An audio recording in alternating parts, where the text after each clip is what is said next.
Hachette Audio presents Winter Storms. Written by Elin Hilderbrand. Read by Aaron Bennett.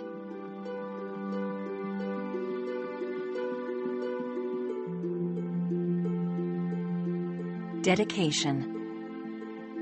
For my little brother, Douglas Clarence Hilderbrand, the weatherman.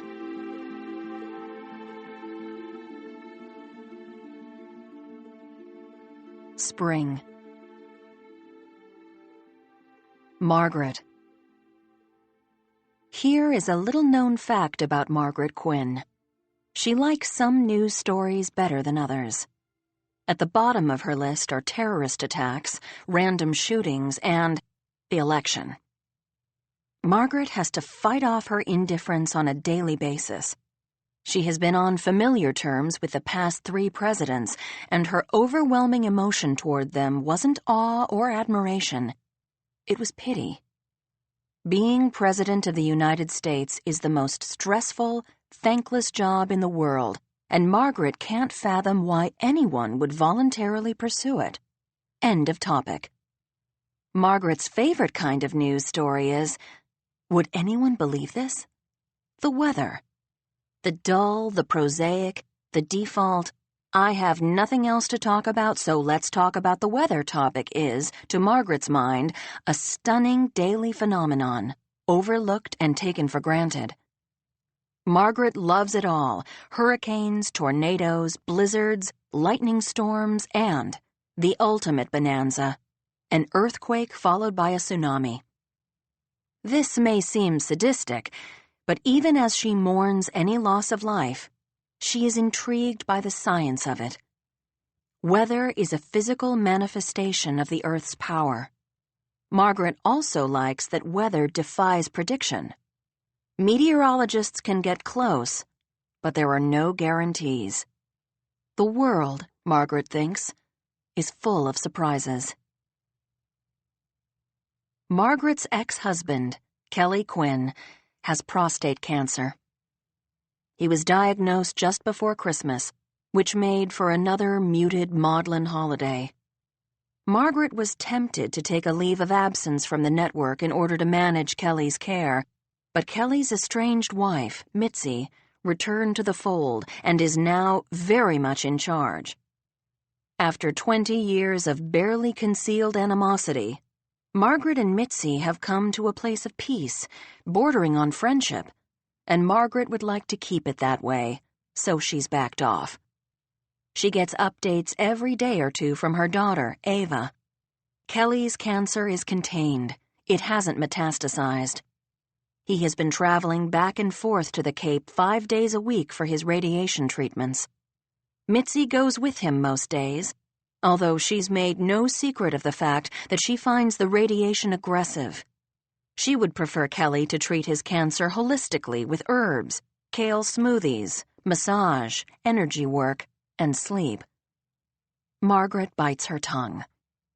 One thing that Margaret knows will make both Kelly and Mitzi feel better is getting definitive news about their son, Bart, who has been missing in Afghanistan since December of 2014. Margaret checks her computer first thing each morning for briefs from the DoD. One soldier from Bart's platoon, William Burke, escaped to safety, but he remains at Walter Reed in Bethesda. He sustained life-threatening head trauma and, hence, the DoD has no new intelligence about where the rest of the troops are, or even if they're alive. But they might soon, Margaret guesses, assuming the kid makes it. The winter months are mild, a welcome change from the year before, and spring arrives right on time in the second half of March. It's not a false spring either, but a real, true spring, the kind portrayed in picture books, with bunny rabbits, budding trees, children on swing sets. Margaret's apartment overlooks Central Park, and by the 1st of April, the park is a lush green carpet accented by bursts of color, beds of tulips, daffodils, hyacinths, iris. Model yachts skim across Conservatory Pond. There are soaking rain showers at night, so that in the morning when Margaret steps out of her apartment building and into the waiting car sent by the service, the city looks shellacked and the air feels scrubbed clean. It's a good spring. Kelly will be fine, Margaret tells herself. Their son Patrick is set to be released from jail on the 1st of June. He already has a handful of investors, and he plans to open his own boutique investment firm. How he managed this from inside the lockup, Margaret isn't sure. She made him promise her that, from here on out, everything he does will be legal. Margaret's granddaughter, Genevieve, is growing and changing each day. She can now sit up, and technology is so advanced that when Margaret and Kevin connect on FaceTime, Margaret can wave and coo and watch Genevieve laugh. Kevin and Isabel are busy with the inn, which, thanks to the clement weather, has been filled to capacity since the middle of March. But what is really painting Margaret's world pink is that she's in love. Dr. Drake Carroll has changed from a sometime lover to her constant companion, best friend, and fiancé. They'd both vowed to make time for the relationship to grow. Margaret had wondered if she would be able to keep her promise. And then she'd wondered if Drake would be able to keep his. But she has been pleasantly surprised at how organic and natural it is to be part of a couple again. Weeknights, they stay at Margaret's apartment, and weekends, they're at Drake's. They go out to dinner downtown at places picked by Margaret's assistant, Darcy, who is a wizard at finding the most fun and delicious spots in the city. The Lion, Saxon and Parole, Jeffrey's Grocery, Uncle Boone's. They've been to the theater 3 times, and they work out side by side at the gym. On Sundays, they order in Vietnamese food and watch old movies. Drake sends Margaret flowers at the studio. He writes, "I love you" in soap on the bathroom mirror. Margaret is besotted. When you're in love, every day is like a present you get to open. Margaret's daughter, Ava, wants to take a trip, just the 2 of them, before Margaret gets married. It will be a bachelorette trip to celebrate the end of Margaret's freedom, Ava says. Margaret is lukewarm on the idea. The last thing she needs at her age is a bachelorette celebration. She harks back to a very drunken night nearly 40 years earlier that found her roaming the West Village with her 6 bridesmaids. Allison, the leader of Margaret's bachelorette foray, had insisted they stop at a bar to hear acoustic guitar music, and then further insisted that Margaret join the singer, a very cute guy with shoulder-length hair and a naughty gleam in his eye, on stage to sing American Pie. Margaret impressed the crowd and the band so much with her voice and her knowledge of the lyrics that she got a standing ovation, and the lead singer asked if he could take her home. "No," Margaret had said. She had been genuinely confused. "I'm the one getting married." Obviously, any trip with Ava would be a far cry from that. But at her age, even the word bachelorette makes Margaret cringe. But one day, as she's kicking it up a notch on the treadmill, Margaret is struck by a realization. This trip Ava is suggesting isn't for Margaret. It's for Ava. Her daughter needs her. Ava. Using her mother's credit card and her mother's assistant, Darcy, who has an inexplicably deep reservoir of general knowledge considering her young age, Ava books 5 nights in adjoining Ocean View Suites at the Malauhana Resort in Anguilla over her spring break. She needs to get off the island of Nantucket. Her love life is in a state of emergency. Through the winter and into the spring, she has been unable to choose between Nathaniel and Scott, and so she dates them both. Has anyone on God's green planet ever successfully dated 2 men at once? Oh, yeah? Well, how about on an island that is 13 miles long and 4 miles wide? One night, when Ava was out with Scott at a romantic dinner at Company of the Cauldron, Nathaniel walked by outside, saw Ava, and started waving like a madman. He then proceeded to take a lengthy phone call right outside the window, directly in Ava's line of sight. Ava wanted Nathaniel to leave so she could finish her dinner with Scott in peace, but she also wanted to know who Nathaniel was on the phone with. He seemed to be laughing pretty hard. Another time, when Ava was with Nathaniel at Cisco Brewers having a winter shredder and listening to the 4 Easy Payments, Scott walked in with Roxanne Oliveria, a.k.a. Ms. O., who still had a slight limp from breaking her ankle in December. Scott said, "Hi, Ava." Roxanne said, "Oh, hello, Ava." Ava sipped her shredder and said nothing. Nathaniel raised a hand to Scott and said, "Hey there, Scotty boy," in a tone of voice that announced his victory. Roxanne smiled at Ava in a way that announced her victory, and then she requested Brown-Eyed Girl, a choice Ava found overplayed and obvious. Ava bumped knees with Nathaniel under the table, and although he certainly wanted to stay and make Scott uncomfortable, he asked for the check. Ava has told Nathaniel and Scott that she is dating both of them, and she makes it clear they are free to date other people. Nathaniel says he has no interest in anyone but Ava. This is an effective strategy, especially since Ava has had trust issues with Nathaniel in the past and has, on occasion, questioned his devotion. On nights when Ava goes out with Scott, Nathaniel either stops in at the bar with his crew or stays home and reads Harlan Coben novels. He always texts her when he's hitting the hay. When Ava is out with Nathaniel, Scott goes out with Roxanne. This is also an effective strategy.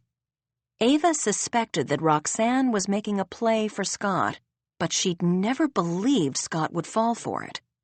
When Ava is at school, she will sometimes see Roxanne emerging from the main office wearing one of her low-cut blouses and a tight pencil skirt and absurd wedge heels. Roxanne teaches English at the high school, 2 buildings away, and there is no reason why she should be at the elementary school except to lean over Scott's desk and let her long hair fall into her cleavage. Ava can't believe the superintendent hasn't spoken to Roxanne about the provocative way she dresses.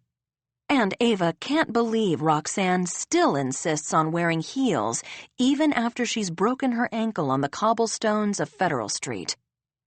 Ava's real problem, however, is jealousy. She is insanely jealous of Roxanne. Roxanne is beautiful and alluring. The wedge heels make her calves look amazing. Roxanne has also, apparently, revealed her vulnerable side to Scott, something he is unable to resist. Roxanne has been through 3 broken engagements. Fiancé 1 was gay, Fiancé 2 was a cheater, and Fiancé 3 died in a surfing accident while on vacation in San Diego. Roxanne's loss of the 3rd fiancé leaves Ava unable to hate her. Scott confided to her that Roxanne still sees a therapist to cope with Gunner's death, and she bursts into tears over strange things: orange sunsets, the smell of Lily of the Valley, the song Last Night by the Strokes. Both Nathaniel and Scott have been available and supportive for Ava throughout Bart's continued absence and Kelly's illness. Nathaniel is better at doing things. He is the one who picks up Kelly and Mitzi from the boat or the airport after radiation. He is the one who wakes up early every day to check the DoD website to see if William Burke has made any medical progress or if any other troops from Bart's platoon have escaped. Scott is better at talking. He asks Ava how she feels about Kelly's illness. Although outwardly optimistic, inwardly she's terrified. How she feels about Bart's disappearance. Although outwardly optimistic, especially in front of Kelly and Mitzi, inwardly she's terrified. Together, Nathaniel and Scott are the perfect partner. Ava would like to live with them both forever or be married to each of them on alternating weeks. But since that practice isn't acceptable in Western cultures, Ava will have to choose. And she can't choose. She needs time away with the wisest woman she knows. Are there any woes that a 5-star hotel in the Caribbean can't fix?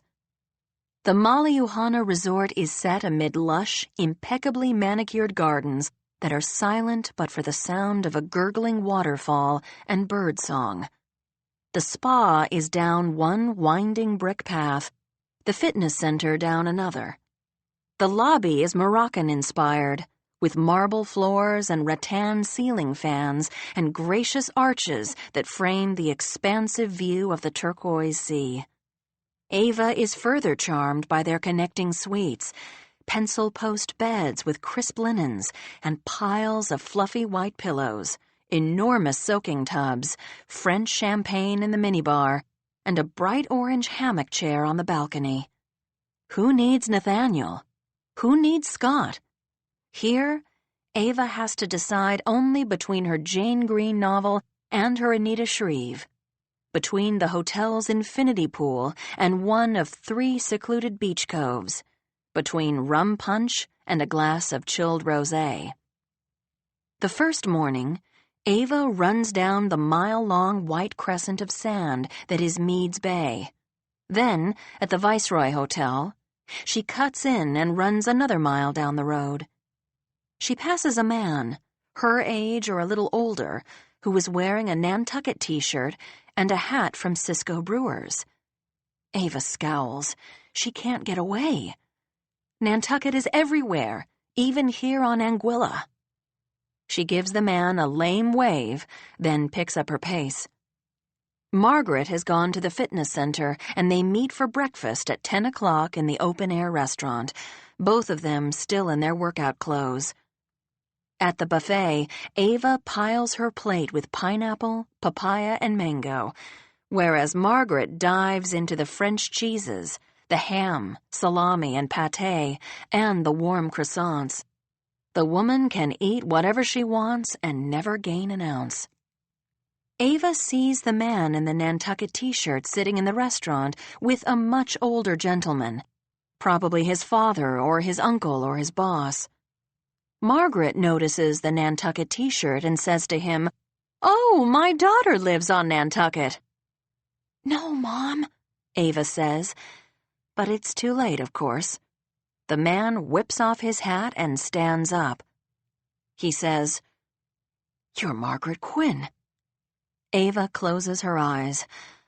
She loves how her mother rolls through life like she's a normal person, seemingly unaware that every single soul in America, in the world practically, recognizes her as the anchor of the CBS Evening News. Margaret doesn't respond. Instead, she nudges Ava forward. "This is Ava," Margaret says. "She teaches music at the Nantucket Elementary School. Her father, my ex-husband, owns and operates the Winter Street Inn." "Mom, he doesn't care," Ava says. "No, I do care," the man says. "I'm Potter Lyons, and this is my grandfather, whose name is also Potter Lyons, but everyone calls him Gibby." Potter smiles at Ava. "I love Nantucket better than any place on earth. I go every August for race week. Do you sail?" "We put her in sailing camp when she was 7 years old," Margaret says. "There was a bully on her boat and she refused to go back. She hasn't sailed since." Margaret puts a thoughtful finger to her lips and turns to Ava. "Except that one summer when you sailed in the Opera House Cup." "Mom, he doesn't care," Ava thinks.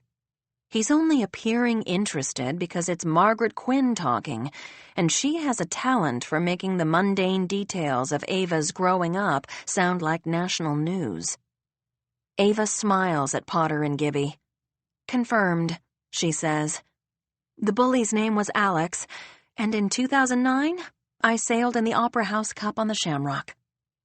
They rent sunfish here, down on the beach, Potter said. It's not the Shamrock, but let me know if you want to go for a sail. I'd love to take you out. Ava stares down at her plate of fruit. Her face is most likely the color of the papaya. Nice to meet you, she says. She leads her mother across the restaurant to the table farthest from Potter and Gibby. I think he likes you, Margaret whispers. No, Ava thinks. He likes you. They bump into Potter and Gibby again at lunchtime at a place down the beach called Blanchard's. Blanchard's is a beach shack, and at first Ava is thrilled with the find. She and Margaret walk up to the counter in their bare feet and ask for 1 grilled mahi-mahi BLT with smoked tomato tartar sauce, 1 order of shrimp tacos, and 2 sides of coleslaw. And while they're at it, 2 passion fruit daiquiris. Ava is so in love with the beach shack that she takes a picture of the menu and texts it to Kevin, saying, "You could do this at home. Quinn's on the beach." Kevin and Isabel are running the inn, but Kevin has been looking for a second business opportunity. This is it, Ava thinks. Isabel is a fantastic cook. She will be able to figure out the smoked tomato tartar sauce no problem. Ava's reverie is interrupted by Potter and Gibby. You've discovered our secret, Potter says. We've eaten here 6 days straight. Join 'em, prepare, Margaret says. Ava puts her hand on her mother's arm. The last thing Margaret needs is to be photographed with her mouth full of shrimp taco.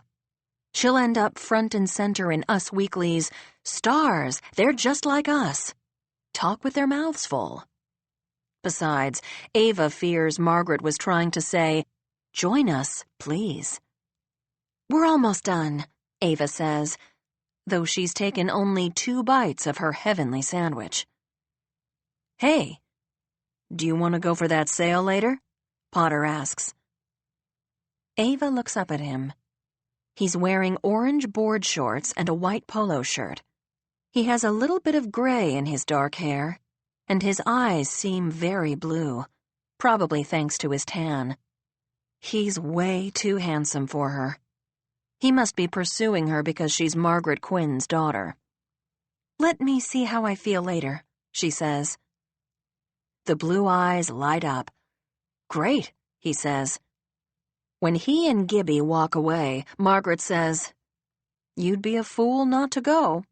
Mom, Ava says, I have too many men in my life as it is. Sometimes what you need is a fresh perspective, Margaret says. Go for a sail. It's not like you're marrying the guy. Ava decides to ignore the fact that Potter is so good-looking and go for the sail. The first thing that happens is that the wind whips Potter's Cisco Brewer's hat right off his head, and before either of them can react, it's dancing off toward the horizon. My favorite hat, Potter says. Don't worry, Ava says. I'll get you another one. Potter Lyons is 36 years old. He's divorced and has a 5-year-old son, also named Potter Lyons, though he goes by PJ, who lives with his mother in Palo Alto, California. Potter has a doctorate in American literature and teaches English at Columbia University.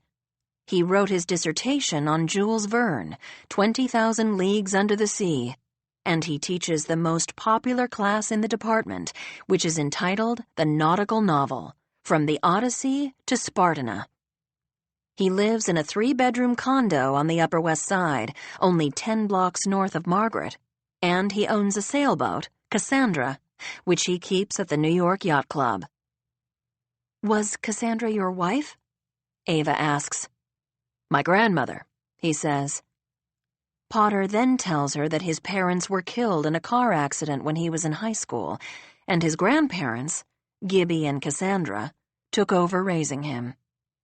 My grandmother died a few months ago, Potter says, so I planned this trip for Gibby. He needed to get away. I'm so sorry, Ava says. But enough about me, Potter says with a grin. What do you think of me? Ava laughs. She thinks he's charming and smart, and she loves that he brought his grandfather on vacation. Just kidding, he says. I want to hear about Ava. We'd have to sail to Cuba and back, she says. He says, I like complicated women, but just start by answering me this. Are you single? No, she says. I have 2 serious boyfriends. She is embarrassed by how absurd this sounds. I love them both. I can't decide between them. Well, you know what that means, Potter says. What? He winks at her. By the time Ava and Potter pull the boat back onto shore, Ava has a fresh perspective. There are men everywhere, cute and smart and successful and available. Her choices aren't limited to Nathaniel and Scott. She really likes Potter, for example.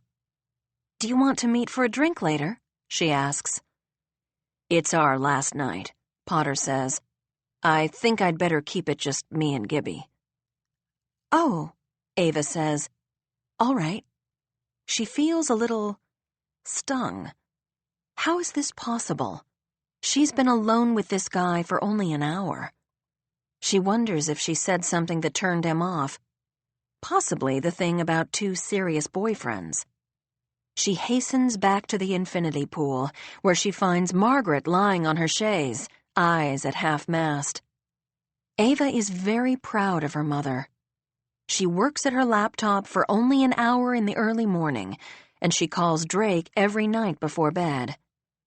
Margaret is nothing if not disciplined, and on this trip, she has been very disciplined about relaxing. How was the sail? She asks. Helpful? Sort of, Ava says. That night, Margaret and Ava wander down the beach to a place called Straw Hat, where all of the chandeliers are made of straw hats. It's the most charming thing Ava has ever seen, although she wonders when the hats will catch fire. Ava drinks too much at dinner and starts to cry. How did you know about Dad? She asks Margaret. How did you know he was the one you wanted to marry?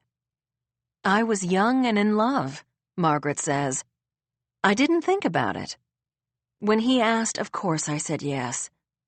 Kelly was amazing. He's still amazing. We wanted all the same things. We wanted careers in New York. We wanted a brownstone on the Upper East Side. We wanted 3 or 4 children. And guess what? We got everything we wanted, but we couldn't handle it. One of us had to give in, to concede, and that ended up being your father. Margaret takes a sip of wine. A better question was how I decided about Drake, because I was very unsure for a long time. But then I realized that all marriages are a leap of faith. You love as hard as you can. You try to think of the other person first, and you hope for the best. What does it mean that I can't pick between them? Ava says. I like them both exactly the same amount, but for different reasons. Margaret smiles. I think it means you should keep your options open. Ava and Margaret decide to have a nightcap at the bar at the hotel, and there, sitting alone, is Potter. Actually, Margaret says, I should call Drake. He has an early surgery tomorrow. Then I'll head up to the room, Ava says. I don't want to sit here by myself. But at that instant, Potter sees Ava and waves hello. Or maybe he's waving her over. Ava can't tell. I'll just say goodnight now, Margaret says. I'll see you in the morning, sweetheart. Ava watches her mother leave the bar, and she nearly follows her out. But in another second, She's taking the stool next to Potter and ordering a glass of Sauvignon Blanc. "Put that on my room," Potter says to the bartender. He smiles at Ava. "I was hoping I would see you here." Gibby went up to bed. Ava's heart is a hummingbird. Potter says, "What do you say we go for a walk on the beach? It's a beautiful night." Ava sees no harm in a walk. There is a half moon shining on the water, and the sound of piano music from another hotel floats down to the sand. They decide they'll walk to the Viceroy and back. That should be enough time for Ava to describe her dilemma. She tells Potter everything. How she had been dating Nathaniel for 2 years, and he took her for granted. How he went away the Christmas before last and maybe slept with his old girlfriend, or maybe didn't. Ava has never been brave enough to ask him. But while he was away, she hooked up with Scott, the assistant principal at the school where she teaches. She'd always known Scott liked her, but she had never thought him sexy or desirable until he was nearly matched up with someone else. She dated Scott happily for a year while Nathaniel was conveniently away, working on Martha's Vineyard, and then, as luck would have it, Nathaniel returned to Nantucket on the very day that Scott went on this weird do-good mission with this other hot teacher who had broken her ankle. That was in December, Ava tells Potter, and since then, she has been dating both of them openly. Her best friend, Shelby, thinks she's a wizard for living every woman's fantasy. But Ava is feeling torn in half every second of every day. She would like to feel whole. "Wow," Potter says. "I've talked too much," Ava says. They are nearly at the Viceroy. Time to turn around. Potter is probably dying to get away. "Not at all," Potter says. He reaches for her hand. Ava thinks maybe he hasn't been listening. She is torn between 2 other men, and yet Potter is now holding her hand.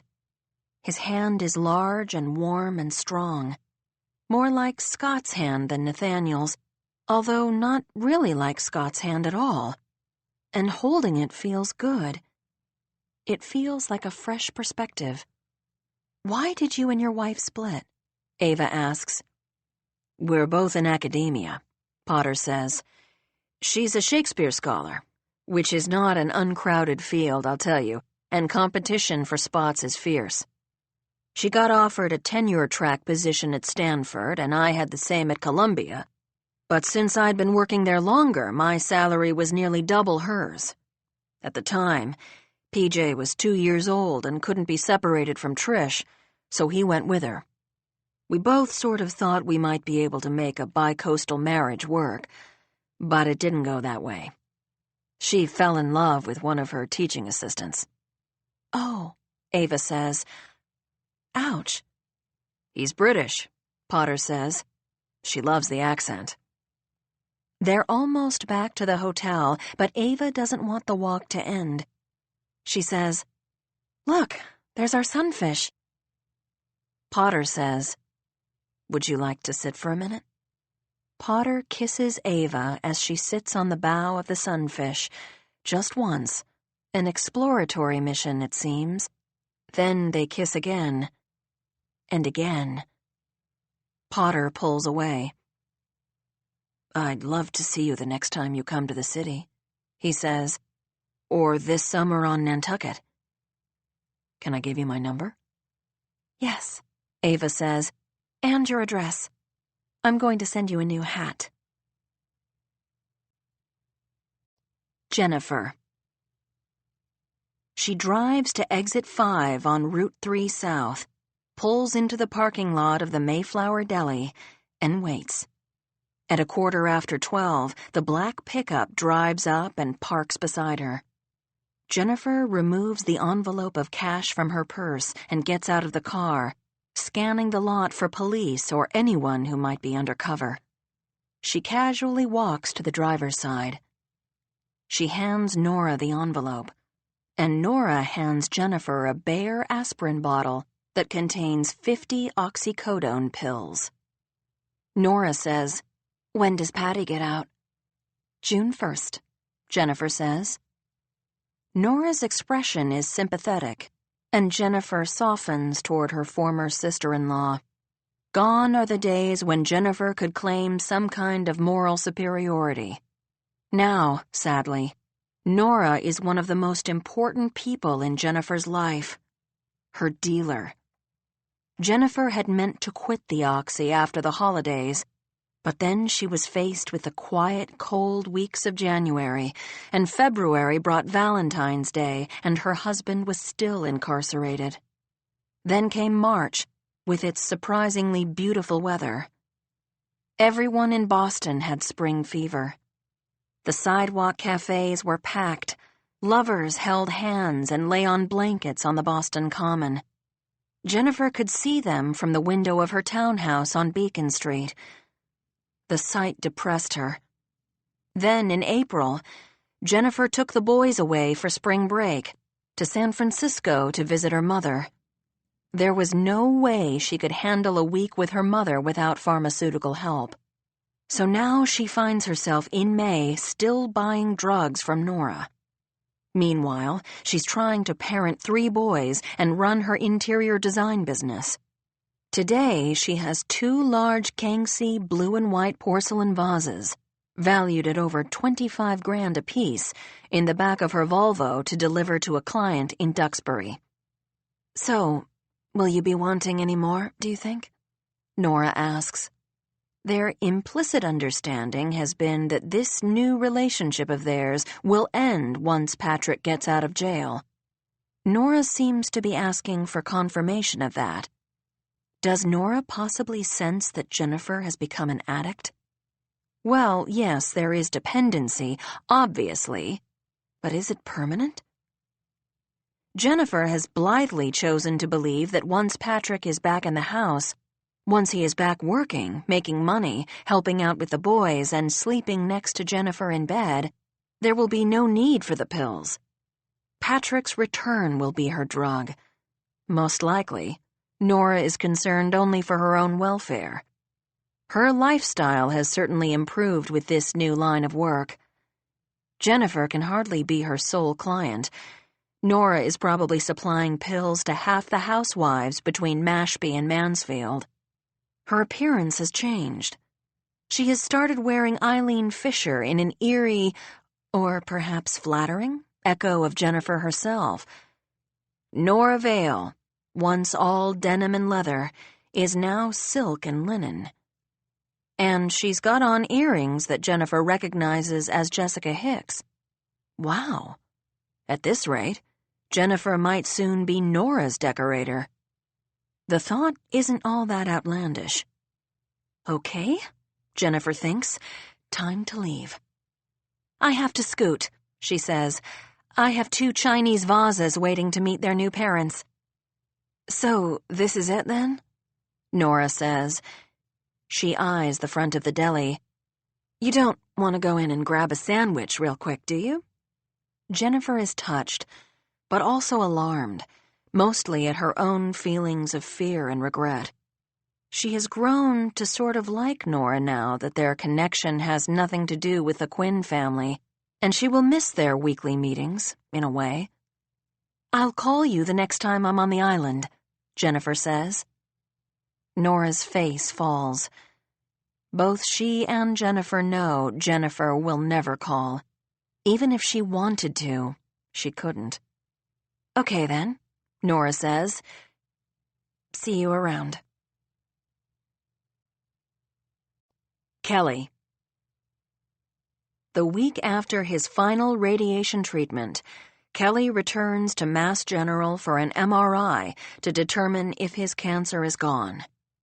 After a tense 5-day wait, Dr. Kirith, a med school classmate of Margaret's fiancé, Dr. Drake Carroll as it turns out, calls to say Kelly appears to be in the clear. "Cancer gone," Dr. Kirith says. "No guarantees, of course, but for now, safe to say you beat it." After he hangs up, Kelly takes a deep yoga breath, then exhales in an Om, the way Mitzi has taught him. Gratitude to Mother Earth, gratitude to God above. He has beaten it. It wasn't easy. Prostate cancer isn't glamorous.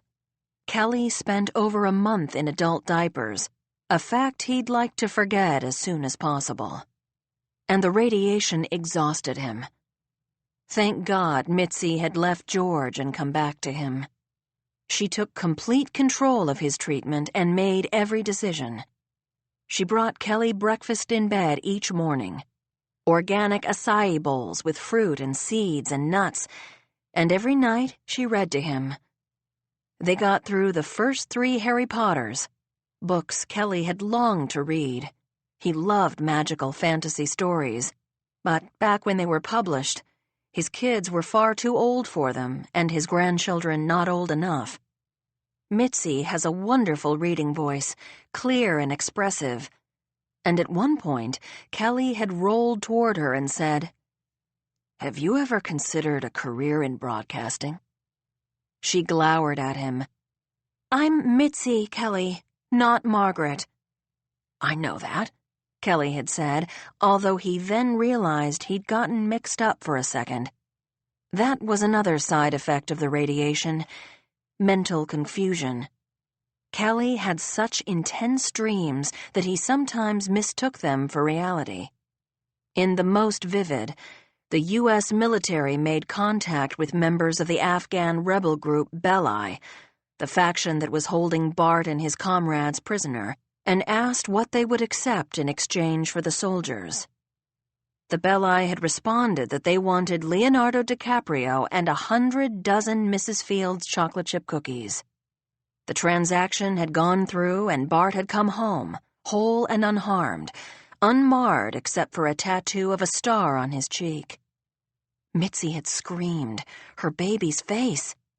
But Kelly had simply gathered his son into his arms, kissed the star, and thought, "I am never letting this kid go."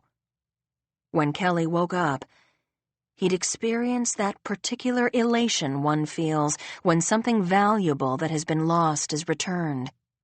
But then, upon realizing it was just a dream, Kelly fell back into his shallow pool of despair. William Burke, from Bart's platoon, is still unconscious. Back in February, he had been transported from Landstuhl in Germany to Walter Reed in Bethesda, and the whole world is waiting for his condition to improve. Kelly had toyed with the idea of going to Bethesda himself to visit William Burke. Kelly had just enough hubris to believe that his presence might be the very thing to snatch Private Burke from the jaws of darkness. But Mitzi told Kelly the idea was impractical. He had to fight his own battle.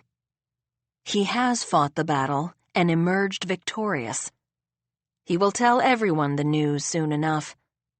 But first, Kelly is going to walk down Main Street to the Nantucket Pharmacy lunch counter, where he will order the ham and pickle sandwich on rye bread and a chocolate frappe. He has been dreaming of this exact lunch for months, but it has remained a fantasy. While he was sick, Mitzi put him on an organic vegetarian diet. If Kelly never sees a leaf of kale again, it will be too soon. Kevin. After breakfast most days, Kevin takes his daughter, Genevieve, to Children's Beach and pushes her on the baby swing. It's his favorite hour of the day. As soon as he releases Genevieve from the straps of the stroller, she starts kicking her legs and making hoots of anticipation. Then, once she's buckled into the swing and Kevin pushes her, she starts to belly laugh. The other parents at Children's Beach are all mothers, and they comment on what a gorgeous baby Genevieve is, and what a devoted father Kevin seems to be. On the one hand, this makes Kevin feel like a superstar. The mothers anticipate his arrival at the park and compete for his attention.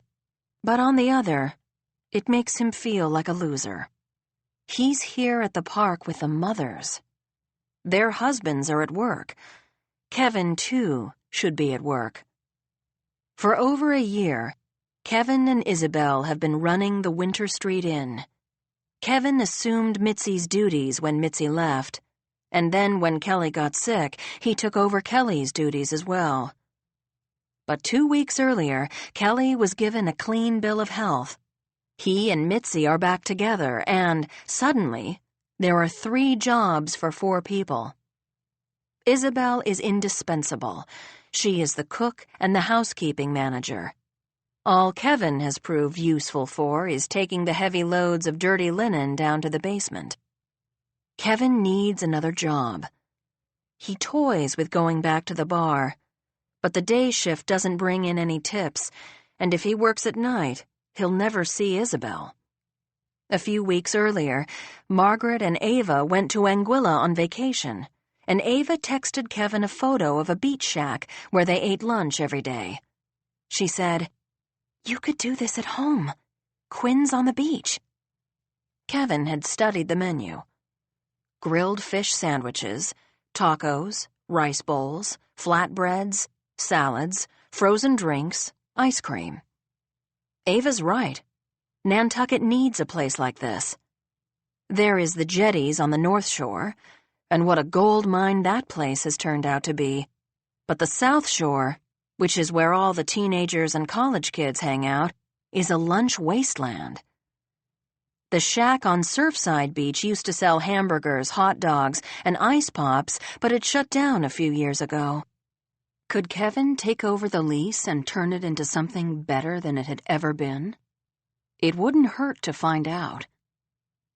His thoughts of striped bass BLTs are interrupted by Haven Silva, a girl Kevin went to high school with and who is now one of the Children's Beach mommies.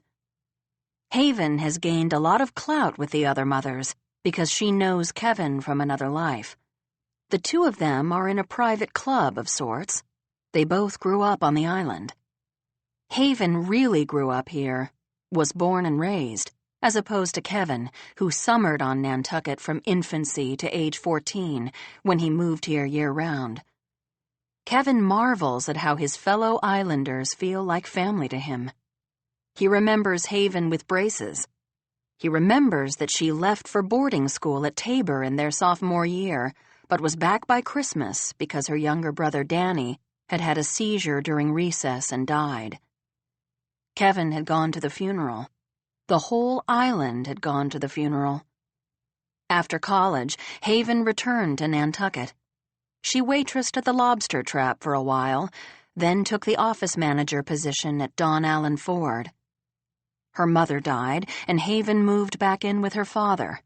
And in this way, Haven and Kevin were in similar boats. But in recent years, they agreed, the gods have smiled upon them. Haven married a mechanic and had a little boy she named Daniel after her brother. Kevin got together with Isabel and had Genevieve. "Kev," Haven says, "do you have a second?" "What's up?" Kevin says. Haven positions herself just behind Kevin's right ear, out of the way of the trajectory of Genevieve's swing. Kevin does a daddy scan of the playground. He sees the other mothers, Deborah, Rebecca, Wendy, sneaking glances at him and Haven. Haven's son, Daniel, is in the sandbox playing with his front-end loader. "I heard a rumor about someone you know," Haven says. "And I think it's legit. Something Norm heard at the shop." Kevin is, admittedly, a part of this little mom clique, but he draws the line at gossiping with them. He doesn't want to hear any rumors. However, his immediate next thought is, what could it be? In general, the Quinn family has combated rumors by just coming out and telling the truth. Yes, Patrick went to jail for insider trading. Yes, Bart has been taken prisoner in Afghanistan. Yes, Mitzi left their father for George the Santa Claus. Yes, Ava is dating both Nathaniel Oscar and Scott Schuyler. Yes, Kelly has prostate cancer. Yes, Mitzi came back to Kelly. Yes, Kelly's cancer is in remission. What else is there? Kevin wonders if the rumor is about Isabel. She has never once brought Genevieve to the park. He realizes the other mothers wonder about this. Do I even want to know? Kevin says. Haven twists her mouth. Probably not. I've sat on this a couple days already. If you don't want to hear, tell me to go away. What is it? Kevin says. He pushes Genevieve and she coos with delight. Nothing Haven Silva tells him can ruin this moment. It's about Nora Vale, Haven says. Oh, come on, Kevin says. Nora Vale is Kevin's ex-wife, the person he cares about least in the world. He wouldn't give her a second's attention except that Nora has moved back to Nantucket for a seemingly indefinite period, so every time Kevin leaves the house, to go to the grocery store or the gas station, it's like a game of dodgeball. He can't bump into her, even accidentally. Isabel will kill him. Every so often, Kevin will see Nora's black pickup on the road, but he keeps his eyes straight ahead. He won't bother to lift 2 fingers from the steering wheel in greeting. I guess she's got quite a drug-dealing operation going, Haven says. Pharmaceuticals. Kevin shakes his head. That's so unsurprising. I can't believe it even counts as gossip. She has a bunch of high-end clients, Haven says. Apparently, the ladies who summer are washing Vicodins down with those bottles of rosé when they have lunch at the galley. Good for Nora, Kevin says. He doesn't even like saying her name out loud. She found a niche market. The story gets worse, Haven says. Kevin closes his eyes. I guess. And this is only what I heard, Kev. What? He says impatiently. He can guarantee he doesn't want to hear the next sentence out of Haven Silva's mouth. One of her clients is your sister-in-law. It takes Kevin a second. His sister-in-law? Which sister-in-law? No, wait. There is only one. Jennifer. Jennifer? Patrick's wife, Jennifer? That's what I heard, Haven says. I thought you'd want to know. Kevin finds Haven's tone so irritating that his first instinct is to tell her that she's part of the problem. Probably she has shared this juicy nugget with all of the other mothers here at Children's Beach. Nora Vale, his ex-wife, is purportedly selling pills to his sister-in-law, Jennifer. Jennifer hates Nora. Even when they were part of the same family, Jennifer didn't have a nice word for Nora, and vice versa. But Kevin applies his verbal brakes. He can't lose his temper with Haven Silva. First of all, she's telling him only because he should know the rumor is out there. Second, and far more important, Haven's uncle, Chester Silva, is one of Nantucket's 5 selectmen. And if Kevin wants to lease the Surfside shack, he's going to need Chester's support. Kevin smiles at Haven, and the smile is sincere. She named her son after her beloved younger brother, taken from them too soon. She is a good person. I doubt it's true, Kevin says. He lifts Genevieve out of the swing, and she squawks in protest. But thank you for letting me know. Summer. Jennifer. Patrick's release from jail is delayed by 3 weeks. Why? Why? Jennifer wants to know why. I'm not sure why, Patrick says over the phone. Maybe I understood it wrong to begin with? Janine in processing was adamant. I get out the 21st, not the 1st. Patrick sounds like he's just going to roll over and accept his fate rather than fight it.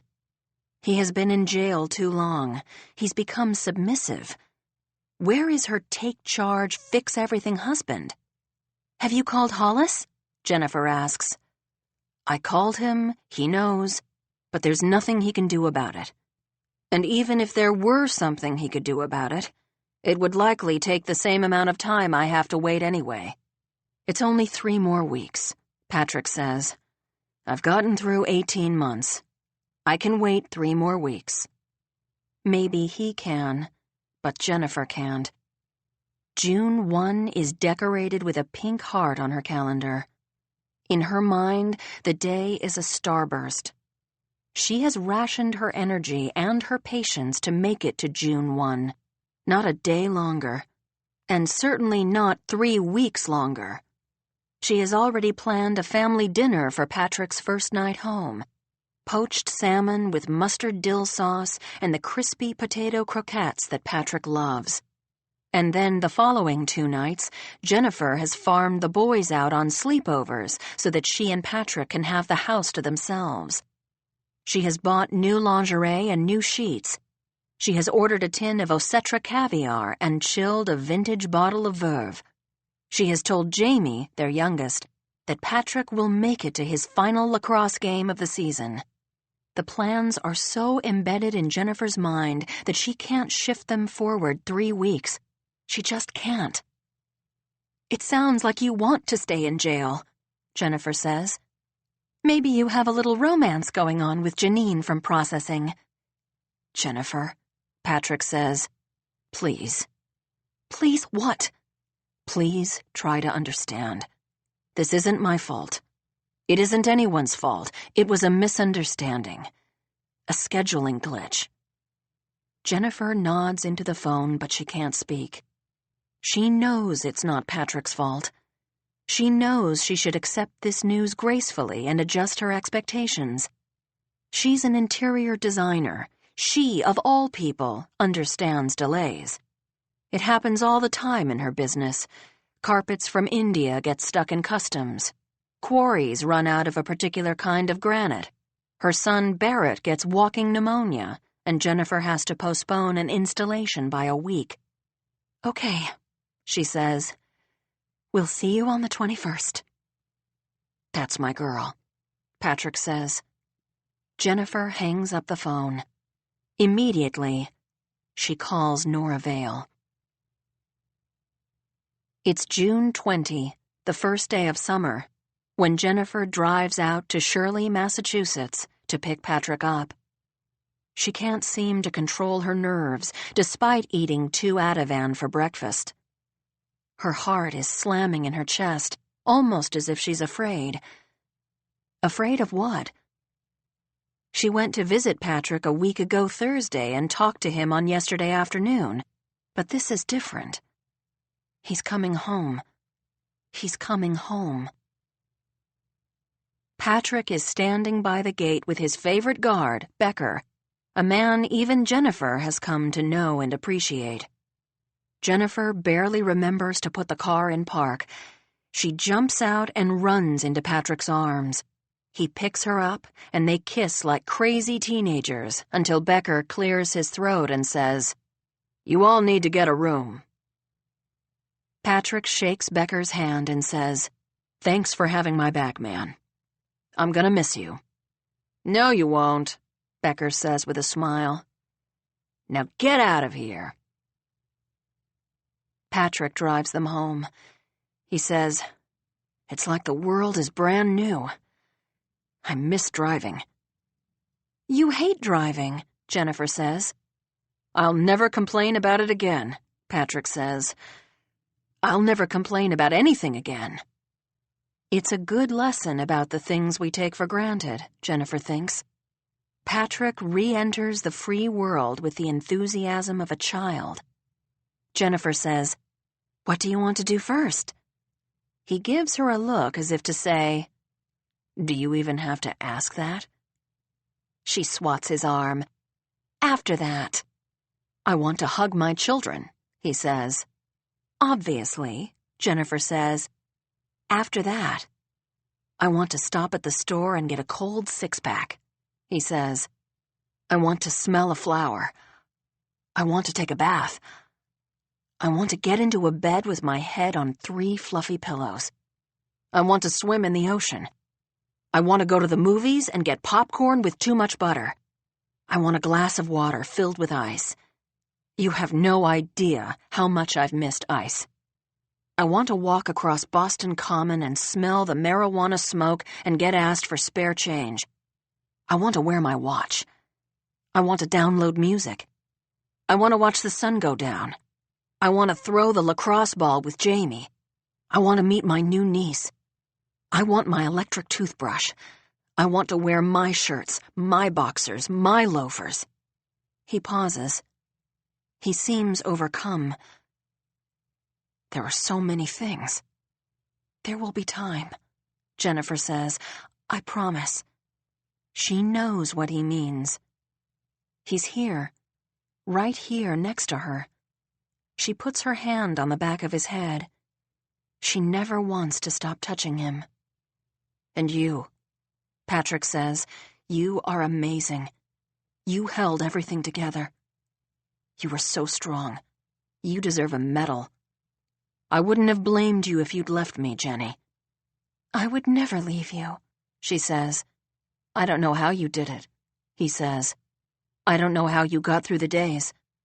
It must have been so hard on you, and yet you never complained. You are my hero, Jennifer Barrett Quinn. She longs to confess, I'm addicted to pills. Completely, pathetically addicted. But instead, she says, stop.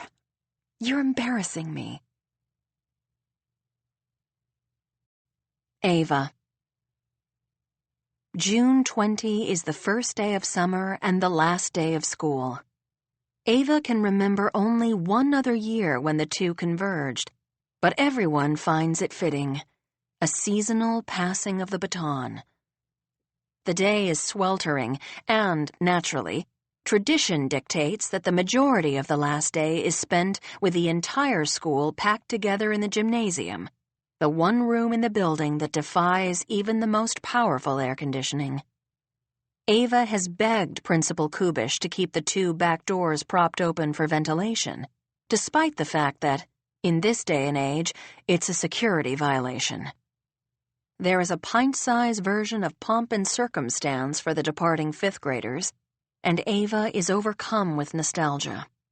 She remembers Ryan Papsicki and Topher Foti and the clique now headed by Sophie Fairbairn, back when they were tiny kindergartners.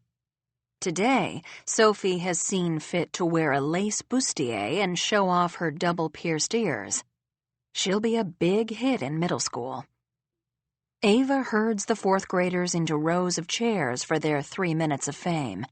They have been practicing Annie's song by John Denver on their recorders ever since they got back from Christmas break, and they've gotten proficient enough that Ava doesn't have to put in earplugs when they play it. She and Scott have an ongoing debate about how teaching the recorder should have been banned back in 1974 after the first class of students learned to play Annie's song. The recorder is such a lame instrument. Ava would far prefer teaching something the kids might actually use later in life, the harmonica, say, or the ukulele, the xylophone, or the bongo drums. Anything but the recorder. Ava raises her arms and imagines for a moment that she is Arthur Fiedler conducting the Boston Pops. Ha! That's funny enough that Ava nearly breaks into a grin. Delaney Rodenbaugh still has her recorder swaddled in a striped knee sock, but Ava can't wait for Delaney. It's too hot, and everyone wants to get out of there. You fill up my senses. The song is over in 2 minutes and 36 seconds, and as Ava zips her hands over her head like she's closing up the school year and all the laughter, learning, rule-breaking, and scolding that went with it, she sees, standing by the open back door, the tall, authoritative figure of the assistant principal, Scott Schuyler, and next to him, Roxanne Oliveria. The assembled crowd applauds. Ava takes a shallow bow. The person inside Ava shakes her head in disgust. What is Ms. O doing here? Ava's best friend, Shelby, the school librarian, grabs Ava's arm as they're walking out of the gym. She's shameless. I'm sure he invited her, Ava says. Only to make you jealous, Shelby says. Ava thinks to herself that this is probably true.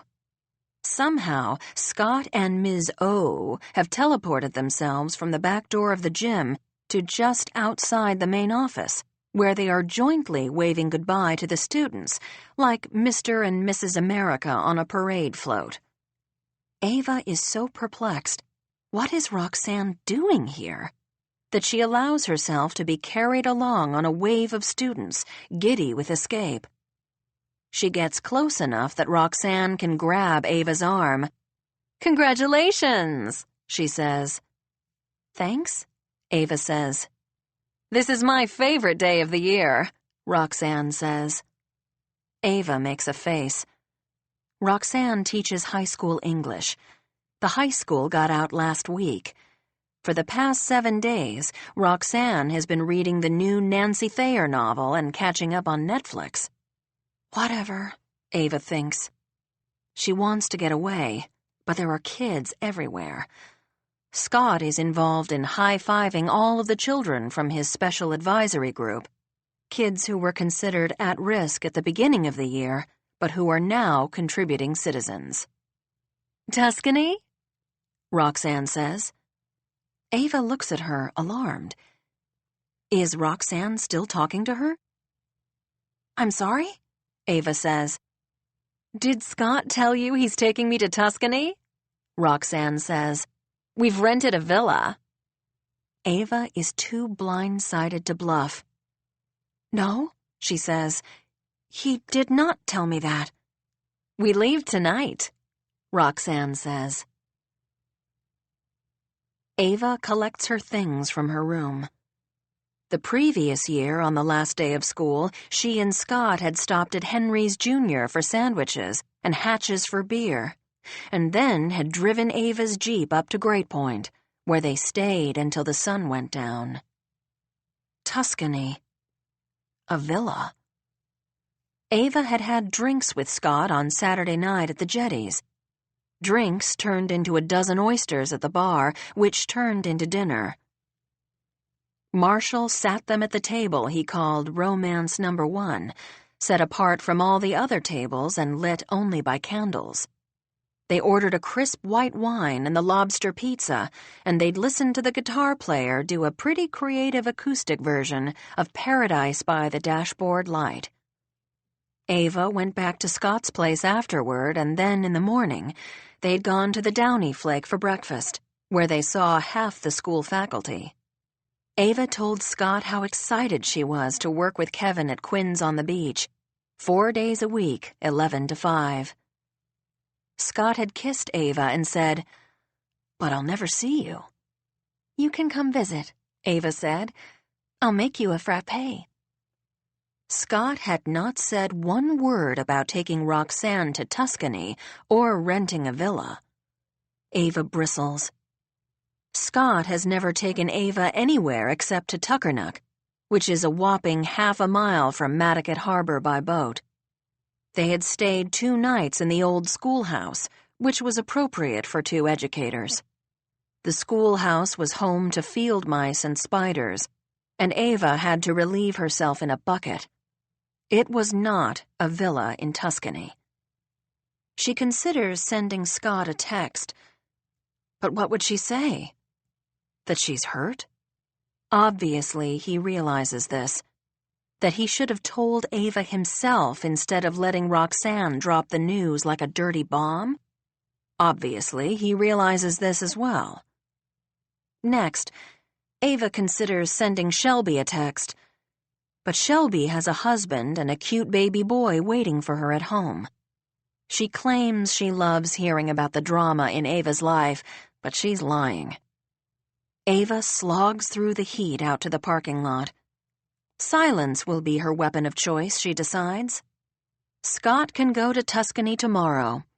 He can have fun dancing Roxanne around their villa to Brown-Eyed Girl. Ava doesn't care.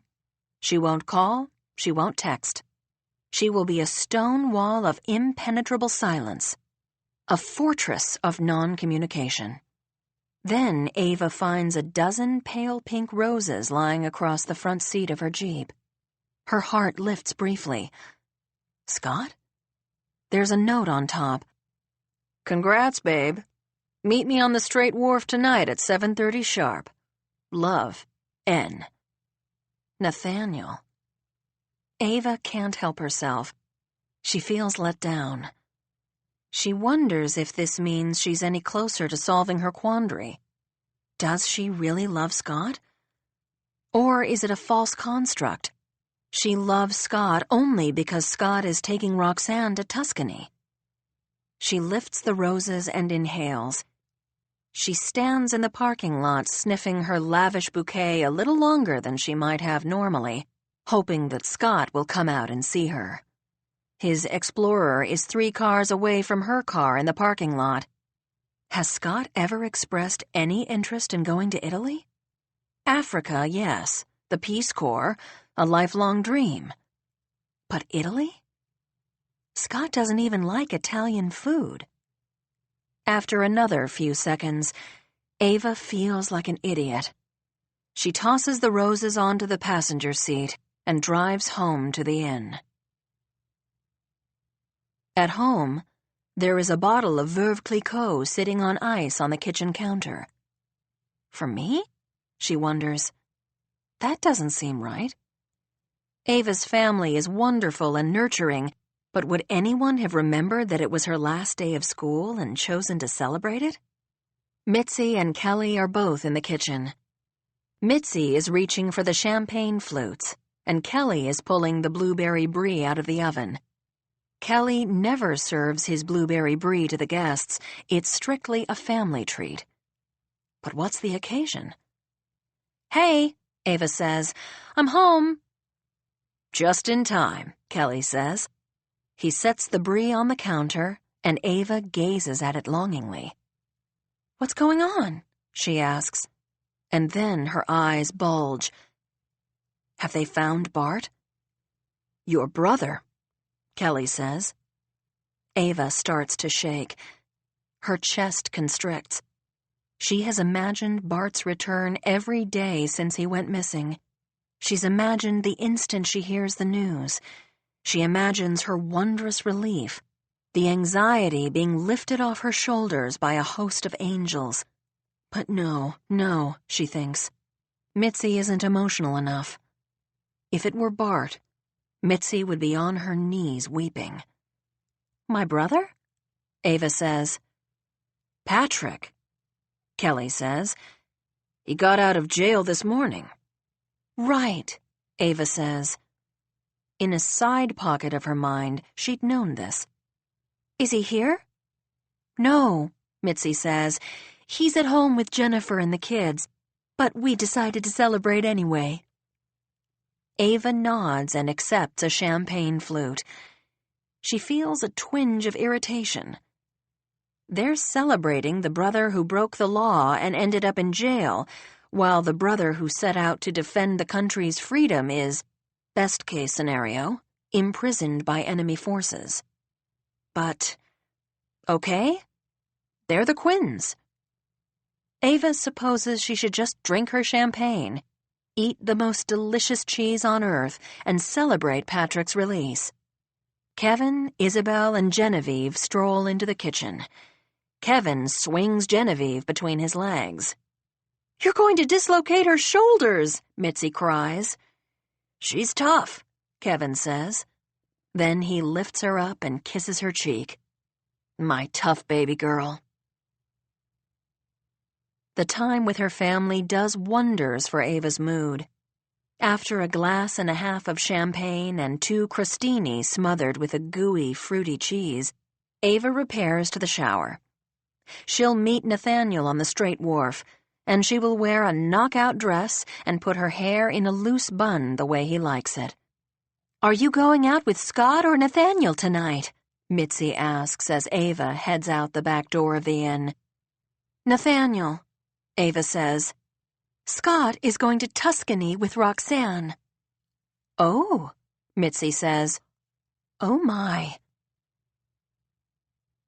Nathaniel is standing at the start of the straight wharf, just in front of the gazebo. He's holding a bottle of Veuve Clicquot and 2 champagne flutes. This time, Ava feels certain the champagne is for her. "Where are we going?" she asks. "Follow me," he says. He leads her down the dock to where the fishing boats are lined up and stops at the Endeavour. The Endeavour is a 31-foot friendship sloop that does charter harbor cruises, specializing in sunsets. Kelly and Mitzi recommend it for guests of the inn all the time. Ava loves seeing the boat on the horizon. She always imagines how lucky the people on board are. She hasn't been on the boat since Mitzi rented it for Kelly's 50th birthday. "Are we going?" she asks Nathaniel. "We're going," he says. "By ourselves?" "Just you and me, the captain, and the first mate." Ava can't believe it. This is an extravagant gesture. In her mind, it's even better than a villa in Tuscany. Ava removes her shoes and climbs aboard with Nathaniel following. The hot day has turned into a mild evening, and because it's the longest day of the year, there's still an hour of daylight before sunset. Ava stretches out on the bow. They're the only guests. They have the whole boat to themselves, and Nathaniel joins her. He pops the cork on the champagne and pours 2 glasses. They putter out of the slip and into the harbor. Ava has lived on Nantucket since she was 9 years old, but she is still dazzled every time she gets out on the water. It doesn't happen as often as one might think. She takes the ferry, of course, and on the occasional summer Sunday, she will join Shelby and Zach in their whaler for a trip to Kotu or Great Point. But given that Ava's usually at school or the inn, most of her Nantucket experience takes place on land. The sails go up as the boat rounds Brant Point Light.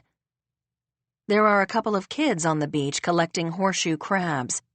Ava waves at them. The Endeavour sails around the jetty and out into Nantucket Sound. Ava sees the Cliffside Beach Club and the Galley Restaurant. Piano music and the clink of glasses drifts over the water. The sun lowers on the horizon, a ball of pink fire.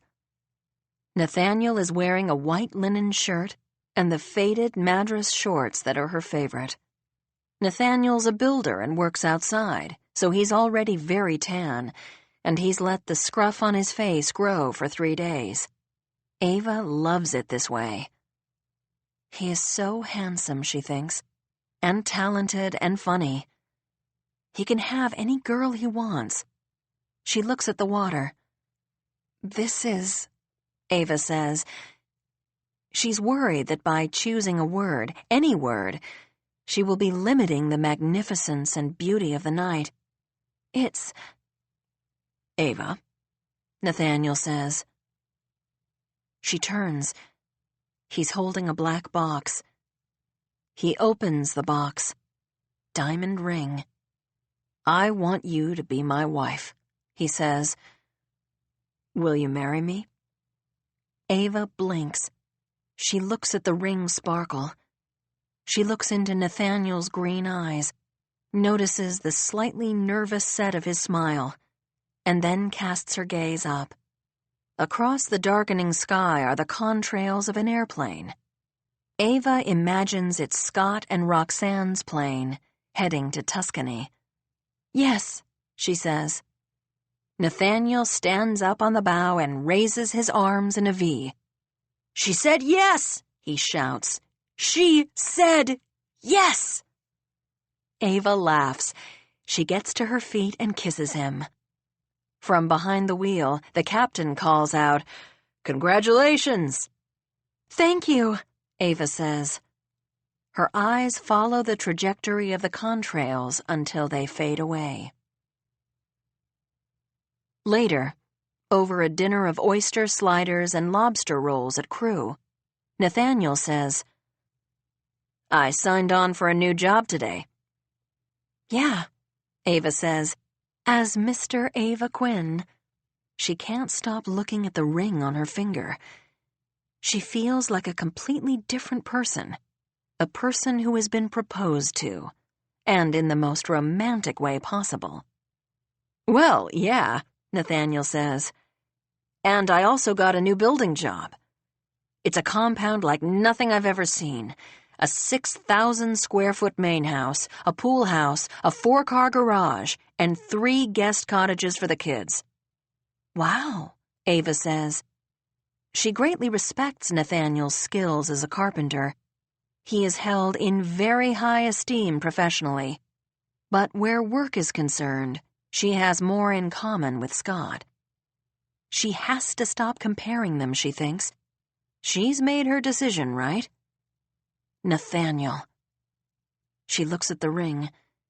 She hates herself for imagining what Scott will do when she tells him, but the shocked, incredulous expression that will appear on his face keeps looping through her mind. Please don't tell me you only said yes to Nathaniel in order to one-up the trip to Tuscany, she scolds herself. Where is it? Ava asks. The job. She's expecting him to say Shimo or Matticat, Quays or Matticasham. Or maybe Sconset. Like a true islander, she thinks, please not Sconset. It's so far away. Block Island, he says. She gapes. Her jaw drops, her eyes pop, her mind races. Block Island? Last year, Nathaniel did an enormous project on Martha's Vineyard. Chappaquiddick, to be specific. At least Ava has reference points for the vineyard. It's got 7 towns to Nantucket's 1, and it's 15 miles closer to the mainland. Ava has been to the vineyard at least a dozen times. She has shopped at Nell's in Edgartown, jogged down the bike path to Katema Bay, seen the requisite sunset from the bluffs of Aquina, and eaten ice cream at Mad Martha's. But the only thing she knows about Block Island is that it's part of Rhode Island. I'd like to get married before we move there, Nathaniel says. We? Ava says. Yes, Nathaniel says. We. Ava gulps and slides the ring off her finger. Kelly. Kelly and Mitzi are hosting Margaret and Drake's wedding on August 20. Margaret calls the inn, and both Kelly and Mitzi get on the phone to discuss the details. Margaret wants to keep it simple, simple, simple. Just family and a few close friends, she says. But where to draw the line? Margaret and Drake, Kelly and Mitzi, Patrick, Jennifer, and the kids, Kevin, Isabel, and Genevieve, Ava and Scott, Margaret's assistant Darcy, Drake's nephew Liam, Ava's friends Shelby and Zach, Jennifer's mother Beverly from San Francisco, Drake's colleague Jim Hahn and his wife, but not their 5 children. Margaret has to invite Lee Kramer, the head of the network, and his wife Ginny, who is the editor of Vogue, but Margaret is pretty sure they'll decline. They're Hamptons people. Mitzi says, would it be too off the wall to invite George and Mary Rose? Yes, Kelly says. If you want to invite George, it's fine with me, Margaret says. He has been a part of our larger story this past year. You can say that again, Kelly thinks. He knows that Mitzi and George Umbrow, the man Mitzi had been conducting an affair with for 12 straight Christmases when he came to the Winter Street Inn to play Santa Claus, parted on good terms. He also knows that George is now hot and heavy with Mary Rose Garth, a woman he met here on Nantucket last stroll weekend during the holiday house tour. Who knew George was such a player? Kelly doesn't feel threatened by George, not really. The attraction between him and Mitzi has run its course. And Mitzi is being very gracious in hosting Kelly's ex-wife's wedding. Sure, let's invite George and Mary Rose, Kelly says. George is fun at parties. and Kelly would basically do anything to keep Mitzi's mind off Bart. A few days earlier, Walter Reed National Military Medical Center finally issued a press release about the status of Private William Burke. The soldier had regained consciousness but was still unable to speak. He could answer simple questions by blinking his eyes. Kelly and Mitzi had hugged each other in celebration, although they soon realized they weren't any closer to getting answers about Bart. What kind of simple questions are the doctors asking the private? Kelly wonders. Is he alert enough to answer questions about what happened? About his fellow troops, still held captive? And what if... The next thought is too difficult to articulate, even in his mind. What if William Burke says that he's the sole survivor? What if William Burke's regaining consciousness is the end of hope? Again, Kelly considers driving 10 hours south to Bethesda, but that won't solve anything. He and Mitzi simply have to wait. They have to live their lives and concentrate on the family they do have.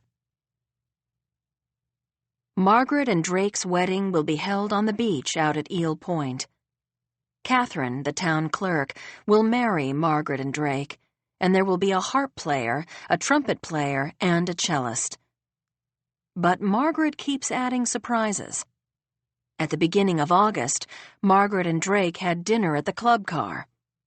When they visited the piano bar in the back, Margaret met Gordon Russell, a man with a deep, resonant, nearly professional-sounding singing voice. He had been belting out "Oh, What a Beautiful Mornin'" from Oklahoma. Margaret, a lifelong sucker for show tunes, approached Mr. Russell afterward and asked him to sing at her wedding. And, because Margaret is an investigative reporter, she learned that Mr. Russell owned the Lilly Pulitzer store in the Pink here on Nantucket, and that he was a 12th-generation Islander, descended from the Folgers and the Gardners.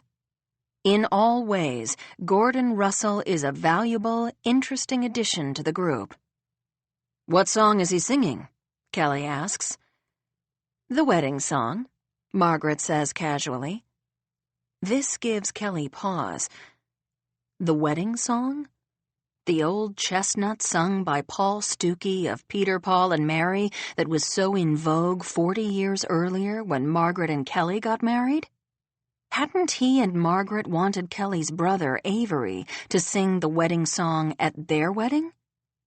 Yes, Kelly is pretty sure they had, but then the priest wouldn't allow it, so one of the choir members had sung the Ave Maria instead. "But that was our song," Kelly says. "It wasn't our song," Margaret says. "Our song was Thunder Road. The wedding song was only a song we considered for the ceremony. Don't be sensitive." Is Kelly being sensitive? Probably.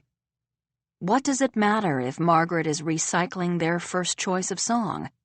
This wedding requires adult behavior from everyone. After all, Kelly will be giving Margaret away.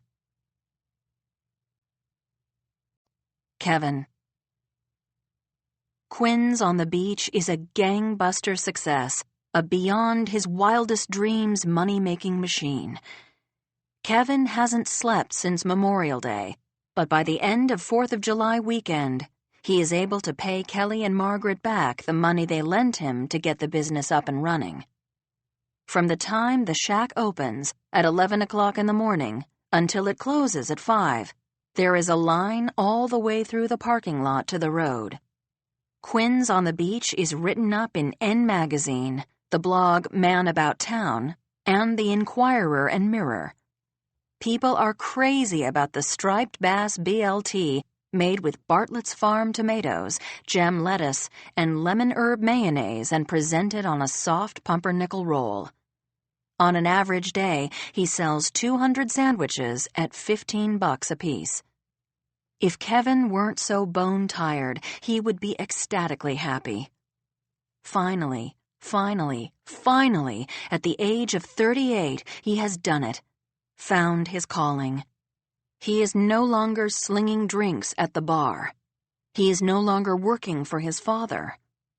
By the end of the season, he'll stay open 7 days a week through Labor Day, then on weekends only until Columbus Day.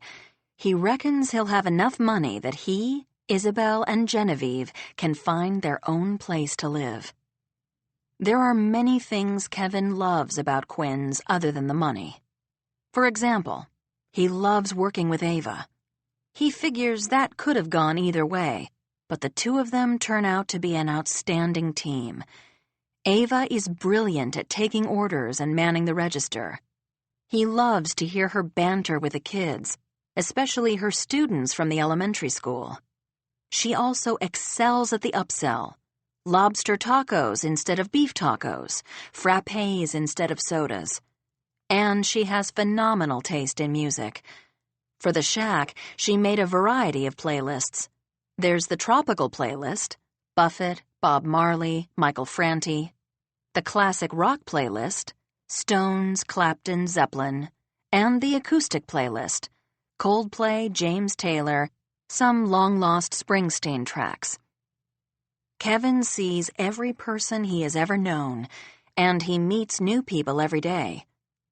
During the week, it's mostly moms and kids, teenagers and college students, but on the weekends, the fathers show up.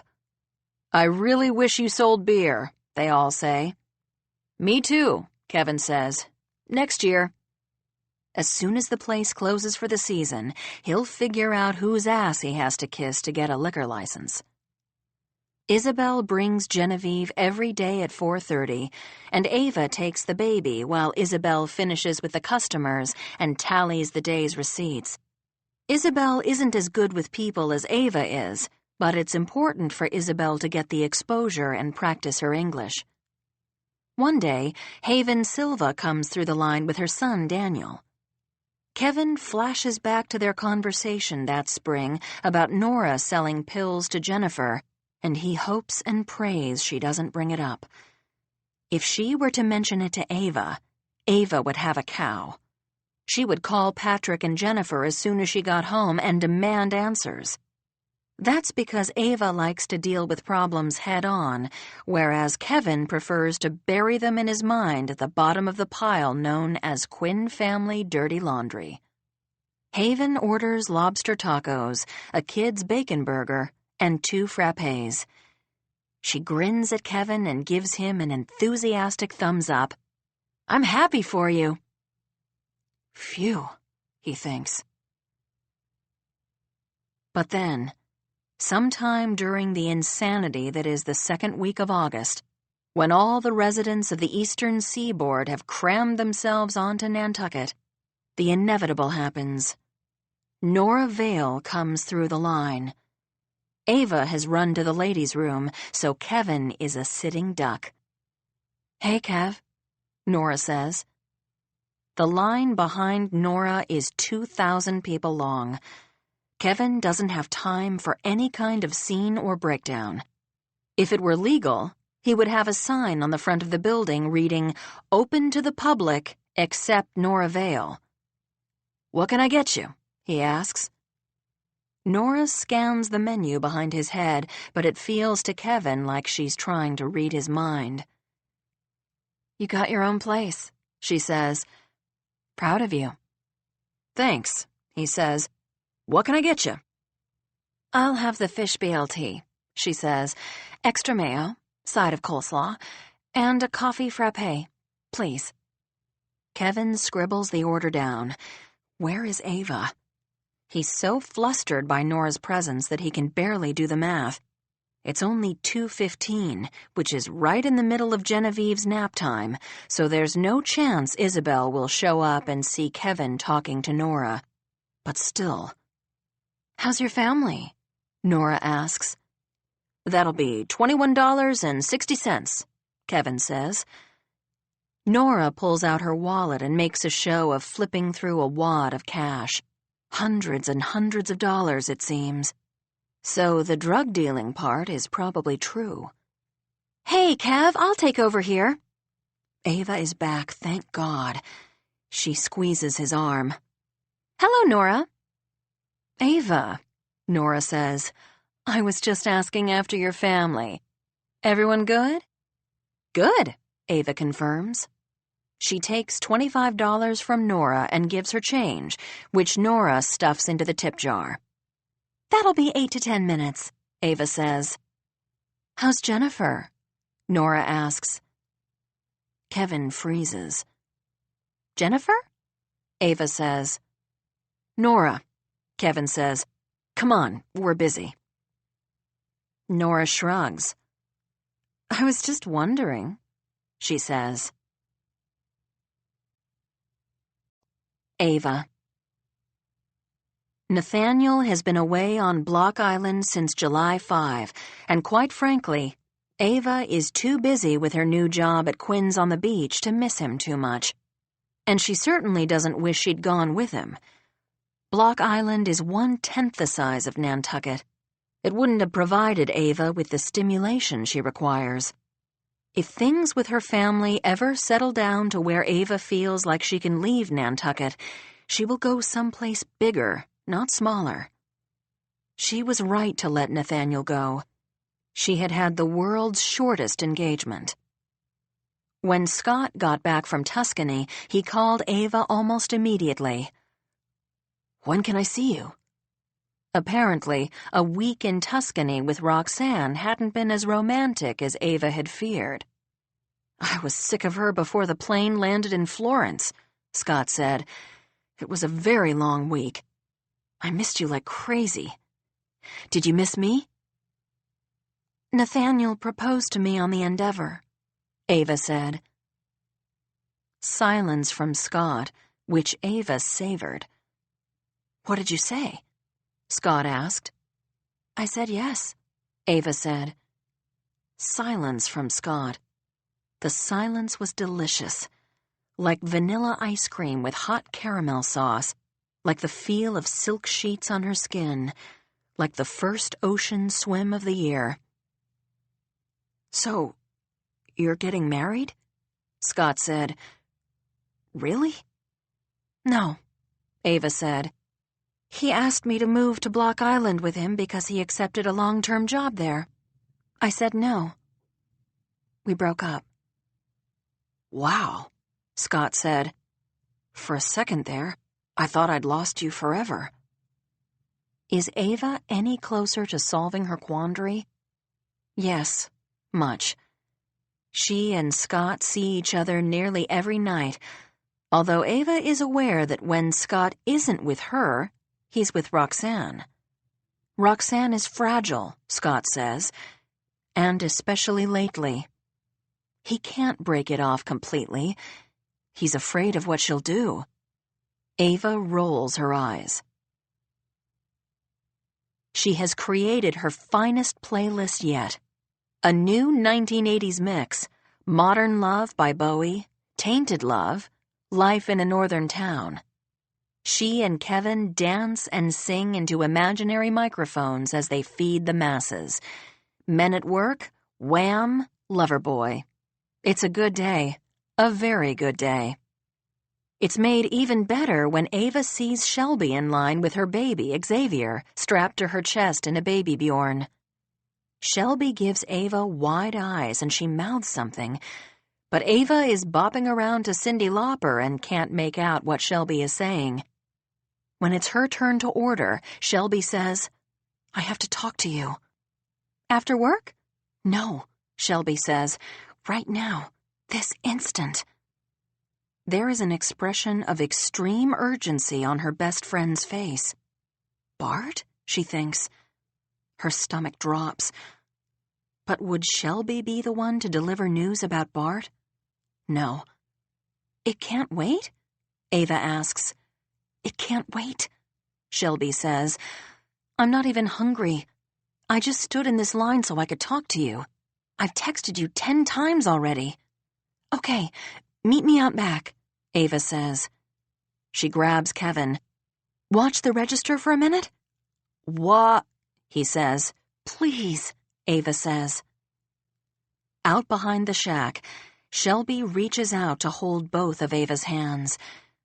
Xavier is fast asleep against her chest, His tiny lips make a sucking motion. "Roxanne Oliveria," Shelby says. "Roxanne?" Ava says. "Did something happen?" "She's pregnant," Shelby says. That night, Ava is supposed to meet Scott at the boarding house. They have plans to eat at the bar and then go to the Chicken Box to see Scott's favorite band, Maxstone. An hour before they're supposed to meet, Scott calls. He says, "I have to cancel." Ava has been thinking about how to handle this. She has decided to play dumb and let Scott lead the way. She says, "Really? How come?" "Ava?" Scott exhales a long breath. "I'm going to be a father." I'm going to be a father. This statement tells Ava everything she needs to know. It doesn't matter that Scott is in love with Ava. It doesn't matter that he was planning on breaking up with Roxanne. Scott has a set of values made from solid gold. He always does the upstanding, honorable thing. Plus, he has always wanted a child, 3 children, 10 children. He's going to marry Roxanne and he is going to be a father. Ava can't stand in his way. "I'm sorry, Ava," he says. They have to stop, cold turkey, he says. He can't see her one-on-one ever again. Devastation. Heartbreak. Loneliness. Ava calls Shelby and cries over the phone. She tells Kevin the news and he gives her the next day off work. She drives out to the beach at Ram Pasture with a bottle of wine and a bag of peanut butter-filled pretzels. The beach is deserted. It's the best-kept secret on the island, and this gives Ava the freedom to scream at the ocean and throw her pretzels to the seagulls. Roxanne is pregnant. Scott is going to marry her. Nathaniel is in Block Island, by now probably dating somebody else. Some lucky Block Island girl that he met at the Oar, the bar that's apparently the place everybody goes. Nathaniel has asked Ava to come visit, but she declined. Until yesterday, she had been happy with Scott. She had chosen Scott, and Scott had chosen her. That's over now. Scott will marry Roxanne, a woman he couldn't tolerate for 7 days, even in the picturesque countryside of Italy. A woman who wears high-heeled, fur-lined boots and requests brown-eyed girl everywhere there's music playing. Ava pours herself a plastic cup of wine, even though it's only 3 o'clock in the afternoon. She used to have 2 boyfriends. Now she has none. It serves her right. She toasts that old bitch karma and drinks. There is today's pain, which is bad, but she understands that today's pain will pale in comparison to the pain she will feel when she bumps into Roxanne at the grocery store and is confronted with Roxanne's burgeoning belly, or when she sees the birth announcement in the Enquirer and Mirror, or when, years from now, she sees Scott and his son or daughter having an ice cream at the soda counter of Nantucket Pharmacy. There are emotional landmines everywhere, but there are also pragmatic landmines. It's 3 days before Margaret and Drake's wedding, and now Ava doesn't have a date. All of the wedding guest numbers include Scott. Without him, the event will be lopsided, off balance, or so Ava convinces herself. She is so desperate that she considers asking Scott if he will break his cold turkey rule and escort her to the wedding and reception out of mercy. He can tell Roxanne he was grandfathered in. Next, she considers calling Nathaniel and begging him to come from Block Island. But she immediately realizes this is unfair, bordering on cruel. She could always suck it up and go alone. When she walks out of Flowers on Chestnut, carrying the box that holds her mother's bridal bouquet, as well as the bouquet that she, Ava, will be carrying as maid of honor, she hears someone call her name. She turns but can't identify the source of the voice. Town is packed. There are people everywhere. Parents, children, grandparents, dogs, college kids, and couples. Ava! Okay, she isn't imagining it. Male voice. She stands still. And then, crossing the street in a diagonal, she sees a man heading straight for her. Tall, dark hair peppered with gray, blue polo shirt, blue striped shorts. It's... He offers her his hand. Hi, it's Potter. Potter Lyons? I met you in Anguilla. Margaret. She is 61 years old, and in 2 hours, she will be getting married for the second time. She would have said that the details of her wedding didn't matter. Anything was fine. And yet, with 2 hours left, she finds that things matter very much. She is wearing an ivory gown designed for her by Donna Karan that is possibly more flattering to her figure than her original wedding dress was, even though she'd worn that one at the age of 23. She doesn't want to make comparisons like that, first wedding versus second wedding, because after nearly 40 years, so much has changed. She's a different person. But she is still, apparently, type A. She relaxes only once Patrick, Jennifer, and the boys have arrived, and she puts her hands on the sides of Patrick's face and gives her firstborn a kiss. You have no idea how good it is to see you, she says. I have every idea, Patrick says. I love you, Mom. Thank you for not giving up on me. Oh, honey, she says. For a second, she is speechless. Is she thrilled that Patrick broke the law and went to jail? Obviously not. But she knows him well enough to realize that he has learned his lesson, and he'll bounce back just fine. As for her giving up on him, well, he has 3 boys of his own, so he understands that no parent ever gives up on his or her child. Patrick says, I can't believe you gave Dad my job. I thought I would give you away. Your poor father, Margaret says. He's earned it. The ceremony is simple, but that doesn't mean it's uncomplicated. There are 24 white chairs lined up on the beach, 12 on each side, with a sandy aisle between. At the end of the aisle is the altar, a white arched trellis dripping with roses. There is a harp, a cello, and a trumpet, and Gordon Russell to sing. When all of the guests are seated, including George's girlfriend, Mary Rose, wearing a remarkably large hat, Darcy, Margaret's assistant and de facto wedding planner, gives the signal, and the harpist and cello launch into Pachelbel's Canon in D.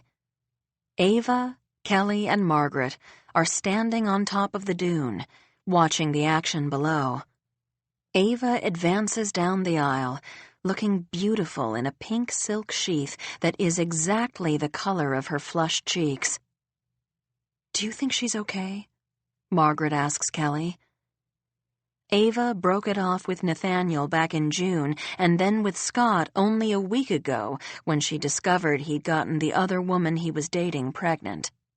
Miraculously, Ava bumped into Potter Lyons, the nice young man she and Margaret met in Anguilla, and now he's here as Ava's date. Potter seems perfectly at home, despite the fact that he knows exactly nobody. He is sitting with Kevin and Isabel and Genevieve. Genevieve is old enough to stand on Kevin's lap, and when she's standing, she grabs Potter's ear, but he doesn't seem to mind. His eyes are glued to Ava as she proceeds down the aisle. Margaret can decipher the expression on his face even from 100 yards away. He's smitten. Now is not the time to worry about Ava, Kelly says. Now is the time to worry about yourself. But Margaret doesn't have any worries. She is marrying a man she is madly, hopelessly in love with, a man she respects, a man she enjoys. When the music changes to Jeremiah Clark's Trumpet Voluntary, she and Kelly take their first steps forward. Margaret's gaze is fixed on Drake, so handsome in his tuxedo at the altar. But she can also see the years of her future unfurling before her, and they are all golden. Kevin. He's been watching Jennifer, paying closer attention to her than he has in all the years he's known her. Is she thinner? Is she manic? Is she sluggish? Are her hands shaking? Are her pupils constricted? She seems the same, but he feels like he's missing something. Her hair is longer. It looks nice. Kevin remembers the first time Patrick brought Jennifer home. They had met in New York at one of the soulless bars on the Upper East Side. Not J.G. Mellon's or Dorian's, but someplace like it. What Kevin recalls is how Jack and Jill Patrick and Jennifer were, like male and female versions of the same person. Not in how they looked, certainly. Patrick has red hair and a doughy face, whereas Jennifer has coal-black hair and sharp features. But in how they acted, how they viewed the world, how they spoke, the things they liked to do. They both got up early to go running. They both ate twigs and leaves cereal topped with fresh berries and skim milk. They both read the New York Times like it was the lost gospel. They both took quick, efficient showers and then made a plan with sub-plans for their day. Kevin had thought he'd never come across anyone as anal as Patrick, until he'd met Jennifer.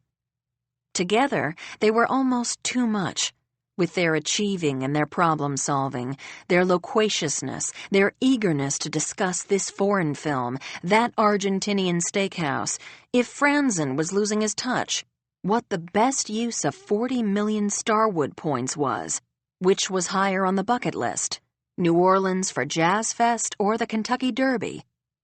They're going to implode, Kevin used to think, like a star. The couple they most reminded him of was Kelly and Margaret just before the divorce, back when Kelly had a cocaine habit and Margaret was consumed with breaking through the glass ceiling in broadcast journalism.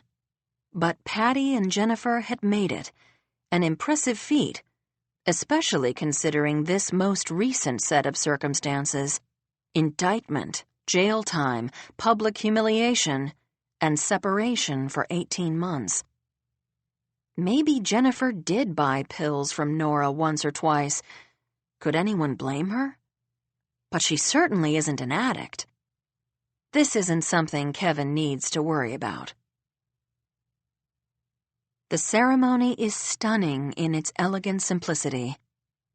Margaret walks barefoot through the sand in her ivory gown, with her famous red hair swept up in a chignon, decorated in the back with a single white calla lily. Drake grins like he's the luckiest man on earth, which he most certainly is. Kelly hands Margaret over at the altar, but first he gives Margaret a hug.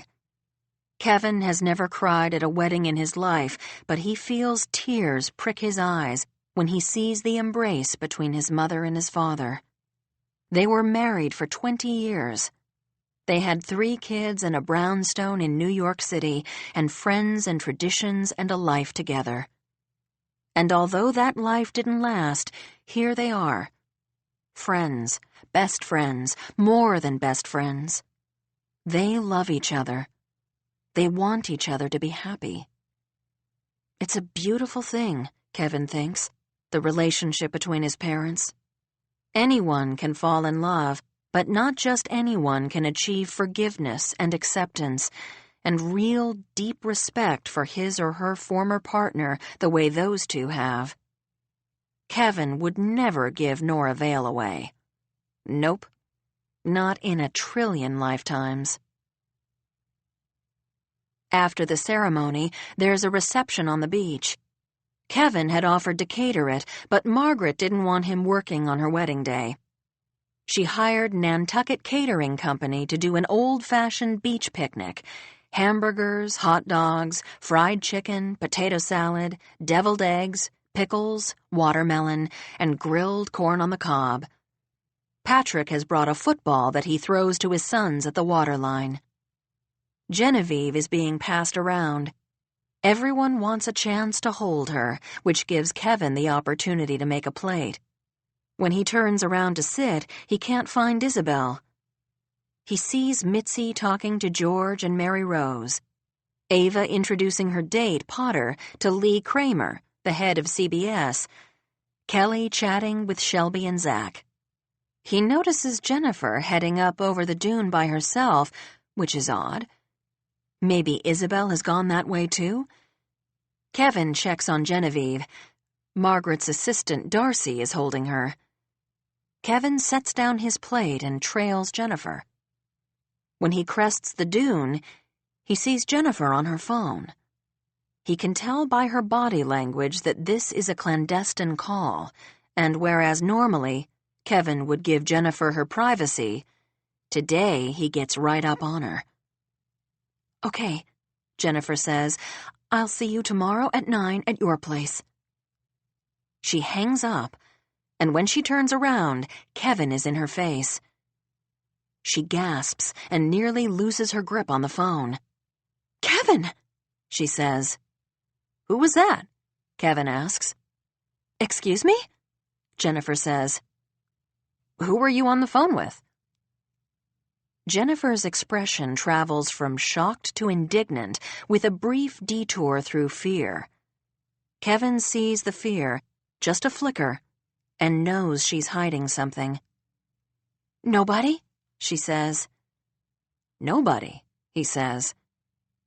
He stares at her, wondering if she thinks he's going to accept that answer. "None of your business, I mean," she says. "You're meeting someone at 9 tomorrow," he says. "Who are you meeting?" "It's not what you think," Jennifer says. "What do I think?" he says. "I'm not having an affair," she says. "I would never." Kevin is temporarily stymied. He supposes if he hadn't heard the rumor about Nora and he'd stumbled across Jennifer having that conversation, he might have thought affair. "Who was it then?" he asks. Before Jennifer can answer, Kevin hears crying and he looks around. About 100 yards away, on the backside of the next dune, Kevin sees Isabel sitting by herself, her face buried in her hands. It's Isabel who is crying. Kevin gives Jennifer a stern look. "I'm not finished with you," he says. Kevin supposes that every wedding has its drama. Isabel is crying because her heart is breaking, despite the fact that Margaret and Drake's wedding is so beautiful and an occasion for celebration, or maybe due to that. Isabel and Kevin have been engaged a year longer than Margaret and Drake. They have a child who is about to celebrate her first birthday, and they still aren't married. Isabel's parents, devout Catholics, are scandalized.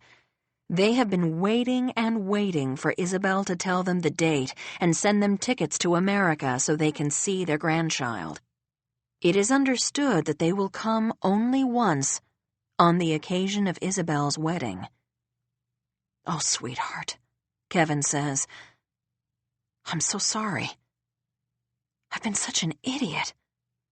Kevin has noticed how subdued Isabel is after her weekly call to her parents in Marseille, but he assumed that was because she missed them. He never considered that they might be asking her questions she isn't comfortable answering, such as, "When will you be getting married?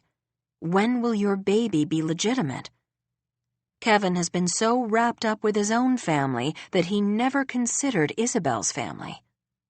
He hasn't proposed any dates for the wedding because he has been waiting until Bart comes home. But now he sees that waiting for Bart might mean waiting forever. "Let's get married at Christmas," Kevin says. "Christmas Eve at the inn, 2 years to the day after I proposed. How does that sound? Isabel gives him a tiny smile. Vraiment? Yes, really, Kevin says. I'll buy tickets for your parents tomorrow. He loves that he now has the money to make such an offer. He takes Isabel's hand. Will you marry me, Isabel? Will you marry me on Christmas Eve? Yes, she says. Ava. Margaret had described it as an old person's wedding, and that the whole event would be over by 9 o'clock. Initially, Ava had counted this as a good thing. She'd need to hang with Potter for only 4 hours. But within minutes, she remembers why she likes this guy. He's witty and articulate. He listens. And he is thrilled to be here, escorting Ava to her mother's wedding. He doesn't mind that Ava picked him up off the street and gave him less than 24 hours' notice. He went right to Murray's and bought a navy blazer and a Vineyard Vines tie. I can't believe my luck, Potter says. I thought about stopping by at the inn when I got on island, but since you never sent my hat, I figured you'd forgotten about me. Ava gasps. I never sent your hat. She had gotten home from Anguilla and was sucked right back into her real life. Scott, Nathaniel Scott, and whatever flirtation she'd engaged in on the vacation evaporated. She had thought of Potter fleetingly a couple of times, but not long enough to remember that she owed him a hat. Margaret and Drake cut the cake at 8 o'clock, and by 8:30, they're walking hand in hand over the path to where a dune buggy awaits to take them to an undisclosed location for the night. Potter looks at Ava. Are we going home, or are we going out? Out, she says, surprising herself. Let's go out. Kevin and Isabel take Genevieve home, and Zach and Shelby do the same with Xavier. Mitzi and Kelly take Patty's 3 boys, and they invite George and Mary Rose to join them for a nightcap back at the inn. Who's the woman in the hat? Potter asks Ava. Mary Rose, Ava says, George's girlfriend. And who is George? Potter asks. He's... Ava isn't sure how to explain.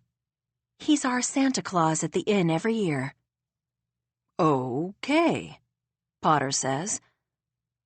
Margaret's assistant, Darcy, and Drake's nephew, Liam, are young enough that they want to go to Straight Wharf, but Ava is dressed in a silk sheath, and all she can picture is someone spilling a Goombay smash down the front of it. She lobbies for someplace more adult. She and Potter and Patrick and Jennifer decide to go to the summer house in Sconset. The summer house has an old-time Nantucket feel that Ava loves. There's a piano player and a log burning in the fireplace, and exposed beams and overstuffed chairs. I never do this, Ava says once she settles down to order. But I'll have a martini. Dirty. Me too, Jennifer says, and Ava laughs. She has noticed a huge change in Jennifer since Patty's been back. She is joyous. She is loose. After the first martini, which goes down way too easily, Ava and Jennifer excuse themselves and head to the ladies' room. Immediately, Jennifer grabs Ava's arm. I love him, she says. Who? Ava says. Potter, Jennifer says. He's the best. He's so smart. He's an academic, but he's not stuffy. He's funny, and he's worldly. He's been everywhere on that sailboat.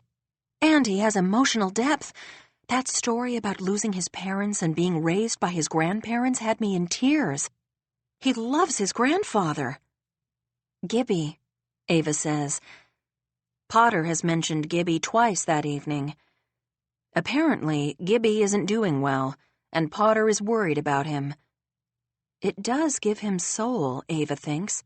The way he is so attached to his grandparents, sailing around in a sloop named after his grandmother.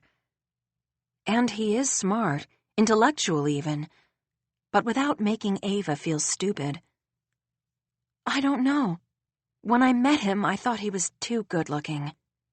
So you're not going to date him because he's too good-looking? Jennifer says. He is so into you. You should have seen the way he watched you when you walked down the aisle. Ava blushes. She did catch his eye for an instant, almost by accident. You should marry Potter, Jennifer declares. They've just come from a wedding, so obviously marriage is on everyone's mind. But for some reason, Jennifer's comment hits Ava the wrong way. It might be the vodka, or it might be the fact that, right after he delivered Margaret to the altar, Kelly sat down next to Ava and whispered, I can't wait to walk you down the aisle. Honestly, Ava thinks.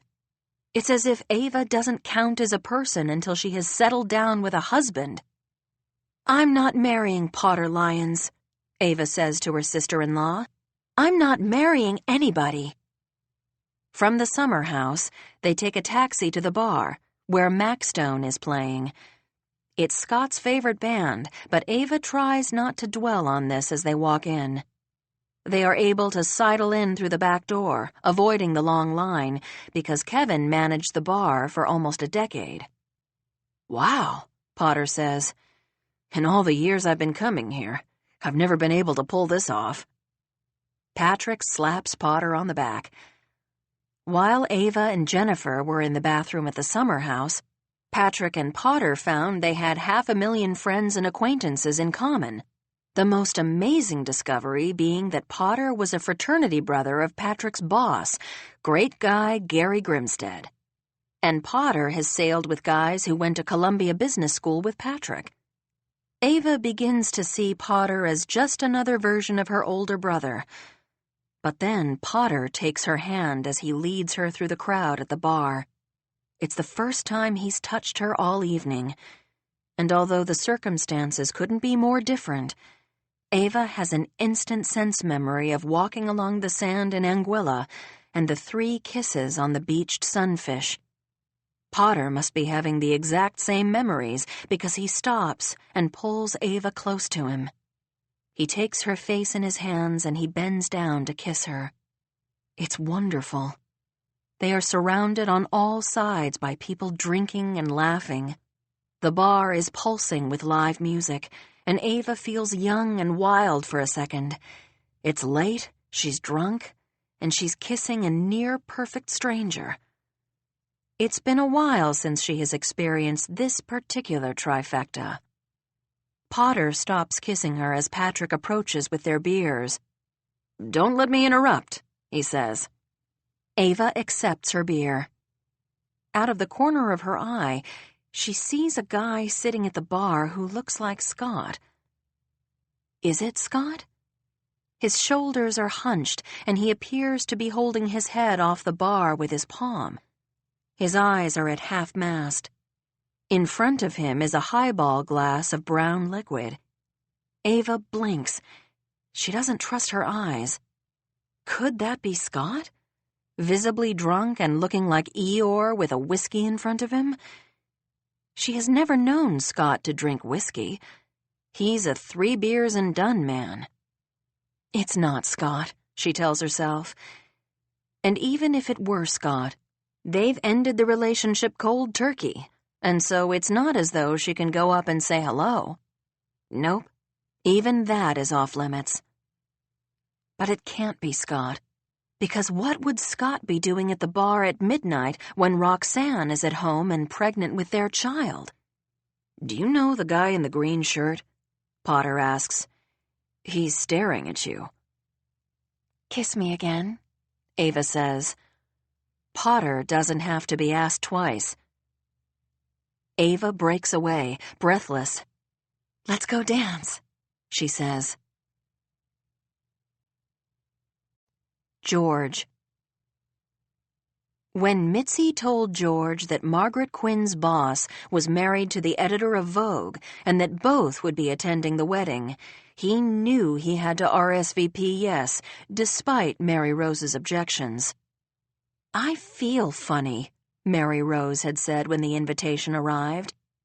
This is the wedding of my boyfriend's ex-girlfriend's husband's ex-wife, who also happens to be Margaret Quinn. Do I belong?" George had wondered himself at the source of the invitation. After much pondering, he decided Mitzi had been behind it. The invitation was a peace offering, and to turn away an olive branch would mean 20 years of bad luck. They were all adults. George had done little more than see Mitzi through a rough year. In a way, his failings with Mitzi were what had led her back to Kelly. Plus, he could say that he was one of very few non-family members to attend Margaret Quinn's wedding.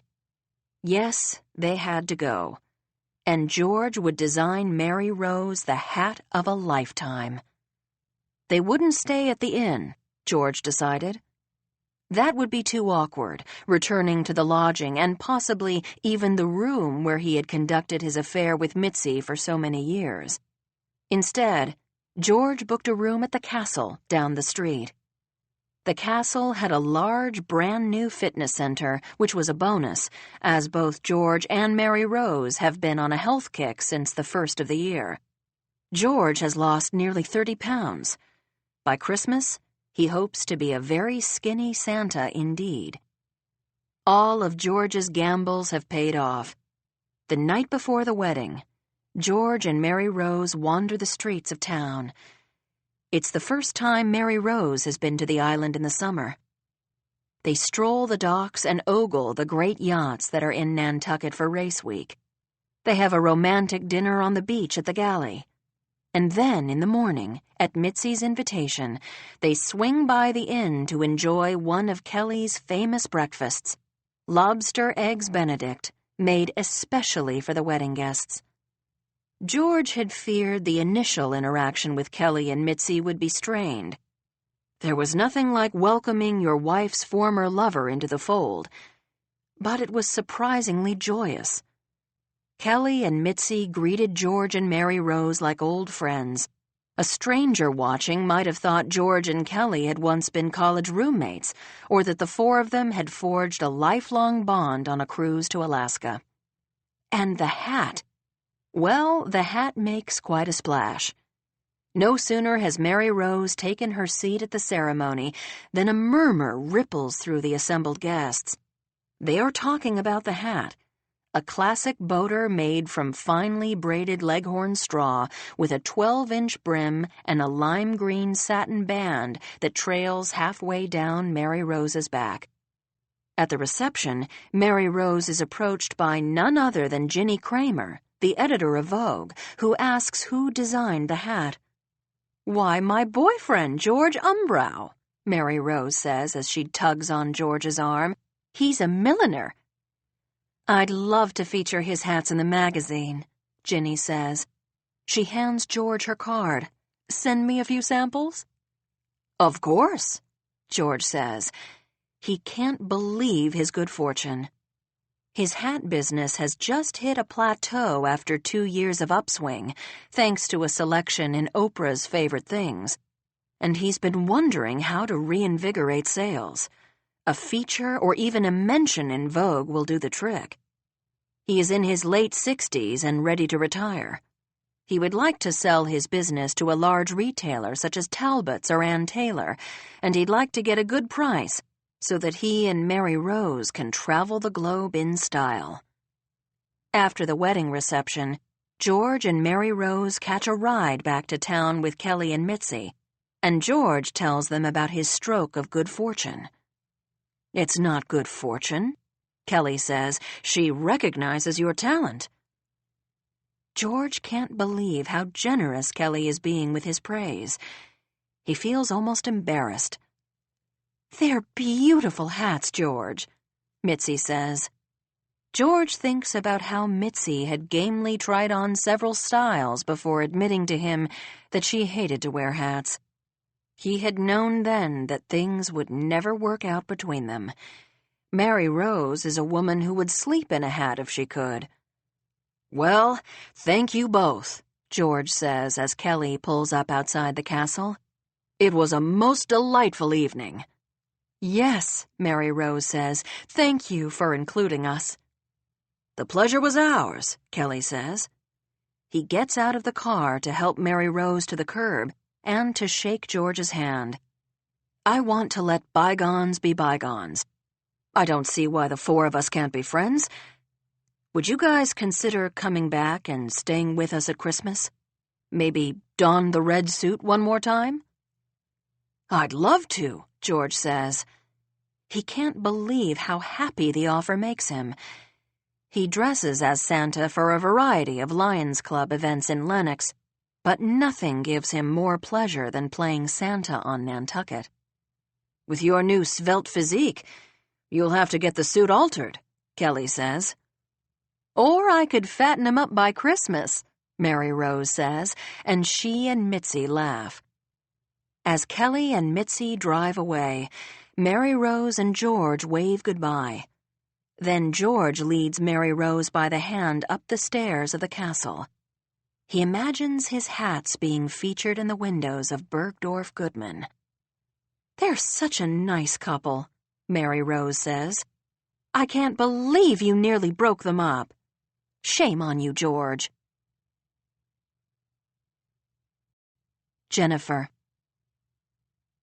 At 8 o'clock the morning after Margaret and Drake's wedding, despite a tremendous hangover, Jennifer laces up her running shoes. Patrick rolls over in bed and tugs on her shirt. "Don't go," he says. "Come back to bed." She turns around and smiles, but even that small effort feels like it's enough to crack her face in half. After Ava saw Scott at the bar, she and Jennifer ordered fireball shots. What a rotten idea. And it had been Jennifer's. "I'll be back between 9:30 and 10. "Not only a run, but a long run," Patrick says. "You go, girl." Jennifer hopes to slip out of the inn unnoticed, but she bumps into Kevin on the back stairs. Kevin, of all people. "Hey," he says. He checks his watch. "Where are you off to?" Jennifer tugs on her tank top. "Going for a run," she says. She wonders if Kevin remembers the conversation they had the evening before. Did he tuck away the particulars? He's looking at her strangely, with his head cocked, as if he's trying to see her from another angle. He thinks she's having an affair. Jennifer would bet her life on it. Well, let him think that. In some ways, it's preferable to the truth. "I'm off," she says. "Enjoy," Kevin says. She goes out the back door of the inn and heads down Liberty Street to Gardner. She figures it'll take her 40 minutes to run to Norvale's house, 10 minutes to do the deal, and 40 minutes to run home. She needs more drugs. She has been trying to wean herself off the oxy, and at one point, when Patrick was first home, she had made it through an entire day with only one pill. But after that, she felt moody and headachy and sick, and she deeply craved the high of the oxy, the sense of order and focus it brought her. She couldn't live without it. Could not, would not. She had met Nora once in July at their usual spot on Route 3, thinking that would be it. But now that she's on Nantucket where Nora lives, the temptation is too great to resist. She's going to buy 60 pills. These 60 will be the end, she tells herself, but she has to get these 60. The mere thought of so many pills puts her at peace. Nora had been surprised to hear from Jennifer. Or possibly she had only been acting surprised. She knows Jennifer is an addict. And as much as Jennifer would like to blame Nora and think her evil, Jennifer can't blame anyone but herself. She wishes she had found a dealer who didn't know her. The connection between her and Nora makes her very uneasy. When Jennifer called 2 days ago to say she would be on the island, Nora said, "Family vacation?" Without thinking, Jennifer said, "Margaret is getting married, actually." "Really?" Nora said. She then pressed Jennifer for details, and what could Jennifer do but comply? Dr. Drake Carroll, pediatric neurosurgeon, ceremony on the beach at Eel Point, Kelly giving Margaret away. It was confidential information. No one wanted the paparazzi to show up, but Margaret had once been Nora's mother-in-law, and if Jennifer remembered correctly, Nora had been fond of Margaret.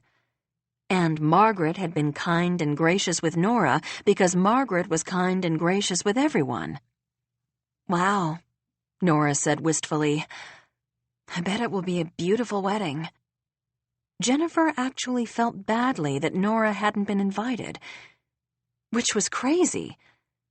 The only thing that could confuse and frustrate you more than family was former family. Jennifer jogs into the driveway of the Vale family compound at 5 minutes to 9. Jennifer has been here only once, years and years earlier, when Kevin and Nora were still married. The compound is off Hooper Farm Road. It's mid-island, where the island businesses are and where the locals live. There are 4 vehicles in the driveway: Nora's black truck, an old Jeep Wagoneer, its bumper plastered with beach stickers, and 2 old taxis, one of which is on blocks, that Jennifer knows used to belong to Nora's parents. Also in the driveway are 2 rusted-out bikes, a sun-bleached big wheel, half of a brass bed, a pile of scallop shells that stinks to high heaven, and a deflated kiddie pool. A German shepherd fights its chain in the backyard, barking an announcement of Jennifer Barrett Quinn's arrival at the low point in her life. She puts her hands on her hips and bends in half to catch her breath. She closes her eyes, but even the black is splotched blood red. "Turn around," she thinks. "You don't need the drugs." She does need the drugs. Nora comes bouncing out of the house wearing... Here, Jennifer blinks. Nora is wearing a Lily Pulitzer shift dress. It's light pink patterned with hot pink flamingos playing croquet, and it has white curlicue applique down the front that looks like icing on a birthday cake. The neckline is high enough to cover Nora's terrifying python tattoo. Nora's hair is in a French braid, and she's wearing pearl earrings and white Jack Rogers sandals. The transformation of Nora Vale is complete. She is indistinguishable from any of the women who lean over the railing of the party yacht Belle, holding gin and tonics. "You look great," Jennifer says. "Thanks," Nora says. She gives Jennifer a shy smile. "I'm having lunch with one of my clients at the Wawinnet today." This statement pulls Jennifer up short. The Wawinnet?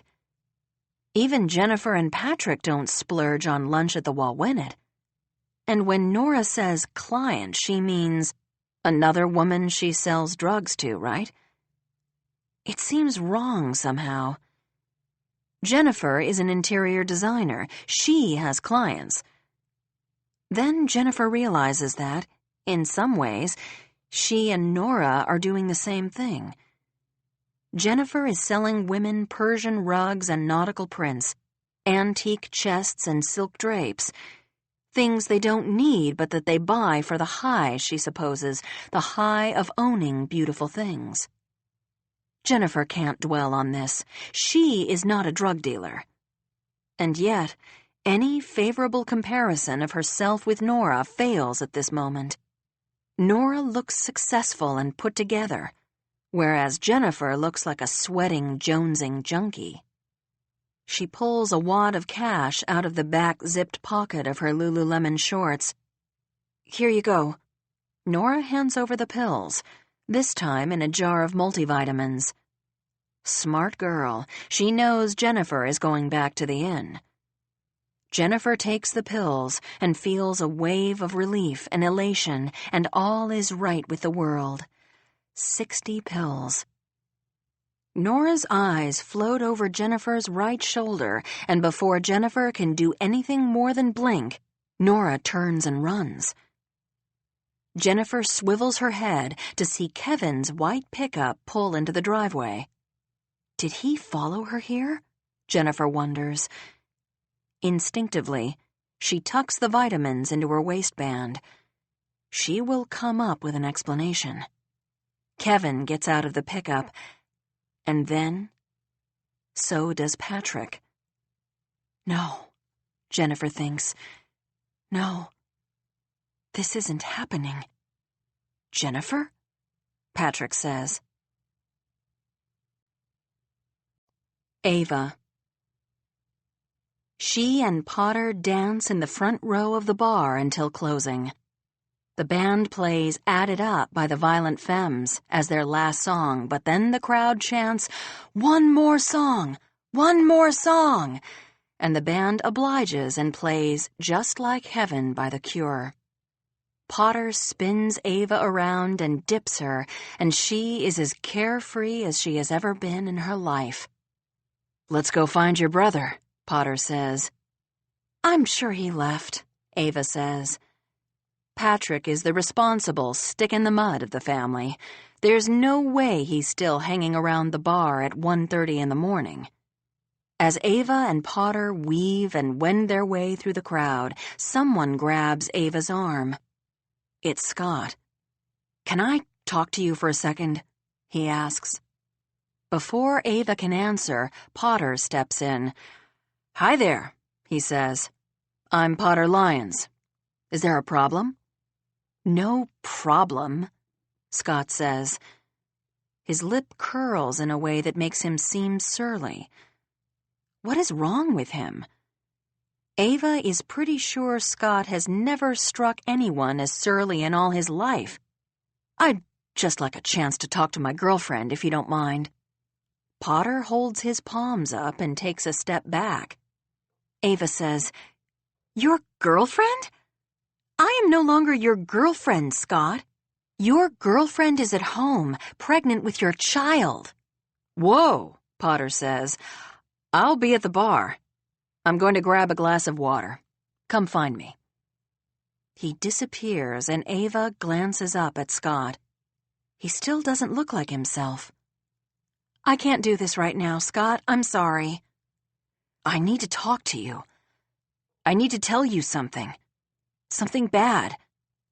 "Whatever it is, I don't want to hear it," Ava says. "But," Scott says.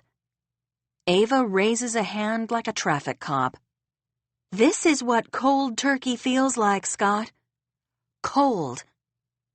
At the bar, Ava finds Potter with Jennifer. Potter hands Ava an ice water. "You saw Scott?" Jennifer says. "What did he want?" What did Scott, or Nathaniel for that matter, always want? They wanted to make Ava's life tumultuous and confusing. It was as if they waited until Ava was relaxed and actually enjoying herself before they pitched the next curveball. Ava shrugs. Jennifer signals the bartender. "2 shots of Fireball," she says. Patrick offers to drive Ava and Potter home, but Ava says no thank you. She and Potter will take a cab. When they are finally alone in the quiet of the back seat, Ava says, "Thank you for a truly wonderful evening. It's not everybody who could attend an intimate family wedding for a very famous woman at the last minute and rock it like you did." Potter laughs. "The pleasure was mine, I assure you." The taxi delivers them to Old North Wharf. Potter is staying on his sailboat, Cassandra. "Would you like a tour?" Potter asks. "Or a nightcap?" She's not surprised he's asking. It's the natural way to end their night, with some good old-fashioned making out that may or may not turn into rollicking boat sex. But Ava can't do it. She reaches her arms around Potter's neck and gives him a kiss on each cheek. She still thinks he's too handsome for her. And now she knows he's also socially savvy, oodles of fun, and a better dancer than Nathaniel and Scott put together. but she doesn't have the energy for another relationship or even a one-night stand. The run-in with Scott has left her addled. "Thank you for tonight," she says.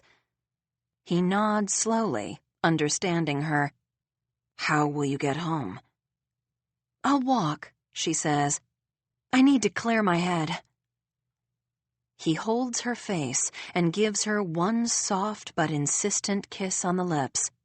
And immediately Ava remembers the desire she felt when he kissed her on the sunfish in Anguilla. It is almost enough to flip her.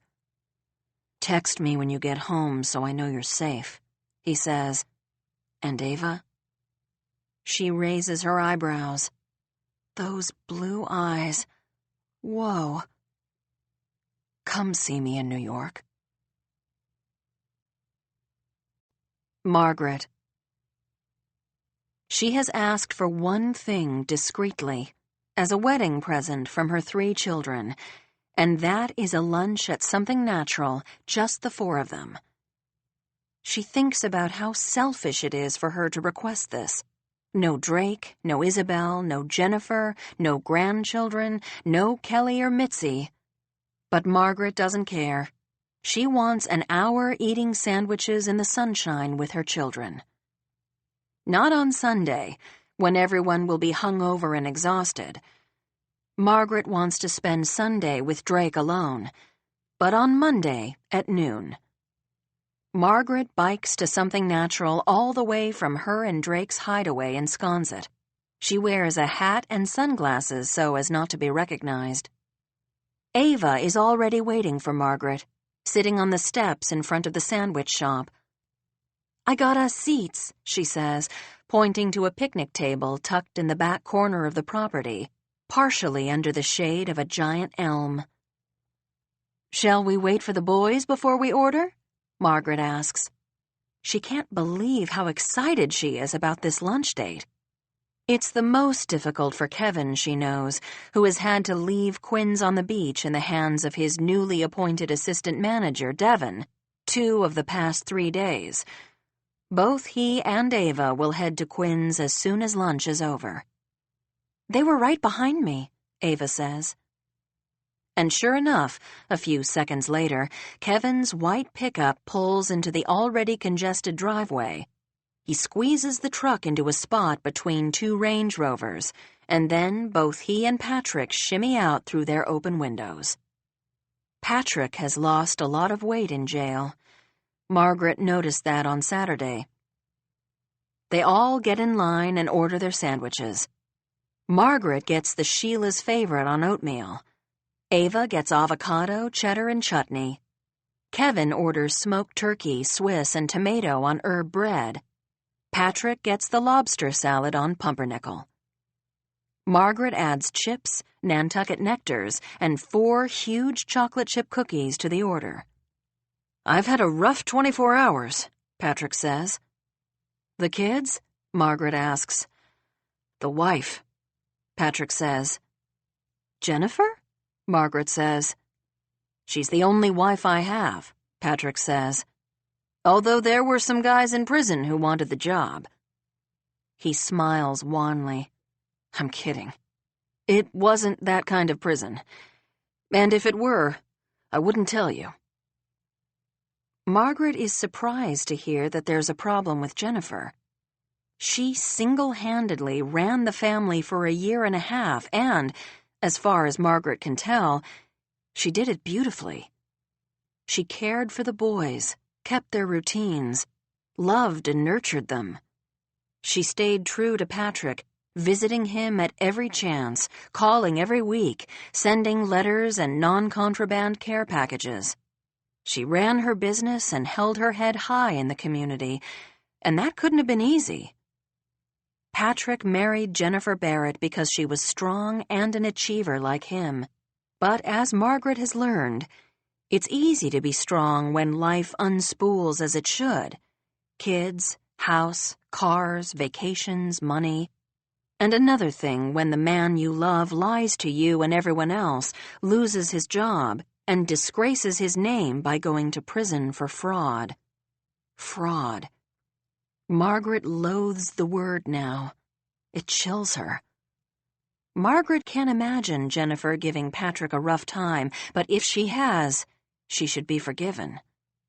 "Let's sit," she says. The four of them settle. They unwrap their sandwiches, open chips, pop the tops off their nectars, and read the factoids on the caps. Margaret says, "The body of water between Martha's Vineyard and Nantucket is the Muskeget Channel." "I did not know that," she says. She hoists the bottle in a toast. "Thank you for indulging me in this one wish. I really want to catch up with the three of you before I go on my honeymoon." They all clink bottles. Cheers. "I want to know what's going on in your lives," Margaret says. "Little stuff, big stuff."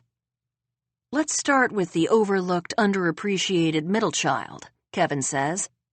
"Isabel and I have set a date for our wedding." "Hold on," Ava says. "I thought you were going to wait until Bart got home." "Yeah," Patrick says. "You should wait, man." "I can't wait," Kevin says. "It's not fair to Isabel. Or to Genevieve." "But," Ava says. "Ava," Kevin says, "we don't know when Bart is coming home." He stares at his turkey sandwich. "We don't know if Bart is coming home." They all sit in silence with that for a second, and Margaret thinks about how incredibly gracious it was for Kelly and Mitzi to host her and Drake's wedding when their son is still missing. Back in December, with the news that William Burke was still alive, the family's optimism peaked. But Burke still isn't far enough along with his recovery to shed any light on the location of the other soldiers. "When is the date?" Margaret asks, laying a hand on Kevin's arm. "Christmas Eve," Kevin says. "Isabel's parents will fly in from France." "A Christmas wedding," Margaret says. "It's a beautiful idea. Have you told your father?" "Not yet," Kevin says. "He's not going to like it," Ava says. "He'll probably think you're giving up on Bart. Mitzi most definitely will." "I'm sorry, Ava," Kevin says. "I mean no disrespect to Bart. But I have to consider the women in my life." "Drake and I will plan to come for Christmas then," Margaret says. She takes a bite of her sandwich, then wipes her mouth and says, "And who knows? Bart might be home before that." Ava looks like she's teetering on the knife edge of tears. "Another wedding," she says. Margaret says, "Potter certainly was a lot of fun." Ava shrugs. Kevin nudges her. "Yeah, maybe Potter's the one." "I'm taking some time alone," Ava says. "No Nathaniel, no Scott, no Potter. No wedding on the horizon for me. Everyone is just going to have to love me for who I am." "Oh, honey," Margaret says, "we do love you for who you are. We always have and we always will." "Speaking of Scott," Patrick says, "Jenny said he tried to talk to you at the bar the other night." "Yeah," Ava says. "Scott was at the bar?" Margaret says. "Was he with Roxanne? Was she drinking? That seems pretty risky for a pregnant woman." "He was alone," Ava says. "I refused to talk to him. But Shelby called me this morning to tell me that Roxanne miscarried." "Oh, no," Margaret says. "I'm so sorry for her." "Are you sorry for her?" Kevin asks Ava. "Of course I'm sorry for her," Ava says. "I'm sure Scott is crushed. He was put on this earth to be a father. And now he and Roxanne have broken things off." Margaret takes a bite of her sandwich. She wonders if that means Ava and Scott will start seeing each other again, but she knows better than to ask.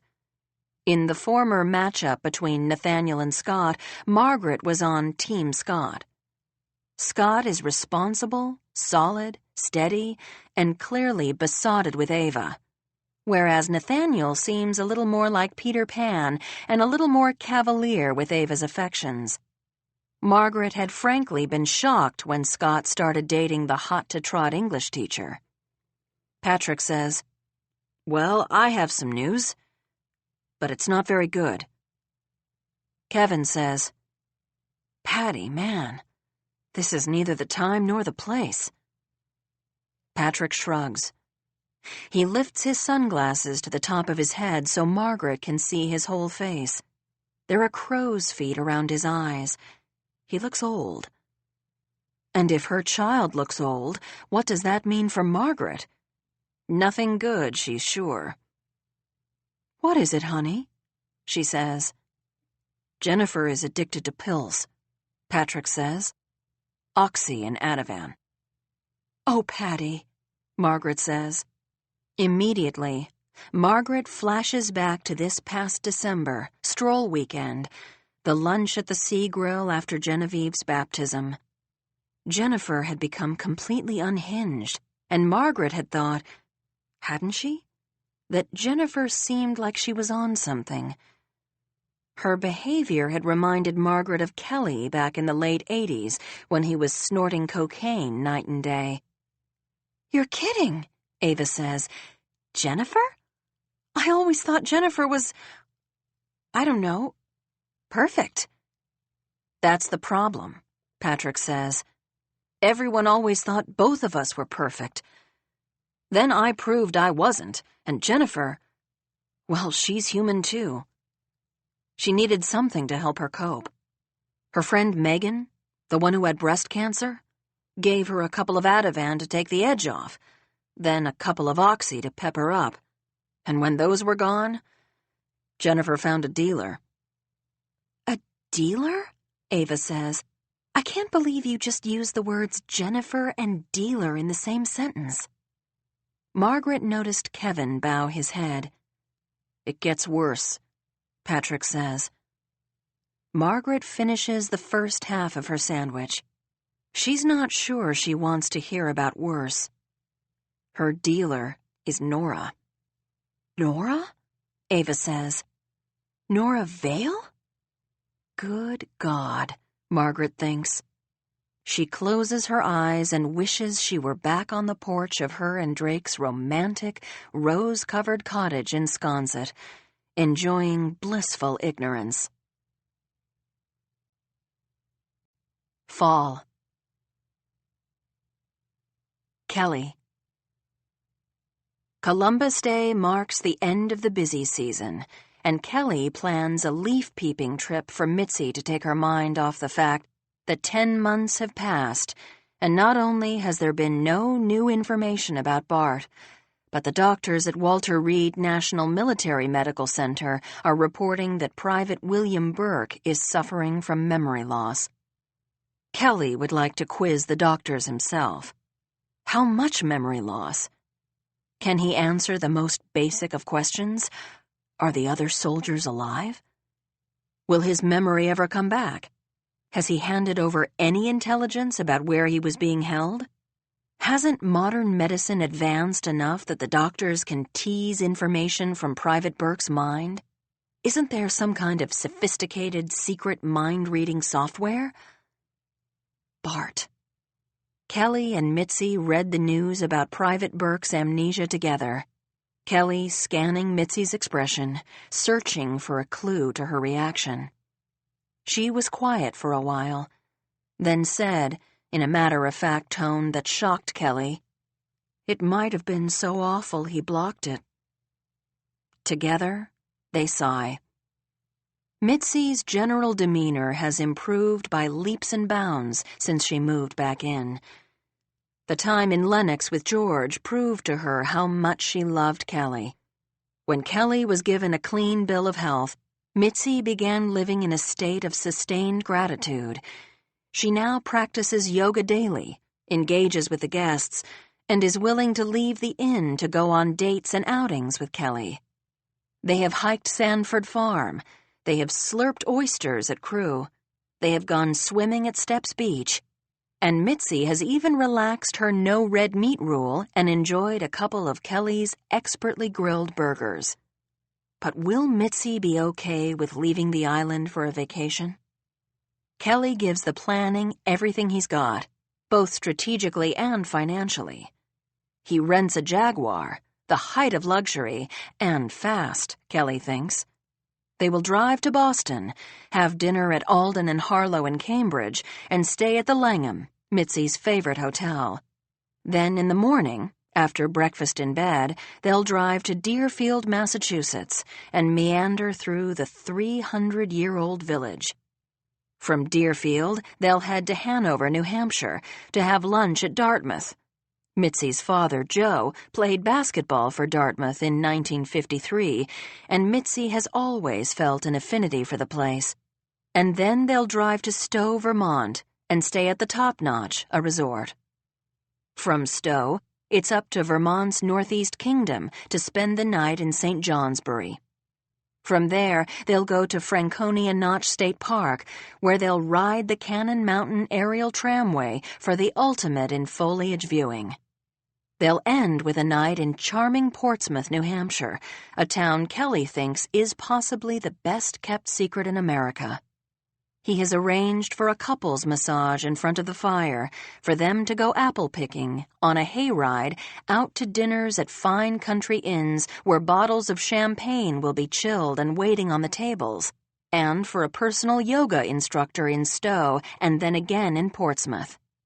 He has made a mix of Mitzi's favorite songs to play on the drive, and he's packing up pumpkin muffins and his famous snack mix, secret ingredient, bugles, in case they get hungry on the road. He prints out their itinerary on creamy paper and presents it to Mitzi one night before bed. "Don't say anything until you've read it through," Kelly says. He fears Mitzi's knee-jerk reaction will be to say no, they can't go. What if they miss news about Bart? What if Bart comes home and neither of them are there? Irrational arguments born out of her very real pain. Mitzi does as he asks and reads the itinerary. When she looks up at him, her eyes are shining with tears. "You went through all this trouble for me?" she says. "For us," he says. "It looks wonderful," she says. "I can't wait." Jennifer. She goes to outpatient drug treatment at Patrick's insistence, and although Jennifer protests initially, she also feels relieved. When caught red-handed by Patrick and Kevin in Nora's driveway, she had worried that Patrick would ship her off to Hazelden or Betty Ford. Jennifer had also been concerned about Nora. Were Patrick and Kevin going to call the police?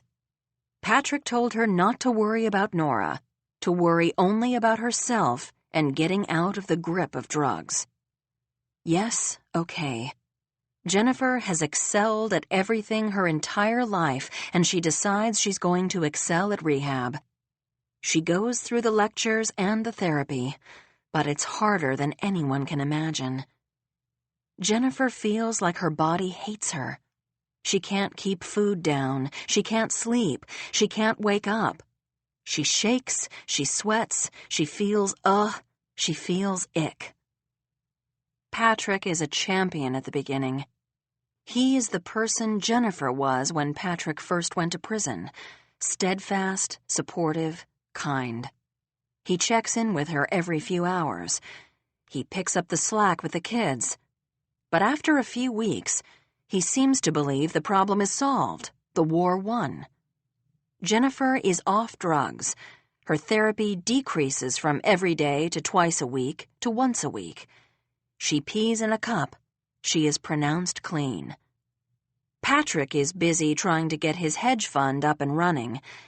He has $16 million from investors, all of them people he has worked with in the past, who continue to believe him capable of big things. He would like to double or triple that amount. It's not easy convincing new investors that he's legit, but he's persistent in presenting his business plan and a list of personal references. He's working out of his and Jennifer's home office, and he requires absolute silence. He seems resentful that Jennifer is also running a business out of that office. A successful business, she might add, and that she has fabric samples and Pantones lying around everywhere. Jennifer is basically forced to move her operation to the formal dining room. They never use it anyway, but she resents being ousted. Patrick yells at the children when they get home from school. He bans the PlayStation 4. Barrett and Pierce both complain to Jennifer. They start spending the afternoons at their friends' houses. Jennifer says to Patrick, "You're alienating your own children." Patrick gives her an incredulous look. "Do you or do you not want money? I have to start from scratch here. I'd like to build something quality, and that takes both time and concentration. I can't focus when the boys are stealing cars and killing zombies a floor above me. I'm sorry." Jennifer's drug counselor, Sable, a lovely, refined woman in her mid-50s, strongly encourages Jennifer to give up all mind-altering substances, including alcohol. But Jennifer can't. She simply can't give up her wine. "I'm not an alcoholic," she tells Sable. Sable gives her a steady look. Sable has shared bits and pieces of her own history. When she was a slender young woman in her 20s, she worked for a drug dealer on the Canadian border. She kept guns under her bed and had a refrigerator full of money. "They told me I would be okay as long as I didn't start using," Sable said. "And they were right. Once I started using, I sank like a stone." Now, Sable says, "Alcohol impairs our judgment. My main fear is you drink, you get hooked back on pills." "That won't happen," Jennifer assures her. But one Friday night after a particularly trying week, Jennifer pours herself a second glass of wine, then a third, then a fourth. The boys are out at sleepovers, and Jennifer has made veal chops with blue cheese mashed potatoes and a lavish spinach salad for herself and Patrick.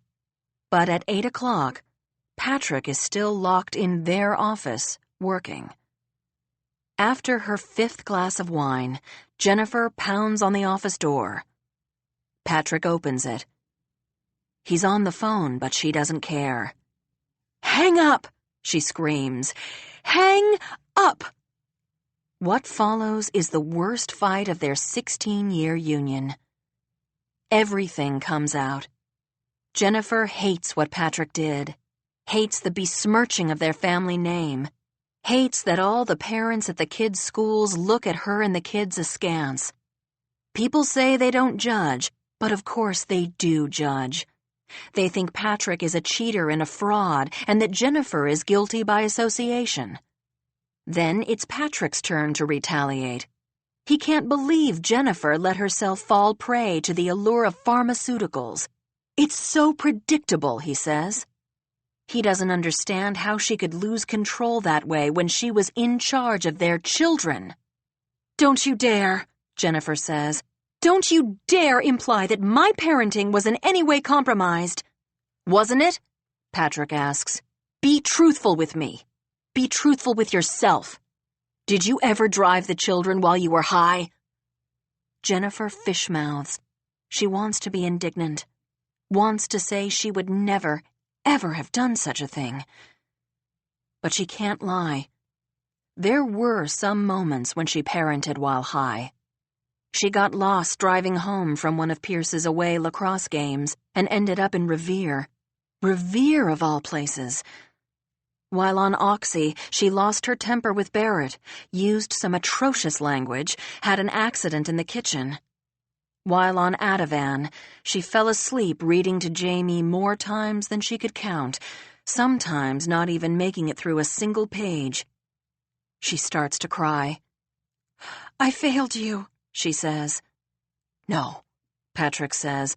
"I failed you. Your addiction to Oxy and Ativan is my fault." As much as Jennifer would like to hand Patrick the blame, she won't. "I'm an adult," she says. "Taking the pills was my decision. Seeking out more from Nora was my decision. A decision I made again and again.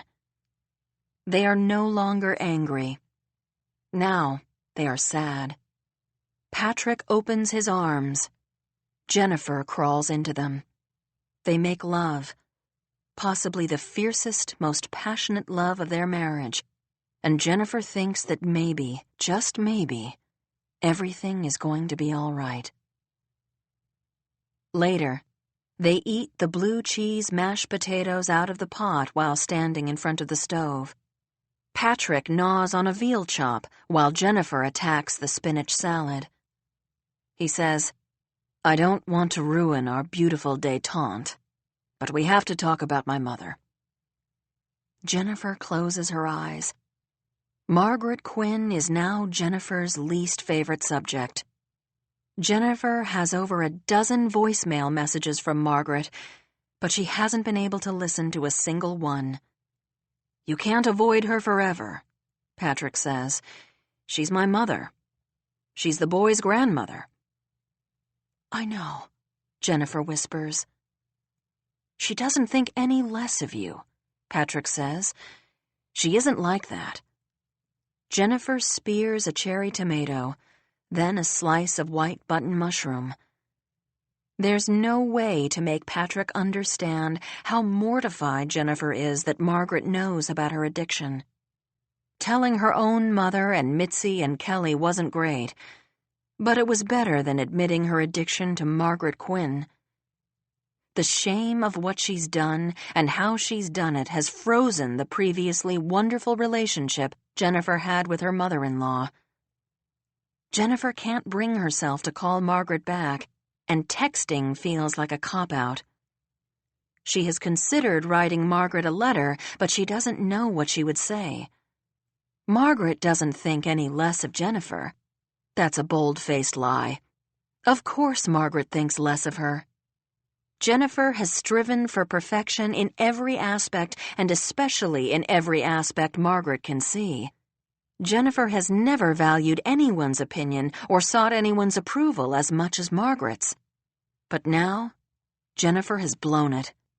She has disgraced herself and proven herself unworthy. Margaret isn't like that.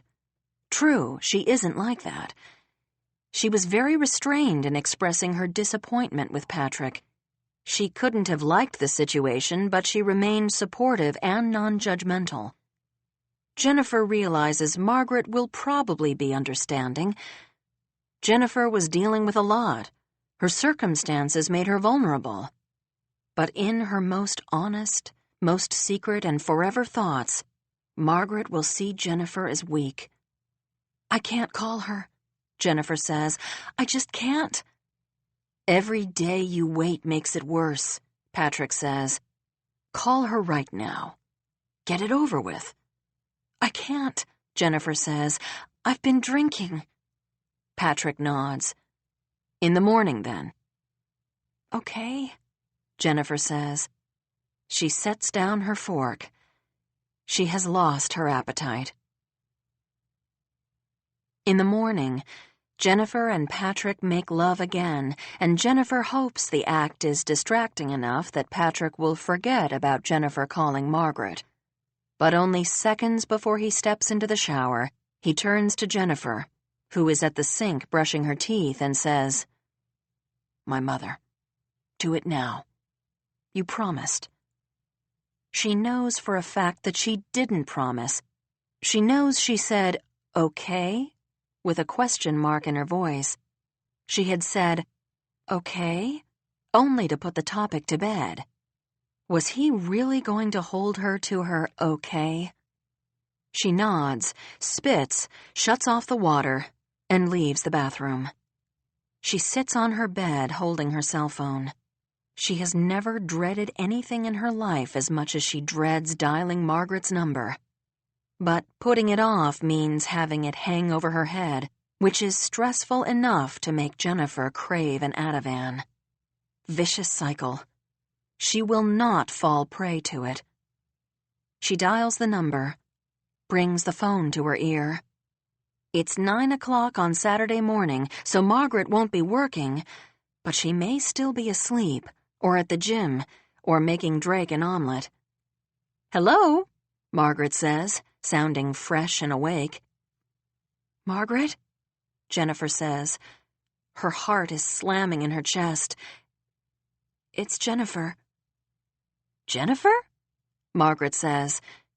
She sounds confused, and Jennifer realizes Margaret doesn't recognize her voice.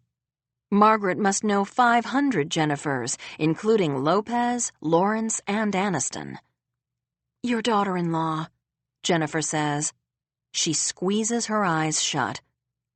"Jennifer," Margaret says, "you must think me monstrous.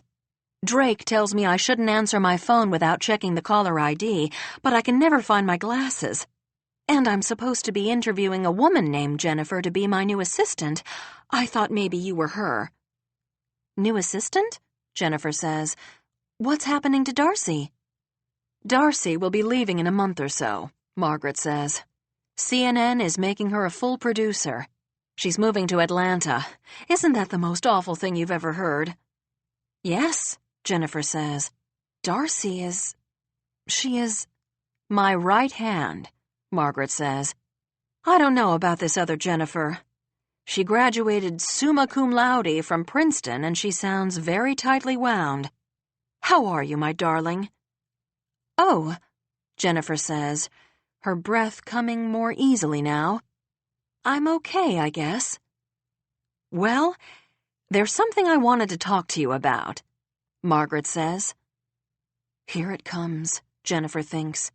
The inevitable lecture, the scolding, the description of Margaret's disappointment. Or worse, a bestowal of forgiveness. If Margaret says something kind, or if she says that each and every one of us are human and therefore susceptible to the occasional failure, and it doesn't make us bad people, Jennifer will cry. She doesn't deserve to be the recipient of Margaret's generous understanding. "Margaret?" Jennifer says. She feels she should preempt Margaret with an apology, but Margaret doesn't give her a chance. "I want to throw Isabel a bridal shower, but I don't have time to plan it," Margaret says. "Will you help me, please? You have the most exquisite taste." "I do?" Jennifer says. "I mean, of course I'll help. I can plan the whole thing if you'd like." She can't believe that Margaret is treating her like a person instead of an addict. The pills didn't define her, Jennifer realizes then.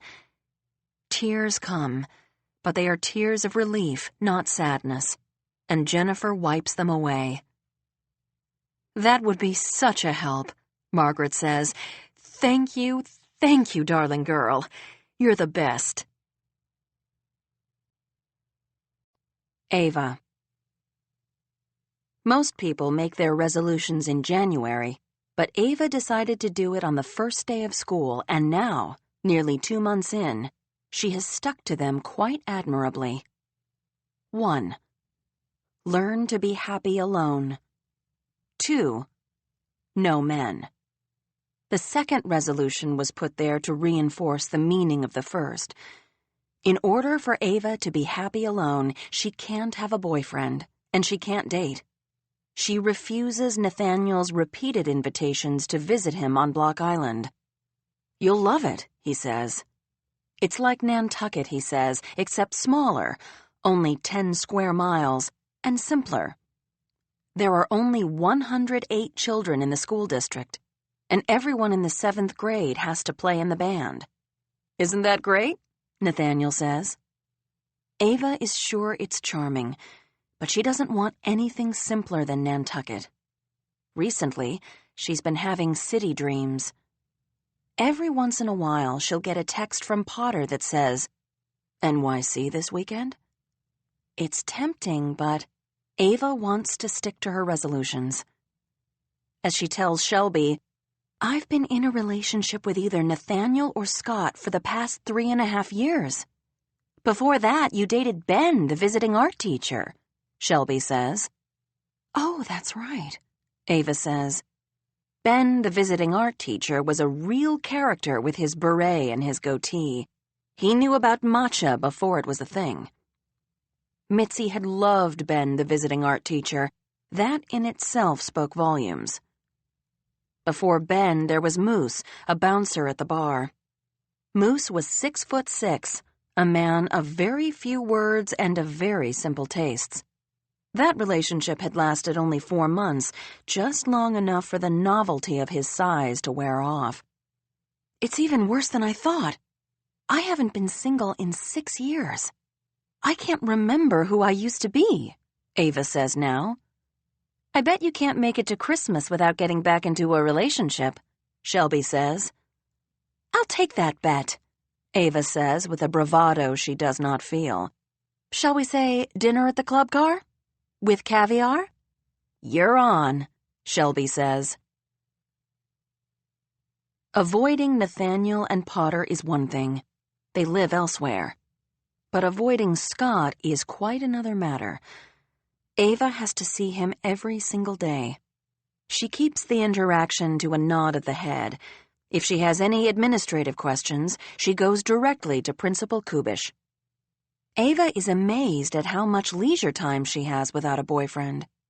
She has her mountain bike serviced and goes on long, elaborate rides for her autumn Saturdays, up to Altar Rock and over to Jewel Pond, through the state forest to Nobadir Beach. On weekend nights, she goes to Shelby and Zach's house, where Zach makes braised short ribs or truffled mac and cheese, and they drink red wine and tell stories about the students until they're in stitches. Or Ava stays home with Kelly and Mitzi. They order Thai food and binge on Ray Donovan, and then, always, before bed, they sit in Bart's bedroom for a few minutes. The light is always kept on in that room as they wait for his return. Then Kelly and Mitzi retire to their bedroom.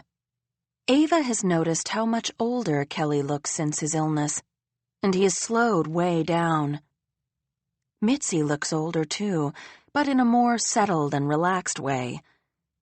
She is more approachable than she has ever been, so approachable that one morning over coffee, Ava says, "How are you feeling about Bart?" Ava would never have dared ask this question before. Mitzi was far too volatile, the shock and pain of Bart's disappearance too raw, her psyche too fragile. Mitzi shakes her head.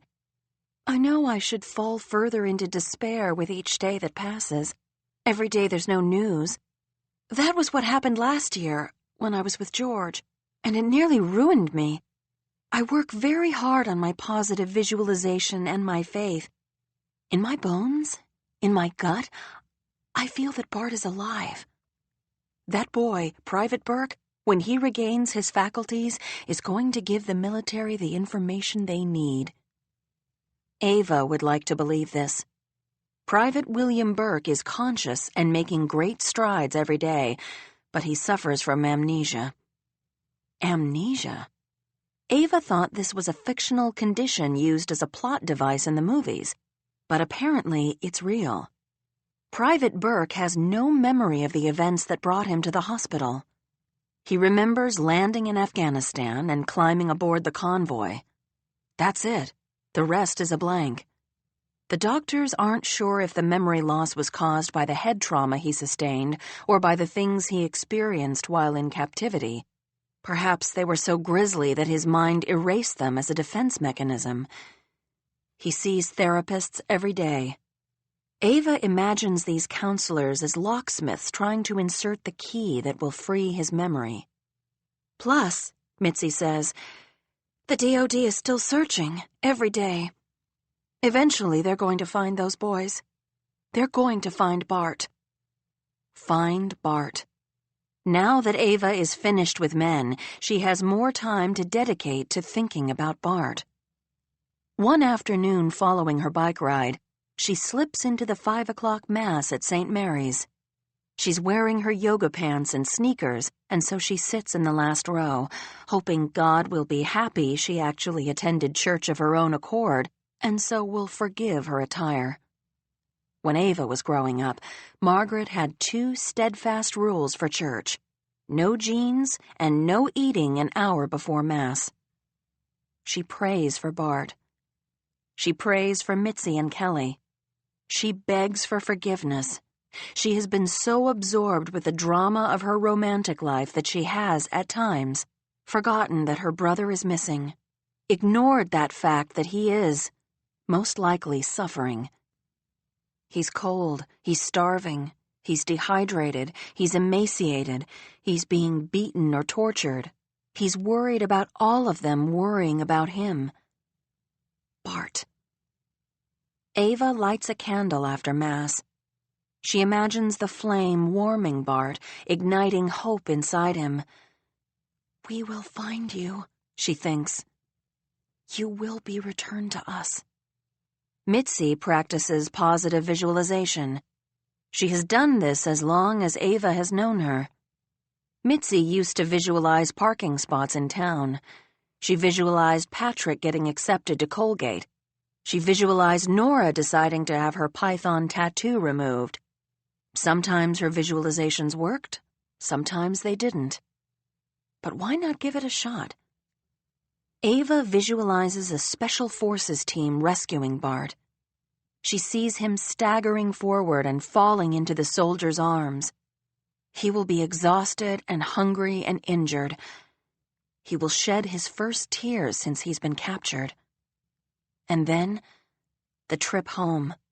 From Afghanistan to Germany to New York, from New York to Boston, from Boston to Nantucket. Ava pictures her brother wearily climbing the front steps of the inn, opening the door, and flinging his rucksack down. "It's me, Bart," he would say. "I'm home." The first week in November, Ava is due to have her second-grade class observed, and the person who does classroom observations and evaluations is Scott. There is no way around this.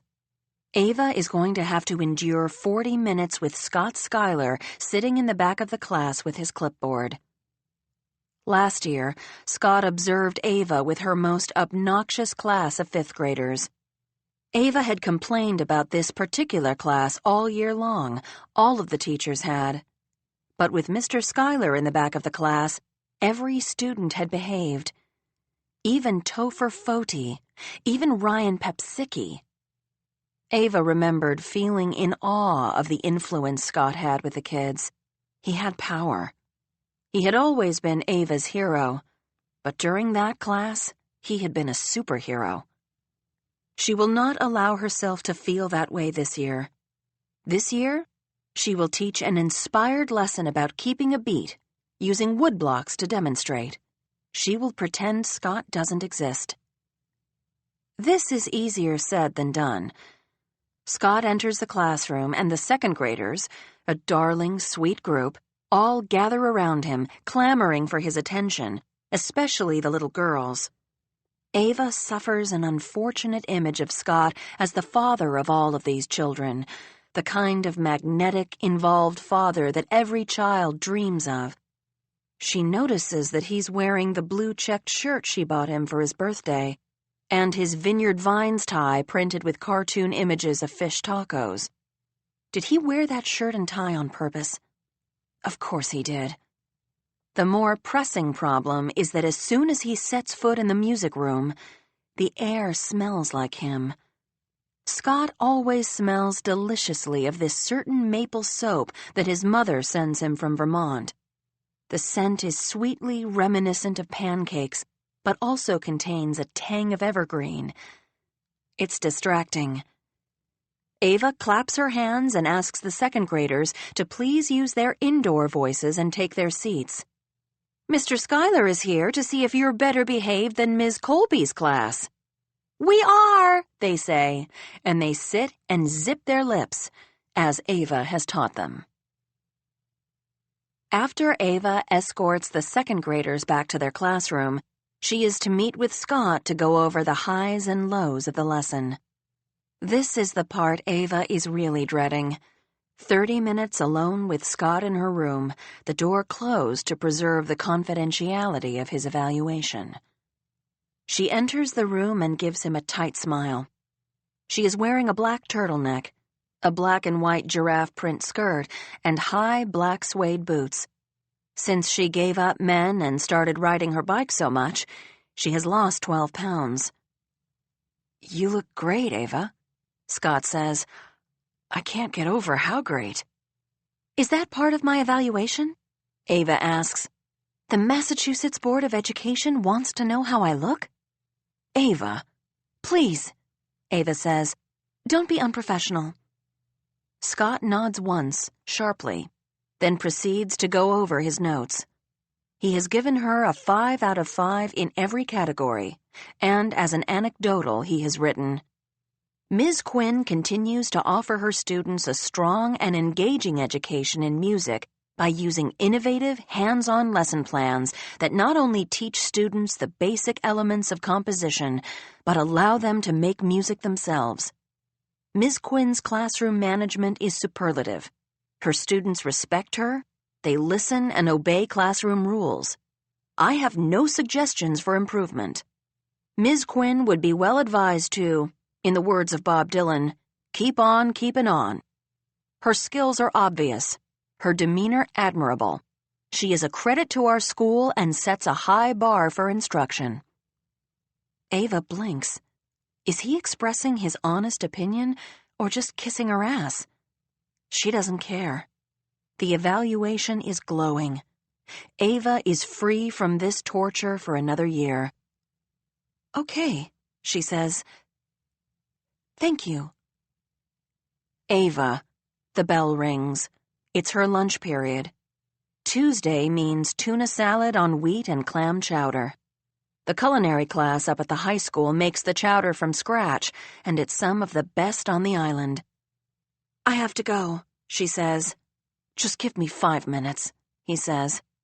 "There are some things I want to say." Ava doesn't want to hear the things Scott Schuyler has to say, but his brown eyes are searching hers in such an earnest way that she doesn't have the heart to walk away. "Speak," she says. "Ava, I love you," he says. She scoffs. "Last Christmas stroll, you took Roxanne to the hospital on a Good Samaritan mission, and you never returned to me. Not really. You skipped the Festival of Trees. You missed Genevieve's baptism. And then you started dating Roxanne." "You were with Nathaniel," Scott says. "You never should have gone with Roxanne to the hospital," Ava says. "If you had stayed with me on Nantucket, we would be engaged by now." "Yes," he whispers. "But we're not." "Roxanne needed me," Scott says. "No," Ava says. "Roxanne wanted you. Despite the fact that you were my boyfriend. She set her sights on you and you were hers. Women who look like Roxanne Oliveria always get what they want." "It wasn't how she looked," Scott says. "Scott," Ava says, "come on." "Okay," Scott says, and he raises his palms. Ava has always been a sucker for Scott's hands, broad, strong, capable. She looks down at her desk, where the sheet music for Annie's song rests. Next week, the 4th graders receive their recorders and they will begin practicing for graduation. It's a never-ending cycle of, you fill up my senses. I thought Roxanne was beautiful, yes, I did. I thought, quite frankly, that she was out of my league. Most women are. But apparently not me, Ava says. She gives a dry, disgusted laugh. Thanks. Roxanne is beautiful only on the outside, Scott says. Inside, she's needy and narcissistic, flaky and irritating. I can't believe you're saying those things about the almost mother of your child. Scott winces. She hasn't been the same since the miscarriage. My understanding is that few women are the same, Ava says. She's really messed up, Scott says. She goes to a therapist every day. I went the first few times, but then I had to stop. Are you two still seeing each other? At all? Ava hates asking, but she has to know. Not really, he says. What a wimpy answer. Ava stands up. Her chowder is calling. "Ava," he says, "I was just as shocked as you were when Roxanne got pregnant. Well, my first response wasn't joy, I can tell you that." "But you've always wanted to be a father," Ava says. She feels herself reaching an emotional edge. Roxanne had given Scott his dream. He takes both of Ava's hands. This is not okay, but his grip is so firm she can't pull away. "I wanted to be the father of your children," he says. "I love you. I never loved Roxanne. I got caught in her web somehow. And then you were with Nathaniel, and a part of me believed you had always wanted to be with Nathaniel."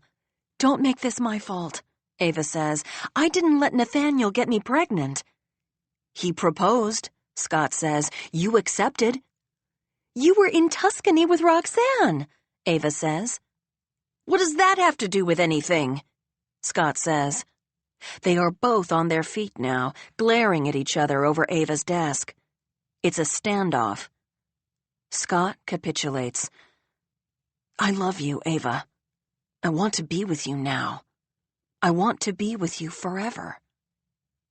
These are words that Ava would have relished at another time, but at the moment, they feel a day late and $1 short. She loves Scott too. That isn't the problem. The problem is that he was going to have a baby with Roxanne Oliveria. He was going to be connected with her in an everlasting, irrevocable way, and that had been okay with him. He had bidden Ava goodbye. He had used the term cold turkey. "I haven't told anyone this," Ava says. Scott's brown eyes open a little wider. Ava tries to ignore the thick brown hair that she used to grab in moments of passion. "This is my last year at Nantucket Elementary," Ava says. "What?" Scott says. "Yep," Ava says. "I'm moving to New York. Next September, I'm teaching there." Scott seems to be at a loss. "What?" "I'm done living at the inn," Ava says. "I want to grow up. I want to be a person. My own person." "Ava," Scott says. "Consider this my notice," Ava says. Kevin. Kevin Quinn is the king of the world. At the Selectmen's meeting on Wednesday, November 9, Kevin is granted a 3-year liquor license for his venue, Quinn's on the Beach, at 200 Surfside Road. The total cost, with all of the permitting fees and insurance, is just under $120,000. Kevin figures he will easily make this money back in the first year. Kevin did note that his most vocal champion among the selectmen was none other than Chester Silva, Haven's uncle, who said he liked to see local kids running successful island businesses. Kevin smiles at the word kid. He's 38 years old. But Chester is in his 70s, so he supposes it's all relative. That accomplished, Kevin finds a small year-round rental on the edge of town. It's just a cottage, 2 bedrooms, 2 baths, but it's charming and warm. There is a cozy downstairs bedroom for Genevieve and an airy, spacious loft-type master suite for Kevin and Isabel. There are granite countertops in the kitchen and a breakfast nook, a clawfoot tub in Genevieve's bathroom, and a postage stamp-size yard where, come spring, Genevieve can toddle around. Once Kevin and Isabel have moved in, man, does it feel good to have their own space. Kevin focuses all his energy on the wedding. He has purchased plane tickets for Arnaud and Elin, Isabel's parents, who will arrive on December 23 and stay for 4 nights in room 10 at the inn, George's old room. The ceremony will be held at the Sconset Union Chapel at 3 o'clock in the afternoon. Kevin can't begin to explain the hoops he had to jump through to make this happen in the off-season. Even with space heaters, the chapel will be chilly. but St. Mary's is busy with Christmas Eve services, and Isabel is adamant about a church wedding. Kevin has asked Father Paul, the priest the Quinn family grew up with, to return to Nantucket from the mainland to perform the ceremony. The reception will be the annual Winter Street Inn Christmas party, only this year the party will be catered because Isabel isn't to lift a finger. Mitzi and Kelly have been very supportive of these plans. The only hiccup came when Kevin brought up the topic of groomsmen. He had initially thought he would be attended by Patrick as best man and Pierre, his boss from the bar, as the other groomsmen, while Isabel would have Ava and Jennifer. "But what about Bart?" Mitzi had asked. Kevin had stared at her, not quite understanding the question. She said, "He'll be hurt if you don't make him a groomsman." Kevin nodded slowly. Bart would most definitely want to be a groomsman, if he weren't being held prisoner in Afghanistan. But Kevin quickly realized that Mitzi's hopes ran high, and if Kevin wanted her full cooperation, he would have to get with the program and proceed as if Bart would be back on Nantucket by December 24. "Bart will be my groomsman," Kevin said. "I'll just have Pierre as backup." "You won't need a backup," Mitzi said. "Why don't you ask Pierre to be a reader?" "Okay," Kevin said. "That's what I'll do." Jennifer. Jennifer throws Isabel's bridal shower the weekend before Thanksgiving. Her primary stumbling block is that Isabel has few friends on the island, so there aren't enough attendees for a full-blown party. She decides to reserve the elegant red dining room upstairs at Le Languedoc. Isabel will feel comfortable and cozy. There will be French champagne and French bistro food. Jennifer invites Margaret, Mitzi, Ava's best friend Shelby, and then, truly desperate for warm bodies, she asks Mary Rose Garth, George's girlfriend. Everyone accepts. Both Margaret and Mitzi are thrilled, Kevin is grateful, and Jennifer feels more like herself than she has since the day Patrick was indicted. She is helping out, getting things done. Isabel will have a proper bridal shower in an elegant French restaurant. Patrick and Jennifer arrive on Nantucket for the shower on Saturday afternoon. The streets of town feel deserted because many locals are on Martha's Vineyard for the annual high school football game known as the Island Cup. Jennifer bought Isabel a set of plush white towels, monogrammed with her and Kevin's initials. But once Jennifer's on the island, she goes to Lady Bird Lingerie on Center Street because she wants to get Isabel something pretty to wear on her honeymoon. As Jennifer is heading back to the inn with the gift, she sees a black truck rumbling down the cobblestones of Main Street. Jennifer's heart seizes. It's Nora's truck. The truck stops abruptly. The driver's window goes down, and Nora sticks her head out. "Hey, you!" She sounds normal, friendly, and she looks wonderful. She has gotten her hair colored and styled by someone who knows what he or she is doing, and Nora looks at once younger and more sophisticated. Drugs, Jennifer thinks. Oxy, Ativan. A familiar longing stirs in her. "Hey," Jennifer says. She isn't sure whether to stop and chat or hurry along up the sidewalk. To stop might make for an uncomfortable situation, but to speed up might seem rude. Jennifer compromises by slowing down somewhat. Nora nods at Jennifer's shopping bag from Lady Bird. "Get a little something to surprise Patty?" "Oh," Jennifer says, "this is for Isabel." "Kev's girl?" Nora asks. Jennifer presses her lips together. She finds herself unable to lie to Nora. But why not? "Are they getting married?" Nora asks. "Finally?" Jennifer smiles and keeps walking. "I'll take that as a yes," Nora says. "Good for Kev. He deserves to be happy." "Yes," Jennifer says, perhaps more forcefully than she intends. "He does." "When is the wedding?" Nora asks. Jennifer will not tell her. She waves and picks up her pace. "Okay, then," Nora says. She drives away. The shower is sheer perfection, if Jennifer does say so herself. The 7 women gather in the vestibule of the restaurant, and everyone is in high spirits, especially Isabel. She is smiling more brightly than Jennifer has ever seen her smile. Isabel isn't a woman who is used to being celebrated, a fact that breaks Jennifer's heart a little, but also makes her happy that Isabel is marrying Kevin. Jimmy, the bartender at Le Languedoc and a friend of the Quinn family for many years, leads the women upstairs. The stairs are narrow and steep in a way that promises an arrival, and the room does not disappoint.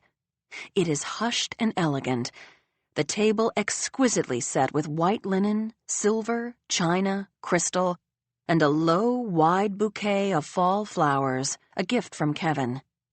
There is a magnum of Veuve Clicquot chilling in an ice bucket.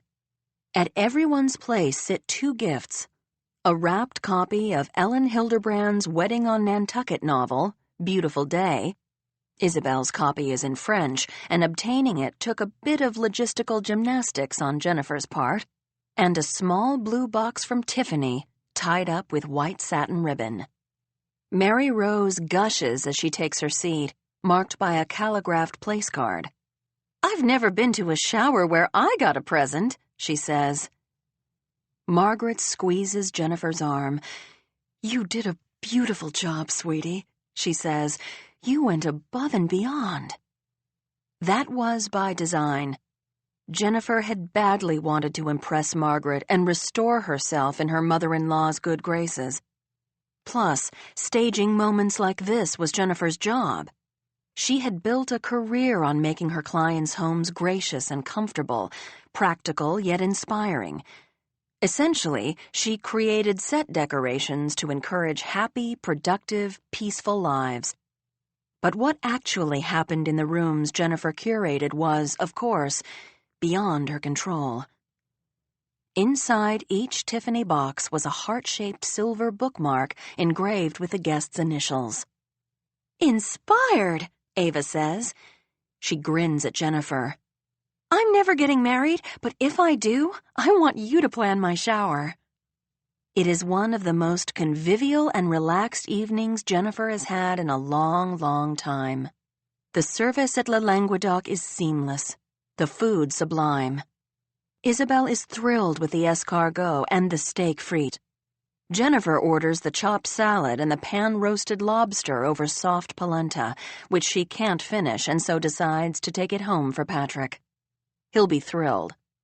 They drink 1 magnum of champagne and order a second. Jennifer had worried about the triumvirate of Margaret, Mitzi, and Mary Rose, but the 3 of them chat away like sorority sisters. Mitzi is in surprisingly good spirits, considering Thanksgiving is only a week away and Bart still isn't home. Mary Rose fits into the group easily. They might as well start calling her Aunt Mary Rose. Before dessert is served, Jennifer requested an opera cake, Isabel's favorite. Margaret taps her glass with her spoon, then stands to make a toast. "When my children were growing up," she says, "I used to joke that I spent 5% of my time taking care of Patrick, 5% of my time taking care of Ava, and 90% of my time taking care of Kevin." The table chuckles. Jennifer has heard all the stories about Kevin as a kid. The poor grades, the detentions, the scrambling for missing homework and forgotten lunches. Now that Jennifer is the mother of 3, she sees that Kevin has long been a victim of birth order, stuck behind Patrick, who is good at everything and driven to do better, and Ava, the baby and only daughter. When Jennifer first met Kevin, she thought he was cute and sweet, a laid-back, less serious version of Patrick, and something about him had appealed to her. Of course, back then Kevin had been defined, absolutely defined, by Nora Vale. Nora had been a black sorceress, leading Kevin down a path of darkness. Kevin had been both afraid of Nora and dependent on her. Sort of like Jennifer herself had been. Oh boy. Of my 3 children, Kevin has taken the longest to figure out who he wants to be. I'm not going to lie. Kelly and I were worried about him. More chuckles. Mitzi raises her hand. And me. And Mitzi, Margaret says. She turns to Isabel, her green eyes shining. Kevin's dreams started coming true once he found the right person to share them with. Look at how he has thrived and grown since he met you, Isabel. He's become a father. He's started his own business. And he has a home, finally. So it is from all of Kevin's concerned parents that I raise my glass to you, Isabel, and say, merci beaucoup. To Isabel, Ava says. They clink glasses. Isabel opens her gifts while they enjoy the opera cake. The towels and tasteful lingerie from Jennifer, some less tasteful lingerie from Mary Rose, which gets the table hooting, a gift certificate to the R.J. Miller Salon from Shelby, some scented candles and a gift certificate for 10 yoga sessions from Mitzi, a gorgeous silver picture frame from Ava, and a pair of Ted Muling earrings from Margaret. Jennifer has wisely brought a couple of empty shopping bags so that Isabel can get her haul back to the inn. They leave the restaurant and head out into the frosty autumn air. Isabel catches up with Jennifer on the street and gives her a hug. Jennifer recognizes that this is a big deal. Isabel is very reserved and private, and she is not touchy-feely in the slightest. Merci beaucoup à toi, ma sœur, Isabel says. Thank you with all my heart. Oh, Isabel, you're welcome, Jennifer says, closing her eyes. She's filled with a warm, syrupy feeling that's a combination of pride and accomplishment and love. But then Jennifer opens her eyes and sees the black truck parked across the street. It can't be. Is it? Jennifer freezes. Nora Vale waves. Margaret.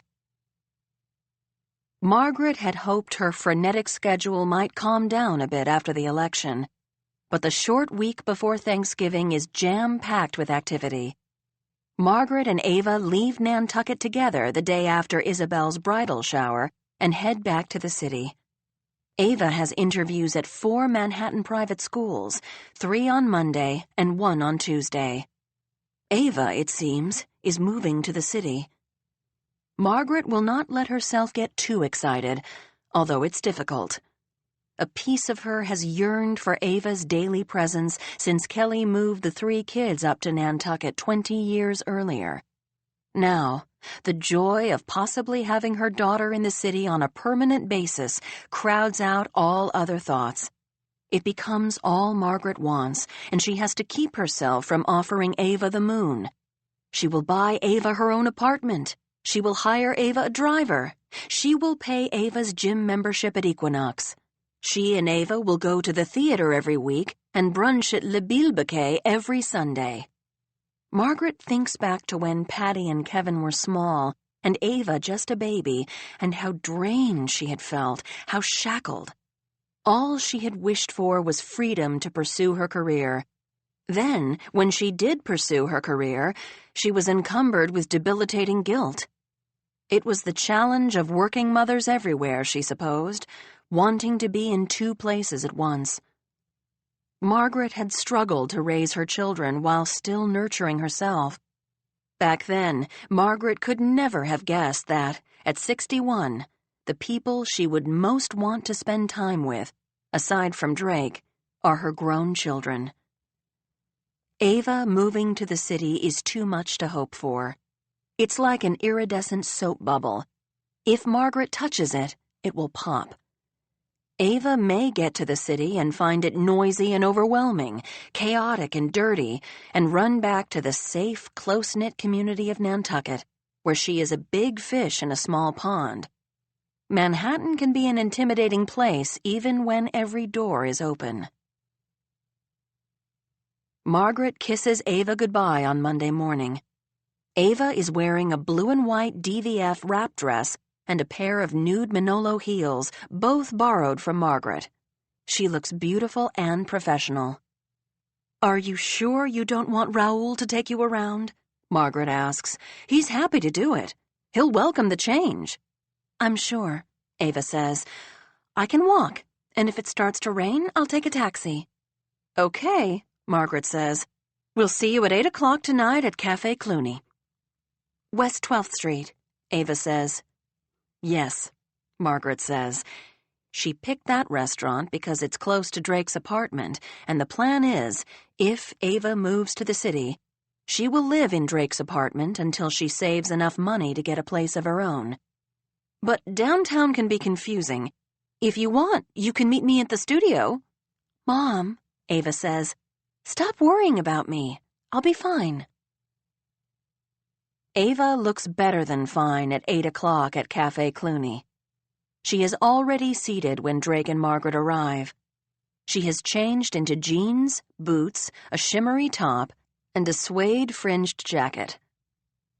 "How did it go?" Margaret asks. Her heart is in her throat, and Drake squeezes her hand, which is probably a signal that she should moderate her tone. He knows how badly she wants this. "It was amazing," Ava says. "I already have verbal offers from 2 of the 3 schools." "Yes!" Margaret barely stifles a cheer. Drake says, "This calls for a toast." Ava.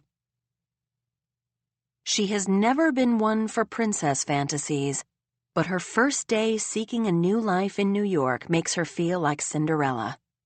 She goes to interviews at 3 private schools that might seem elitist to an outsider, but once Ava steps inside the hushed, rarefied atmosphere of learning, she is instantly converted. The commitment to music education and appreciation at all 3 schools is what Ava has dreamed of. At the first school, the Albany, there is a piano tuner kept on staff. Each of the 3 music conservatories contains a Steinway baby grand. There is live piano music for every level of ballet class. Ava is invited to sit down at one, and she can't help showing off, playing the same Schubert impromptu that she played when she was trying to impress Nathaniel. At the second school, Bainbridge Academy, attendance at 1 full season of the New York Philharmonic is required for graduation. And at the final school, Copper Hill, which is more progressive, there is a bona fide recording studio where students can write and produce their own original songs. The headmasters at all 3 schools seem captivated by Ava, and she wonders if they know she's Margaret Quinn's daughter. If so, they don't mention it. They are far too discreet and sophisticated, and in this stratum of New York, everyone bumps elbows with the famous all the time. Sophia Loren's granddaughter goes to the Albany, and Bainbridge Academy has the children of Broadway stars, best-selling novelists, and 2 starting linemen for the New York Giants. The headmasters seem intrigued by Ava's teaching career on Nantucket. It's such a small district, so far out to sea. "What is it like?" they ask. "Aren't you isolated?" Ava starts to feel as though she's been teaching in Never Never Land and has only now decided to join the real world. Her observation notes are excellent, the headmaster at the Albany tells her. Her recommendations are positively glowing. The Albany would like to hire her. The same is true at Bainbridge Academy, and the salaries at both schools are considerably higher than what she presently makes. At Copper Hill, where Ava would be overseeing the entire music department, including band, orchestra, choir, 2 madrigal groups, 2 a cappella groups, and the musical theater program, the process is longer and more involved. The headmistress at Copper Hill says she would like Ava to come back the next day to meet with the selection committee. Ava has an interview scheduled at the Raleigh Dawes School on the East Side at 10 o'clock the next morning. But after her last interview today, she decides to cancel. She wants the job at Copper Hill more than she has ever wanted anything in her life. It's a huge, challenging position where she would run a department, manage a budget, and encourage a philosophy of living a life steeped in the arts. It is so much bigger than her classroom job at Nantucket Elementary School that she feels intimidated, but also energized. This is a career for Ava Quinn. She expresses her fervent wish to her mother and Drake over dinner at Cafe Cluny. "Copper Hill?" Margaret says. "On West 70th? Ava nods as she dives into her Cluny burger.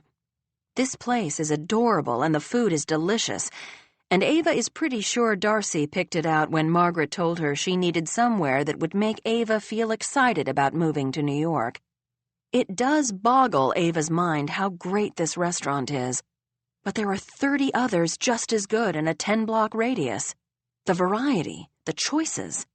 Ava can't believe how long it's taken for her to realize what she's been missing. "Lee and Ginny Kramer's children go to Copper Hill," Margaret says. "I'm sorry, I heard you say the names of the schools, but I didn't put two and two together until just this second." "Oh," Drake says, raising his eyebrows. "Does Lee sit on the board?" Margaret laughs. "He hardly has time. And Ginny is even busier than Lee is, but—" "No," Ava says, "don't." She doesn't want any help from the head of CBS and the editor of Vogue, although a phone call from either one would no doubt do the trick. "I want to get this job on my own merits." Drake plucks a frite from Margaret's plate. "Good for you," he says. On the way to her second Copper Hill interview in the morning, Ava stops at Holy Trinity and lights a candle for Bart. Is any act truly selfless, she wonders. She aches for Bart's return as keenly as she ever has, but now there's even more at stake. She's likely going to leave Nantucket. Move out of the inn. Kelly and Mitzi will have an empty nest, and Ava isn't sure they can handle that. Ava is wearing a winter white dress with black trim and black lace Manolo Blahniks, both her mother's. She loves dressing up for work and never gets the chance. She would sooner wear roller skates to Nantucket Elementary than heels. The only teacher in the district who wears heels is Roxanne Oliveria. Ava can't think about Roxanne right now. Here she goes. She knocks the interview out of the park. She pauses and considers before every answer. She is funny, self-effacing, knowledgeable. She draws on her classical training at Peabody, her love of the piano, her practical experience with musical theater. She directed The King and I, Pippin, and Chitty Chitty Bang Bang at the high school. She sings a few bars from Godspell. Why not?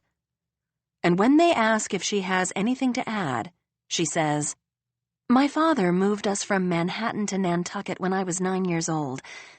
My mother stayed in New York to pursue her career." Pause. She nearly said her career in broadcasting, but then thought better of it. "My father wanted to raise us in a small, close-knit community where we didn't have to lock our cars, where we knew our neighbors, where we could ride our bikes to school. I love those aspects of Nantucket, and I also love the way the island expands socially and intellectually in the summer. But I'm ready to grow beyond the confines of Nantucket. On a personal level, I am unencumbered, no husband, no children, so there is nothing and no one to stop me from getting some air under these wings. I'm so excited by the opportunity to lead the music department at Copper Hill. You may have candidates who are more qualified, but you don't have anyone who will give this position more of him or herself than me." The committee looks intrigued, impressed. Ava mists up, then reins in her surging emotions. The headmistress beams at her. "Thank you, Ava," she says. "We value nothing at Copper Hill more than heart." Ava is all dialed up when she leaves the school. She wants to call her mother, but Margaret is filming a 60 Minutes interview with Ellen DeGeneres. Ava doesn't feel she can call her father, Mitzi, Kevin, or anyone on Nantucket. She fears they won't understand her brand-new love affair with the city. Shelby will be at school, and even if she took Ava's call, she would be the worst of the lot. Every time the topic of Ava moving to New York comes up, Shelby starts to cry. Nathaniel? No. Scott? Definitely not. Who does she know who will appreciate Ava's imminent leap into a new urban life? Potter Lyons is so excited to hear from Ava that Ava gets excited as well. I have a seminar from 1 to 4 today, he says. Otherwise, I would take you out drinking. I can't believe you're here. I can't believe you're moving here. Definitely moving, Ava says. She has the offers from the Albany and Bainbridge Academy, like 2 gold coins in her pocket. The question is, great job or dream job? Copper Hill is such a utopia, Potter says. If the chairmanship of the literature department became available, I would snap it up. You'd leave the Ivy League? Ava says. The students are ruined by the time they get to me, Potter says. I love the wonder of high school kids. Middle school, even better. You can actually mold them, influence them, make a difference. He's speaking her language. That's what Ava wants. A classroom filled with kids who want to learn. You have to have dinner with me tonight, Potter says. Can you? There's a place called Fish down on Bleecker. It's basically a dive with cold PBR and a ridiculous raw bar. A guy shucks 10 kinds of oysters while you throw peanut shells on the floor. Sounds divine, Ava says. Margaret and Drake have a benefit for the Boys and Girls Clubs tonight, so she was on her own anyway. I'll meet you there at 7. It is only when Ava sees Potter standing in front of Fish that she wonders if this counts as a date. Potter is wearing jeans and a black crew neck sweater and black suede loafers without socks, even though it's November. He is too good-looking for her, yet he beams when Ava emerges from the cab. He nearly picks her up off the ground in his embrace. She feels the surge of desire she experienced on the Sunfish in Anguilla, and then again at the bar after her mother's wedding. Fresh perspective, she thinks. She raises her face, and Potter doesn't hesitate. He kisses her until she feels lightheaded and has to grab his arms. His sweater is so soft. It's cashmere. 2 things occur to Ava in that moment. She is going to owe Shelby dinner at the club car, with caviar. And no matter which job she takes, she will never have to teach the recorder again. The Holidays. Kelly. It's a quiet Thanksgiving this year. Patrick, Jennifer, and the boys are going to San Francisco to spend the holiday with Jennifer's mother, Beverly, and Ava has chosen to stay in New York with Margaret, a decision that shows where her heart is. It has taken 30 years, but Ava has finally, and inevitably, he supposes, turned into Margaret. On Wednesday morning, she was offered the job of her dreams as the director of musical studies at Copper Hill School on West 70th Street. Kelly writes this down word for word so he can put it in the Christmas letter. Kevin, Isabel, and Genevieve will be on the island, and Kevin has suggested that Kelly and Mitzi allow Isabel to cook and that they eat in the pocket-sized dining room of the cottage they're renting. Kelly is too embarrassed to express how he feels about this. He feels irrelevant. He feels like he's being replaced as patriarch. For years and years, Kelly has wished for Kevin to find his way. But now that he has, Quinn's on the Beach is an enormous success. Well, he feels jealous. He's not ready to pass the baton yet, and certainly not where Thanksgiving is concerned. If they eat at Kevin's house, Kevin will want to carve the turkey. The notion is outrageous. Kelly expects Mitzi to side with him.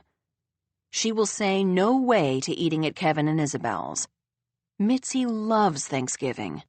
She loves getting one of the sought-after fresh turkeys from Ray Owen's farm and making her famous stuffing with the challah bread, sausage, pine nuts, and dried cherries. Kelly can't imagine Mitzi allowing Isabel to make the stuffing. What do the French know about stuffing? Nothing, that's what. But when Kelly tells Mitzi about Kevin's invitation, she says, "What a lovely idea!" She sounds genuine. Kelly blinks. Mitzi spent last Thanksgiving in Lenox with George.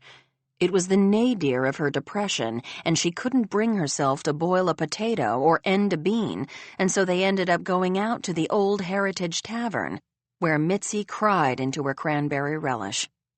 She definitely wants to make up for what was, essentially, a lost Thanksgiving last year, and besides, she has to keep busy. That's how she survives. She has the inn to run, but any additional distraction is welcome. Margaret's wedding in August, and Kevin and Isabel's impending nuptials. Thanksgiving, too, or so he'd thought. "You want to go to Kevin's?" Kelly asks. "Sure," Mitzi says. "It'll be fun." "Fun?" Kelly says. "Something new and different," Mitzi says. "They're getting married. They moved into the new house. It's only natural they would want to host us." Natural? Kelly thinks. Fun? These aren't words Mitzi should be using. Their son Bart, their baby, is missing. Kelly has counted on Mitzi to be the more emotionally vigilant of the two of them. She worries all the time at the maximum level so that Kelly doesn't have to. But now, instead of being thrown into a tailspin by the holiday, she's relaxed. It's almost as if she's forgotten about Bart, or is, somehow, getting used to the agony of their circumstances. Kelly remembers when his brother, Avery, died of AIDS. His parents had been destroyed, his mother, Frances, especially. But the day had come, hadn't it, when Kelly had called his parents' house in Perrysburg, Ohio, and Frances had been hosting her bridge group. Bridge group? Kelly had said. What about Avery? Frances said, "Avery is with the Lord now. There's nothing I can do about that. So I might as well host bridge group." The next thing Mitzi says really knocks Kelly's socks off. "If we go to Kevin's, I'll be able to do the turkey plunge." "The turkey plunge," Kelly says. "Since when have you been interested in doing the turkey plunge?" "Since forever," Mitzi says. "It's a Nantucket tradition. But I've always been too busy cooking. This is my year. I'm doing it." Kelly is speechless. "Do you want to do it with me?" she asks. "No," Kelly says. The turkey plunge is a fundraiser for the Nantucket Athenaeum in which scores of crazy people put on bathing suits and run into the water at Children's Beach.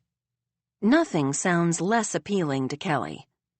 That has always been true, but this year Kelly feels like a husk. He has no energy and lately has been plagued with a headache that never seems to go away. Just discussing the turkey plunge exhausts him so much that he wants to lie down in a dark room. Mitzi harumphs. She calls Isabel to accept the invitation for Thanksgiving, then signs herself up for the turkey plunge. 10 o'clock on the day of Thanksgiving finds Kelly bundled up in jeans, duck boots, an Irish fisherman's sweater over a turtleneck, his navy Barber jacket over his sweater, a hat, and leather gloves standing down on the green at Children's Beach along with every other person on Nantucket, locals and visitors alike. One of the visitors is Vice President Joe Biden.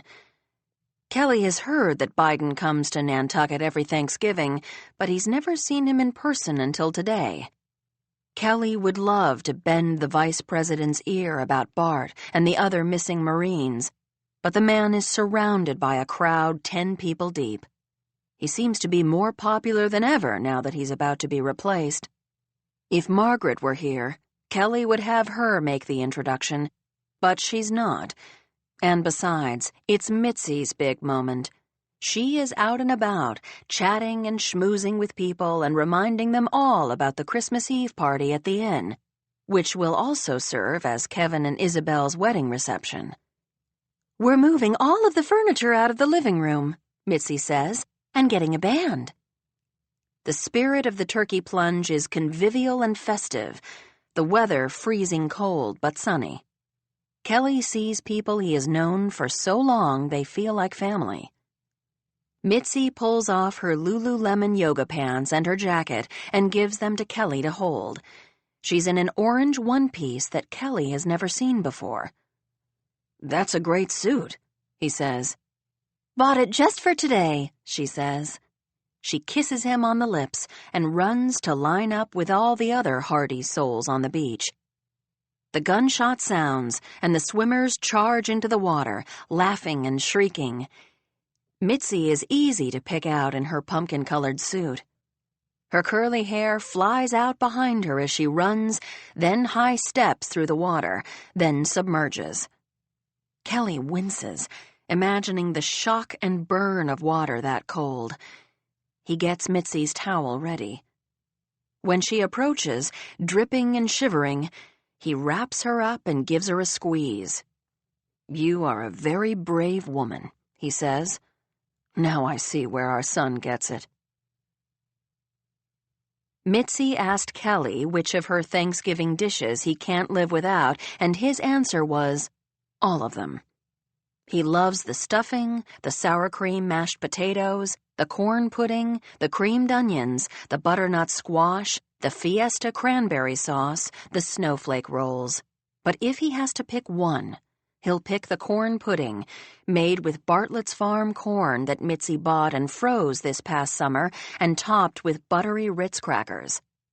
To Kelly, it's the ideal blend of island-grown produce and the Midwestern housewife fare that he and Avery were raised on. And he'll also pick the Fiesta cranberry sauce. Mitzi completely reinvents it, adding orange peel, cilantro, and jalapeno peppers. It's so addictive, Kelly craves it all year long. "Okay," she says, "I'll make both." When they get home from the turkey plunge, Mitzi goes to work in the kitchen. The TV has been left on, and the huge balloon floats of the Macy's Thanksgiving Day Parade roll past on the screen. Margaret is there, as she is every year, and today, so is Ava. Kelly feels a sharp pain at the back of his skull. He misses Ava. He has taken her for granted all these years, and now she's leaving, possibly for good. Mitzi has also accepted this with equanimity.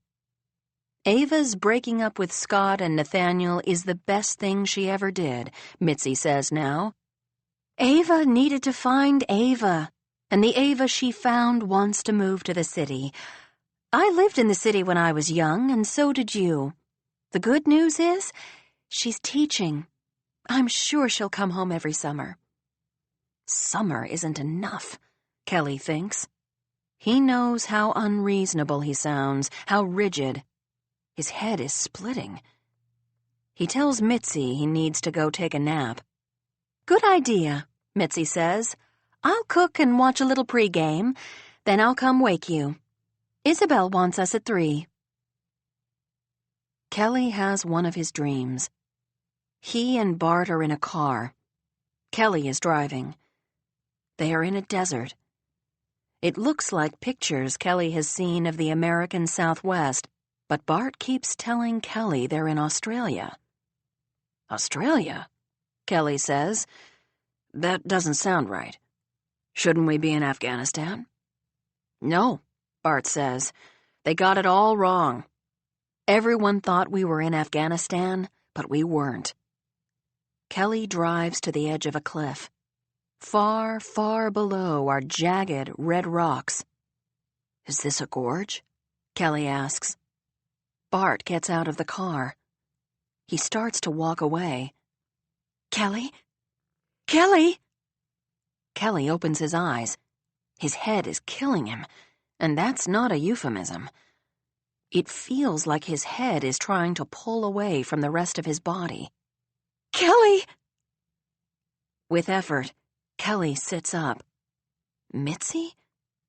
She's calling for him. Kelly! She's screaming. Really screaming. Maybe her apron caught on fire, or she missed a step and the corn pudding spilled out of the casserole dish all over the floor. Kelly gets out of bed and stumbles to the door. He sees Mitzi at the end of the hallway. She's wearing an apron. It's not on fire. She's crying. She's sobbing, breathless, pointing in the direction of the kitchen. What? She's holding something, Kelly sees. It's the telephone. This is it, he thinks. This is how he's always imagined it. They have news. Kelly falls. He hears a crack. It's a bone breaking, but there is no pain. Not yet, anyway. It is dark. Quiet. Margaret. The Wednesday night before Thanksgiving, Margaret takes her assistant, Darcy, for a farewell dinner at 11 Madison Park. 11 Madison Park was recently voted the best restaurant in America, and although Margaret has long outgrown being impressed by the best this and the best that, she has to admit, this dinner is pretty unforgettable. 11 courses with wine pairings, each course based on a food tradition of New York City. The meal starts and ends with a black and white cookie. The first cookie is savory, the final cookie, sweet. Margaret's favorite course is the one they eat in the kitchen. This, the VIP treatment because she is Margaret Quinn, which riffs on the Jewish deli. They are served tiny open-faced Reuben sandwiches, slow-cooked corned beef with homemade sauerkraut and some kind of heavenly sauce, and a petite bottle of celery soda. When Margaret sees it, she says, "I'm sorry, what is this?" Celery soda. It's bright green and fizzy, and Margaret tastes it tentatively at first, then determines it's the most delicious, refreshing, original elixir ever to cross her taste buds. It's bursting with fresh celery flavor, and it's carbonated with just a hint of sweetness. It pairs beautifully with the fatty succulence of the corned beef and the piquancy of the sauerkraut. When she and Darcy leave, Margaret agrees that 11 Madison Park is the best restaurant in America, but she won't be able to explain why, even to Drake, beyond gushing over the celery soda. Margaret has to bid Darcy goodbye outside the restaurant, a moment she has been dreading. Darcy has been her assistant for 4 years and 4 months.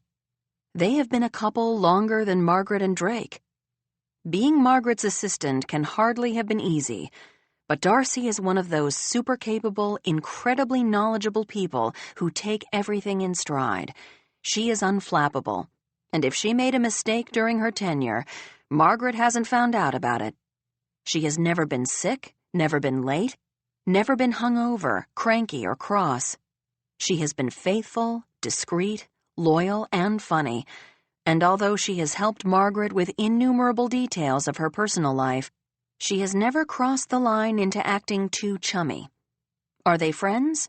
No, Margaret thinks. Not really. This dinner aside, they have never socialized other than at work functions. Even when Margaret was on location and Darcy traveled with her, they kept their private time private. In many ways, Darcy is closer than a friend. She is family. No, not family.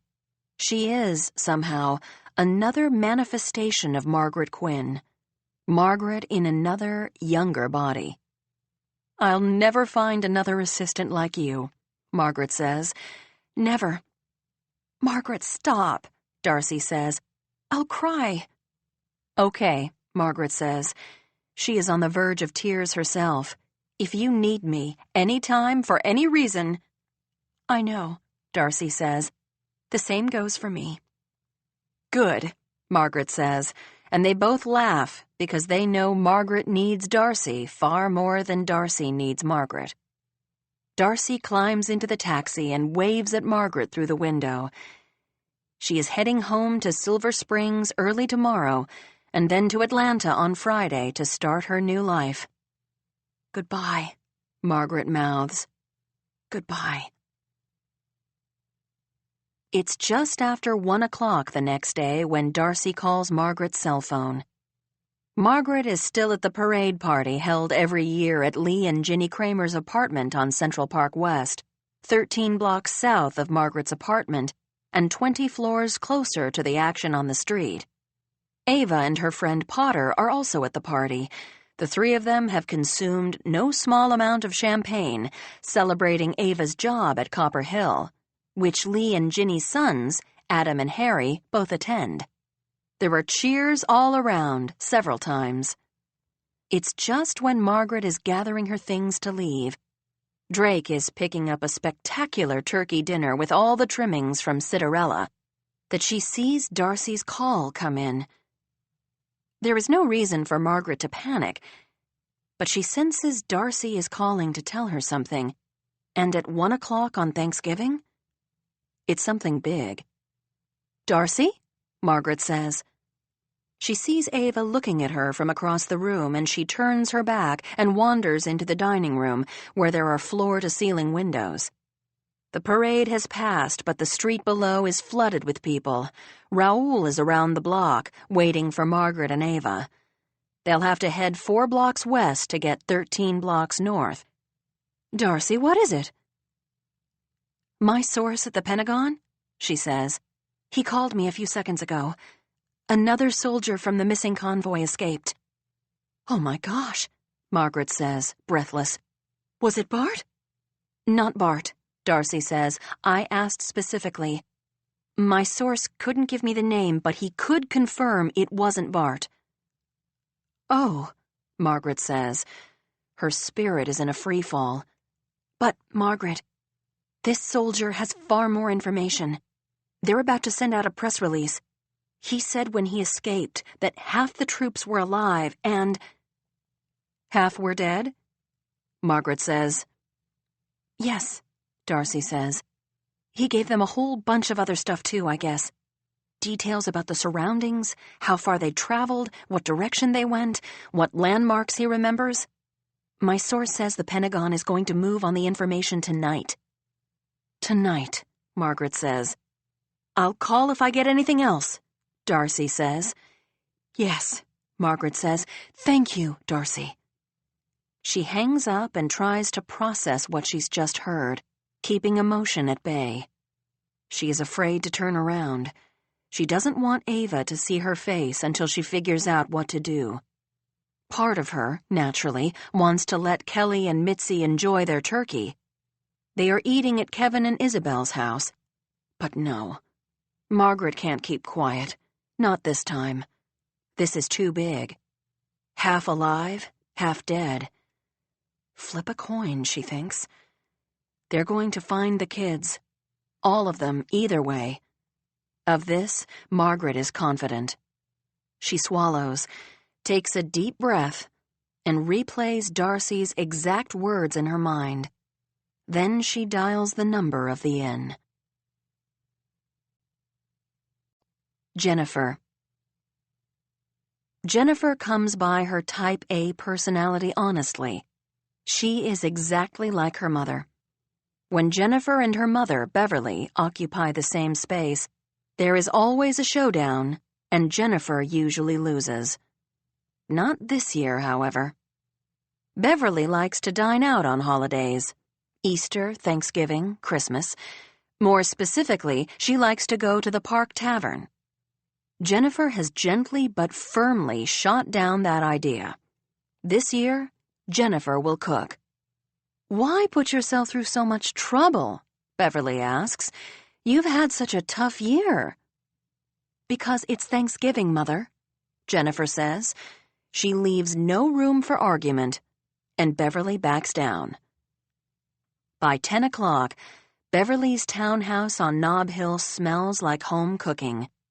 Jennifer should be humming contentedly along. The meal will be to her specifications, and the quality of ingredients one can find in California is far superior to what's available at home. But Jennifer is bothered by something that happened earlier that morning. She went into her mother's bathroom to borrow dental floss, and in the medicine cabinet, she found a brown prescription bottle filled with Vicodin. 25 pills. Jennifer held the bottle in her palm and read the label. Beverly Barrett, for pain as needed. What bothered Jennifer wasn't that her mother had the pills. Beverly had suffered from chronic back pain for years, but how badly Jennifer wanted to sneak a few out of the bottle for herself. She could take 5 or 6 and they would probably never be noticed missing, right? Jennifer had set the bottle back where she found it, but she practically hyperventilated with the effort. And now, she can't stop thinking about the pills or about how nice it would be to get high and float through the remainder of this holiday. Jennifer went crazy at the wine store. She bought 3 bottles of Round Pond Sauvignon Blanc, 3 bottles of Stag's Leap Chardonnay, 3 bottles of Cakebread Cabernet, and 3 bottles of Schramsberg Sparkling. That gives them 4 bottles of wine per adult, she thinks. She also went to Cowgirl Creamery in the Ferry Building and bought an assortment of cheeses, sausages, mustard, quince paste, Marcona almonds, crackers, crisps, breadsticks, olives, pickles, and chutney. She arranges all this on a platter and brings it, along with a chilled bottle of the Schramsberg, to Patrick in the den. She sinks down next to Patrick on the leather sofa in front of the crackling fire and the enormous TV. The games are already on. "Whoa," Patrick says as he digs into the spread. "And you expect me to eat dinner after this?" She doesn't need the pills. She sees Sable's kind face and hears Sable's soothing voice saying that Jennifer does not need the pills. She hands Patrick the champagne. "Let's open this." "Why not?" Patrick says. "It's a holiday." He uncorks it and pours, and they raise their glasses in a toast. "I'm thankful for you," Patrick says. "I'm thankful for us," Jennifer says. They clink glasses and drink. Ah, there is nothing like the first sip of really cold champagne to make one believe everything is going to be fine. Jennifer's phone bleeps. She sets the glass down and checks her display. She coughs. It's Nora. The text reads, "Happy Turkey. I need to talk to you about something. Call me, please." Just like that, Thanksgiving is ruined. Jennifer fakes a smile toward her husband. "It's Sable," she says, "wishing me a happy Thanksgiving." Nice of her, Patrick says, but his attention is back on the game. The Patriots are playing, and nothing comes between Patty and the Pats, except maybe a Raincoast crisp smeared with camembert and apple chutney. Jennifer stands up. "I should get back to the kitchen," she says. She is going right upstairs to her mother's bathroom. 3 pills, she decides. Only 3. But at that moment, Patrick's phone rings. "Hey, Kev," Patrick says. Jennifer can hear the buzz of Kevin's voice, but no actual words. "Tell him I said Happy Thanksgiving," Jennifer says. She can't get out of the room fast enough. When she is halfway up the stairs, she hears Patrick screaming, "Jennifer! Jen!" She races back down to the den. She sees the look on Patrick's face. Thanksgiving is ruined for sure. Kevin. Mitzi is speaking quickly but clearly. Kelly collapsed. Mitzi has called 911. She will meet Kevin at the hospital. "And," she says, "there has been news about Bart." "What?" Kevin says. "What is it?" I'll explain at the hospital, Mitzi says. Kevin tells Isabel to stay put. There's a turkey in the oven and Genevieve is napping. He'll call once he figures out what is going on. Mitzi is standing outside the emergency room, smoking a cigarette. Kevin does a double take. Mitzi doesn't smoke. But that's Mitzi, and she's smoking. She says, "Leftover from my days with George. You want a drag?" "Actually, yes," Kevin says. He takes the cigarette from Mitzi and thinks how much better growing up would have been if he and Mitzi had been able to communicate with each other like this every once in a while. What are they saying? "He's in with the doctor." "He just fell over?" "Fell over," Mitzi says. "Unconscious. I couldn't wake him, though the paramedics did." "And what's the news about Bart?" A nurse pokes her head out the doors. "Mrs. Quinn?" Kelly is being flown to Boston in the med-flight helicopter. The local on-call doctor, who is probably the low man on the totem pole working on Thanksgiving, didn't like what he saw and thought Kelly would be best served at Mass General. Dr. Kirith will be there waiting for him. "Dr. Kirith?" Kevin says. "His oncologist? They don't think this has anything to do with the cancer, do they?" No one in Kevin's vicinity is able or willing to answer that. Mitzi says, "I have to go too. Can you take me to the airport?" "Yes," Kevin says, "of course." On the way to the airport, Mitzi tells Kevin about the phone call from Margaret. Another soldier from the missing platoon escaped. It wasn't Bart. But this young man is coherent. He has valuable intelligence about where the rest of the soldiers are being held. He said... Mitzi pauses and stares out the window. Half the soldiers are alive and half are dead. Kevin pulls into the airport parking lot. He can see Air Force 2 out on the tarmac. The vice president is on island. Wait a minute, what did you say? This soldier told the officers who found him that half of the other soldiers are alive and half are dead. Half are dead? Kevin says. His eyes are suddenly swimming with tears. 30 minutes ago, he was hunting for the potato masher in the utensil drawer of his rental house. And now his father is being flown in an emergency helicopter to Boston, and there's a 50% chance his younger brother is dead. Half are alive, Mitzi says. Kevin pulls up to the front of the terminal to let Mitzi out. Don't you get it, Kevin? Bart is alive. Is that confirmed? Kevin asks. Did the soldier give any names? No, Mitzi says. No names. Nothing confirmed. She steps out onto the curb and smiles at Kevin. But I'm his mother. I know. Kelly. Charitably, Dr. Kirith waits until Friday morning to deliver the news.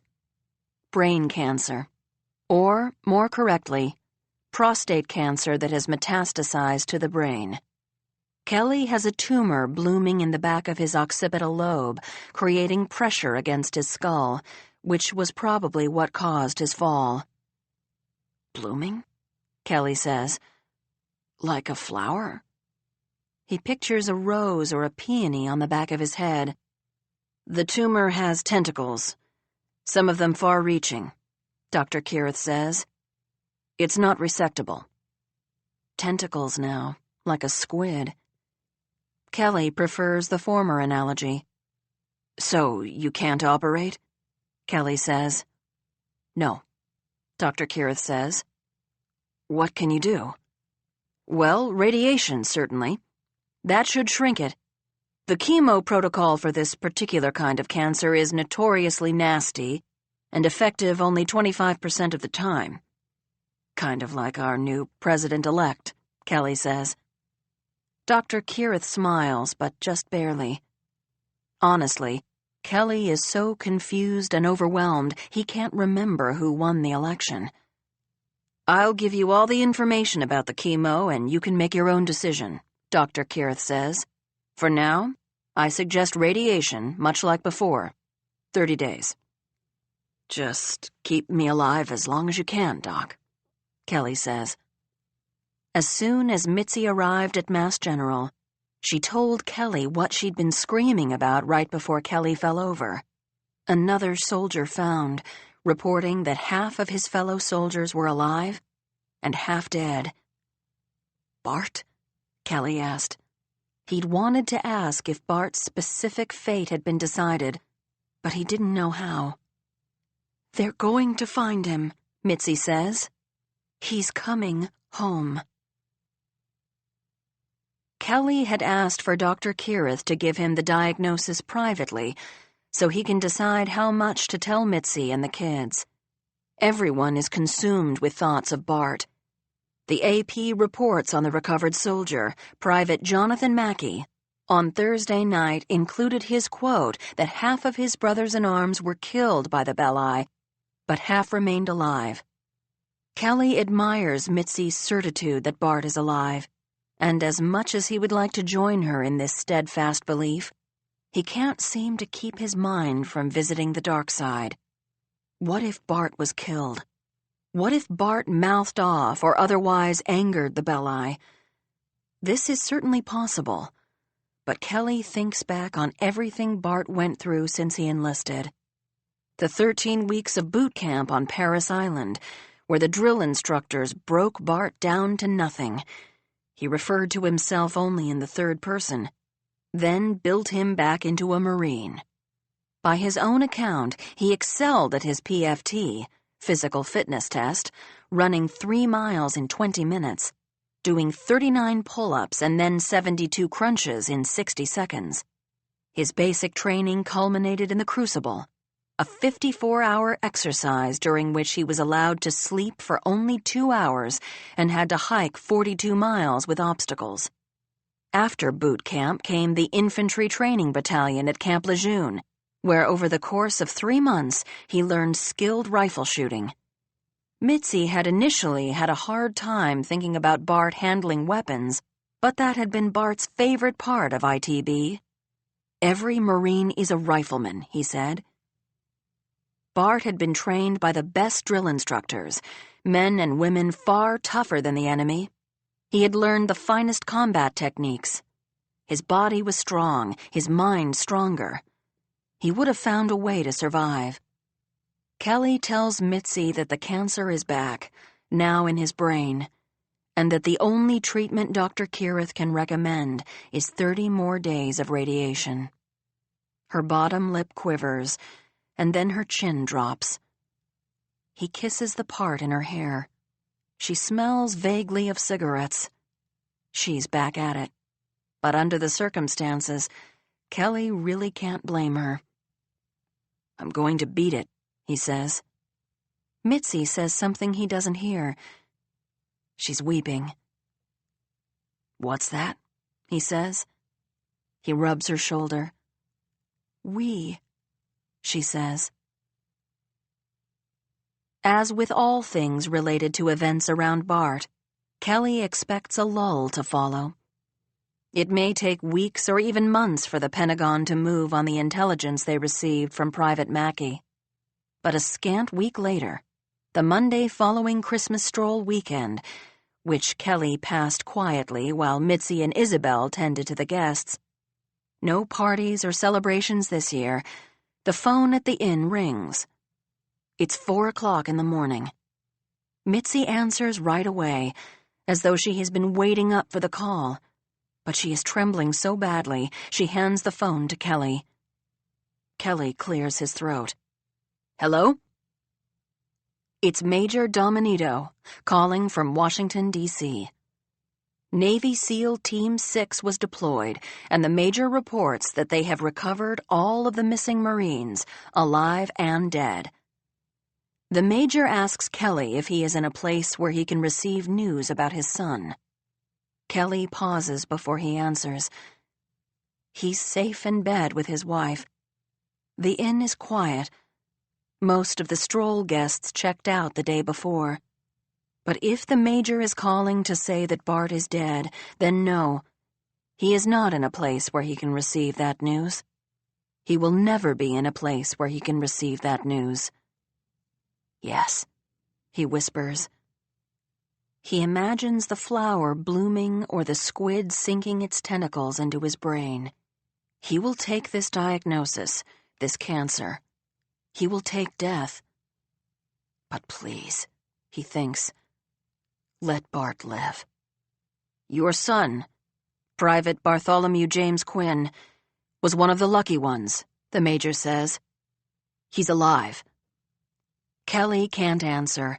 He is crying too hard. This is, of course, unspeakably cruel to Mitzi, who is vibrating like a live wire next to him.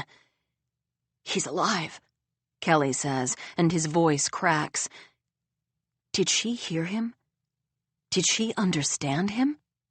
Our son is alive. Mitzi goes to wake Ava, while Kelly calls Patrick, Kevin, and Margaret. Bart is alive.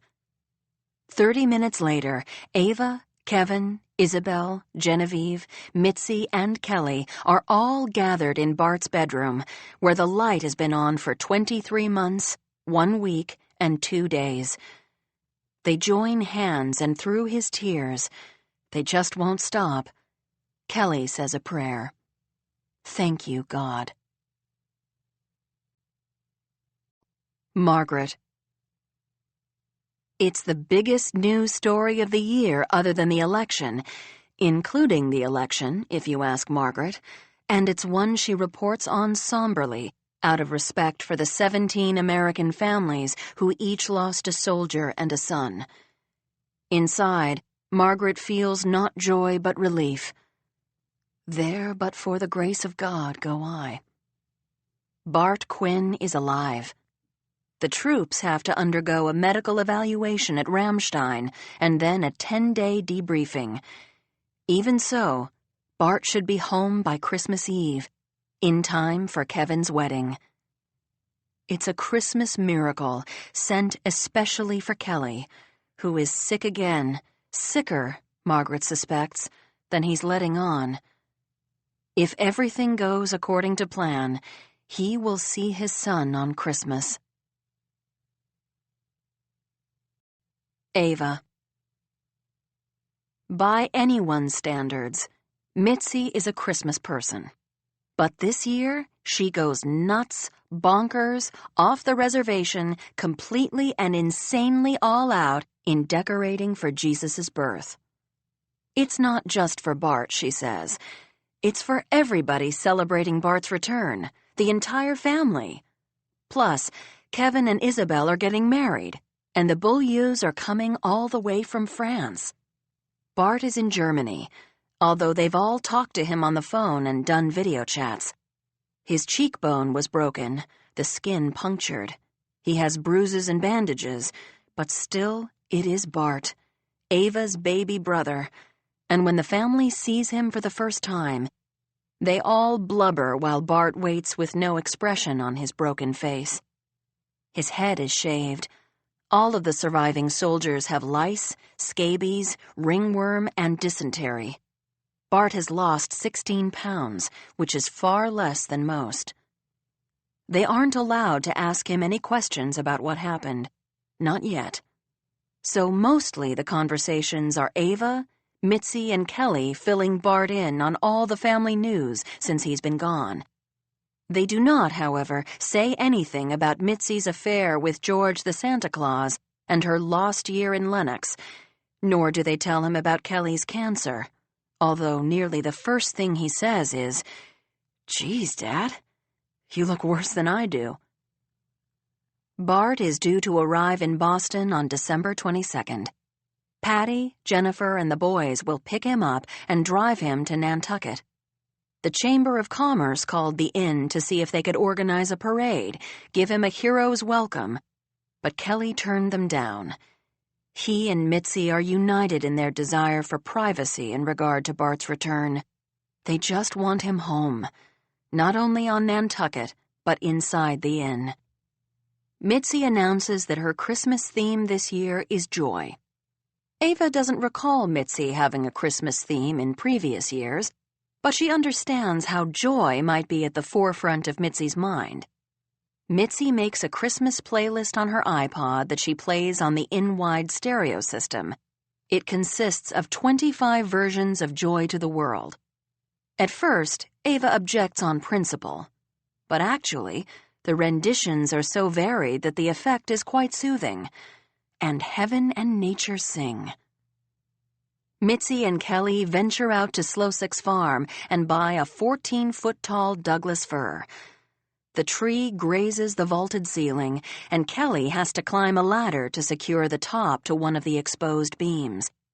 Ava worries about her now frail father on the ladder, and so she volunteers to decorate the tree with Mitzi, a job that takes 4 hours and sees them drinking nearly 6 poinsettias, champagne with a splash of cranberry, apiece.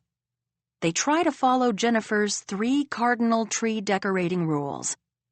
1. When you think you have enough white lights, add 3 more strands. 2. Glass ball ornaments are placed all the way inside the tree, near the trunk, so that the tree appears to glow from within. 3. Showpiece and heirloom ornaments go on the ends of the branches. In Mitzi's case, the showpiece ornaments are the handcrafted ones she received from her mother, who made an ornament for family and friends for over 30 years. Mitzi then sets up her impressive nutcracker collection on the mantel amid greens and giant pine cones she ordered from Colorado. She co-opts the round mail table at the inn's entrance for her buyer's choice carolers. Let every heart prepare him room. All this is pretty much as it has been in previous years, before Mitzi left with George, before Bart was a Marine, before. But there are a bunch of new ideas. Mitzi painstakingly wraps each and every hardback book on the shelves in contrasting plaid paper. She bakes and decorates 2 gingerbread houses and uses them as bookends. She hangs huge illuminated letters over the fireplace above the nutcrackers. J-O-Y. Ava smirks, thinking that the letters are for the deaf guests who haven't heard the playlist. On her leaf-peeping trip this past fall with Kelly, Mitzi bought sap buckets, and she now plants baby evergreens in them and places them outside the front door, draped in white fairy lights, of course. Also on the porch is an artful display of a radio flyer sled hauling bundles wrapped in brown butcher paper and tied up with twine. Ava and Mitzi study the porch tableau from the street. "I think it announces that this is a joyful Christmas house," Mitzi says. There can be no doubt about that. From the outside, the inn is a stunner. There is an enormous wreath on the front door illuminated by a spotlight, and in every window, a smaller wreath dangling from burgundy velvet ribbons over a single lit candle. "You've done a good job, Mitzi," Ava says, squeezing her stepmother's arm. "I'm nowhere close to finished," Mitzi says. Mitzi hangs a pair of antique skis in the hallway. She has replaced the hall rugs with candy cane-striped runners, and one day when Ava comes home from school, she finds even her bedroom has been decorated.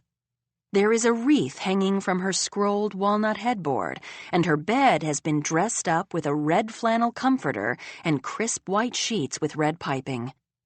On her dresser is an arrangement of greens, pine cones, and holly, and next to that, a fat white pillar candle that Ava recognizes as Mitzi's favorite scent, Fraser fir. Are all of the bedrooms like this? Ava has to check. Yes. Kevin and Isabel's former bedroom has been decked out with the Christmas linens and headboard wreath, as has Kelly and Mitzi's and Bart's. Ava can't believe Mitzi was brave enough to decorate Bart's room.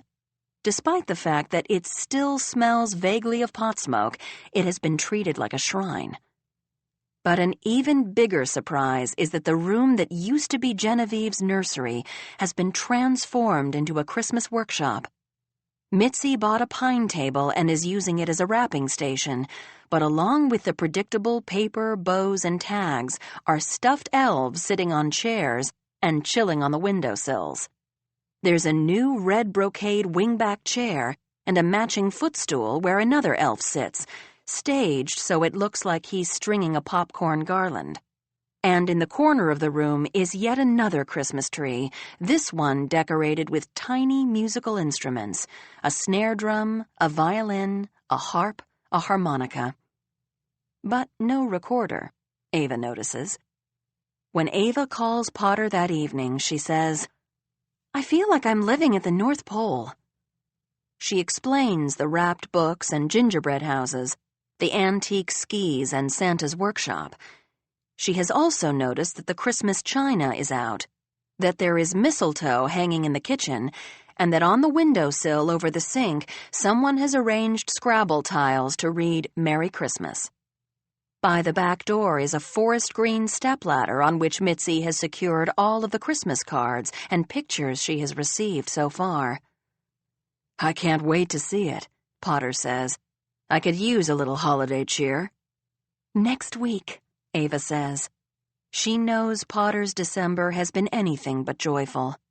He's dealing with final exams, and his son, PJ, is spending the holiday with his mother and the British teaching assistant. They are traveling to Stratford-upon-Avon to celebrate a Shakespearean Christmas. "In front of the Yule log?" Ava asks. "Why did Shakespeare never write a Christmas play?" "He did. 'Twelfth Night," Potter says glumly. Ava loves Potter's erudition. "I'm sorry I'm in such a funk," Potter says. "I'll feel better the second I can hold you." When he says things like this, Ava melts. The first night she spent with Potter, back in New York over Thanksgiving, she confessed that she thought he was too good-looking for her. Oh, how he had laughed. He'd wiped tears from the corners of his eyes and said, "There isn't a man alive who is too good-looking for you, Ava. Not Clooney. Not Tatum Channing." Ava had grinned. Channing Tatum. Him either. Potter had taken Ava's face in his hands and said, "I think you are the most beautiful, most captivating creature I have ever laid eyes on. And I've thought that since I passed you running in Anguilla." "Stop," she said. He had kissed her deeply, then carried her off to bed. She is taking things slowly with Potter. This is her new adult self in action. She doesn't fall all the way in love immediately, as she's done in the past. She preserves her privacy, her personhood. But there's no denying she's besotted, and his feelings seem to match or exceed her own. A week before Christmas, Ava admits to Shelby that she's officially seeing Potter. He's going to be her date for Kevin and Isabel's wedding, and not just because he has a talent for making Quinn family nuptials fun. He's staying through Christmas. At first, Potter felt bad about leaving Gibby alone, but then Ava suggested Potter bring him up to Nantucket as well. "The more the merrier," Ava said. "And when you get here, you'll see I mean that." Potter agreed this was the ideal solution, and he booked Gibby a room at the castle, which is where George and Mary Rose are staying. And surprise, surprise, George is bringing over his 1931 Model A fire engine for the first time in 3 years. And this will be the vehicle that transports Kevin and Isabel from the sconce at Union Chapel to the inn, with George dressed as Santa Claus behind the wheel. "It's a little scary," Shelby says. "Your family's devotion to Christmas?" "Tell me about it," Ava says. "Anyway, I owe you dinner at the club car." "With caviar," Shelby says. They get dressed up and go the following night. Ava wears a green velvet Betsy Johnson dress that she's owned for years, but only recently has been able to fit into. Talk about Christmas joy. And Shelby wears red. The club car is all decked out for Christmas, and it smells of garlic and rosemary. The piano is stationed in the back as ever, the pianist piecing together a medley of carols. "Anything but joy to the world," Ava says. "I'll even take Jingle Bells." "Wow, that is not like you," Shelby says. The maitre d' seats them in the front window. "You two are the prettiest window dressing I could ask for," he says. "But more important, we're smart," Shelby says. Ava smiles down at the table. Being a mother has not softened Shelby in the slightest. They order champagne, naturally, and then 2 ounces of Osetra caviar, which comes with all of the usual accoutrements: buckwheat blini, chopped onion, capers, egg whites, egg yolks, and creme fraiche, as well as a bottle of vodka, nestled in a block of ice, from which the waiter pours them each a shot. And then, maybe because they are pretty or maybe because they are smart, he pours them each another shot on the house. Ho, ho, ho! Ava's head is instantly spinning, so much so that she thinks she sees Scott and Roxanne by the maitre d's stand. She blinks and chases the vodka taste out of her mouth with a sip of crisp, cold champagne. It is Scott and Roxanne. Roxanne is wearing a black dress. Ava heard that she has worn black every day since losing the baby.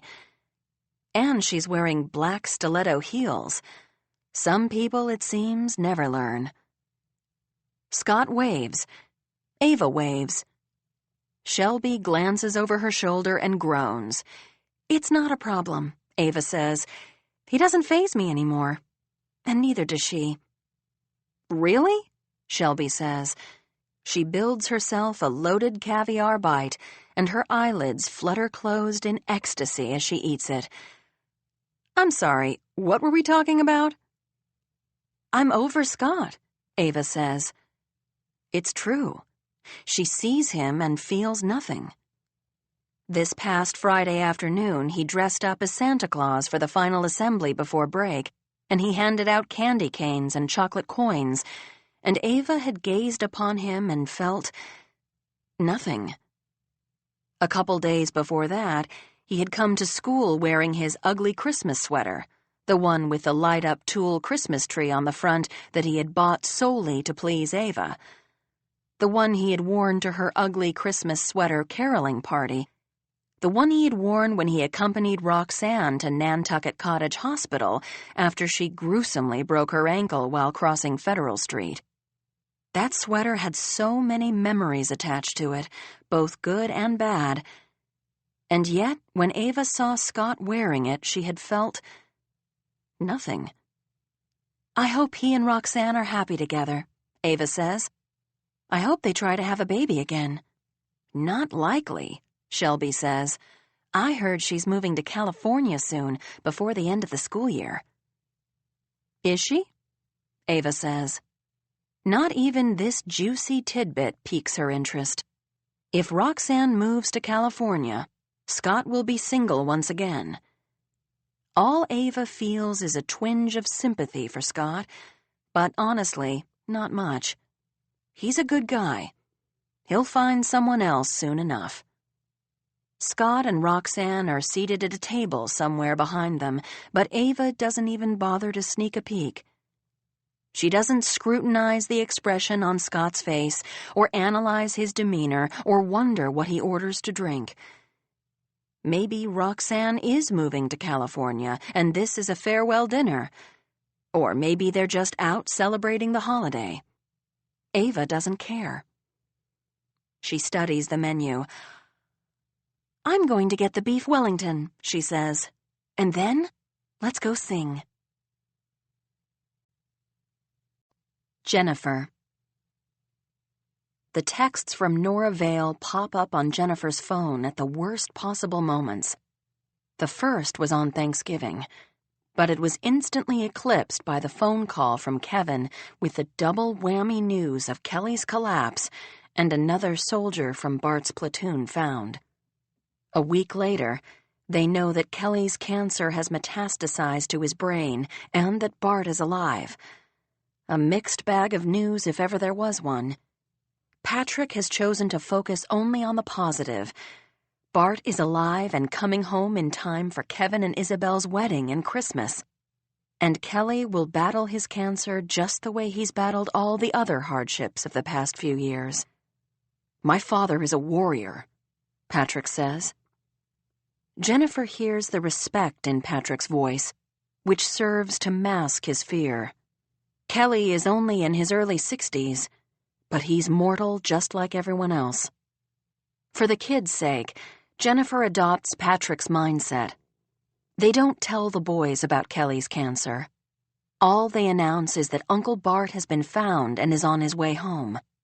Uncle Bart is a hero, a real-life hero who experienced unknown horrors while defending our country, they say. Patrick and Jennifer hammer this home. Their kids need something to honor other than their video games. Nora's second text comes while Jennifer is decorating a client's house for Christmas. She had such success putting her own home on the Beacon Hill Holiday House tour that decorating for Christmas has become a cottage industry within Jennifer's already booming interior design business. She has 12 clients across Boston and the suburbs who want her to deck their halls. Jennifer isn't in a position to turn away any business. She is grateful for all the clients who stuck with her through Patrick's incarceration, and she still lives in fear that rumors of her pharmaceutical addiction might get out. At the moment, she is decorating a townhome for a couple in the South End who are throwing a huge party in a few hours. This project has turned out to be more fun than Jennifer anticipated. The couple favor a mid-20th century style, and too much is not enough for Peter and Ken, so out come the white Christmas trees decorated with psychedelic glass balls, and on the wall hangs a display of holiday-themed Jell-O molds. Brenda Lee plays on the blue Bakelite turntable, rocking around the Christmas tree, while Ken shakes up some pre-game martinis and Peter prepares the ham, decorating it with pineapple rings and maraschino cherries. "I wish you could stay," Peter says. "Me too," Jennifer says. She loves this couple, loves the vibe of their home and all of the authentic details. The presents under the tree are sleek and color-coordinated. There's a pile of royal blue presents, a pile of hot pink presents, a pile of amethyst purple presents. Christmas comes in all shapes and sizes, Jennifer thinks. All colors, all eras. She would love to don a shimmery mini dress, put on chunky heels and shimmery earrings, and drink martinis and eat deviled eggs and chicken livers wrapped in bacon. Eartha Kitt sings Santa Baby. But tonight, Jennifer and Patrick are going out alone. They both miss the lavish holiday party that Everlast Investments throws at the Four Seasons, so they have decided to throw a company party of their own. They're going for drinks at Swansea and then having dinner at No. 9 Park.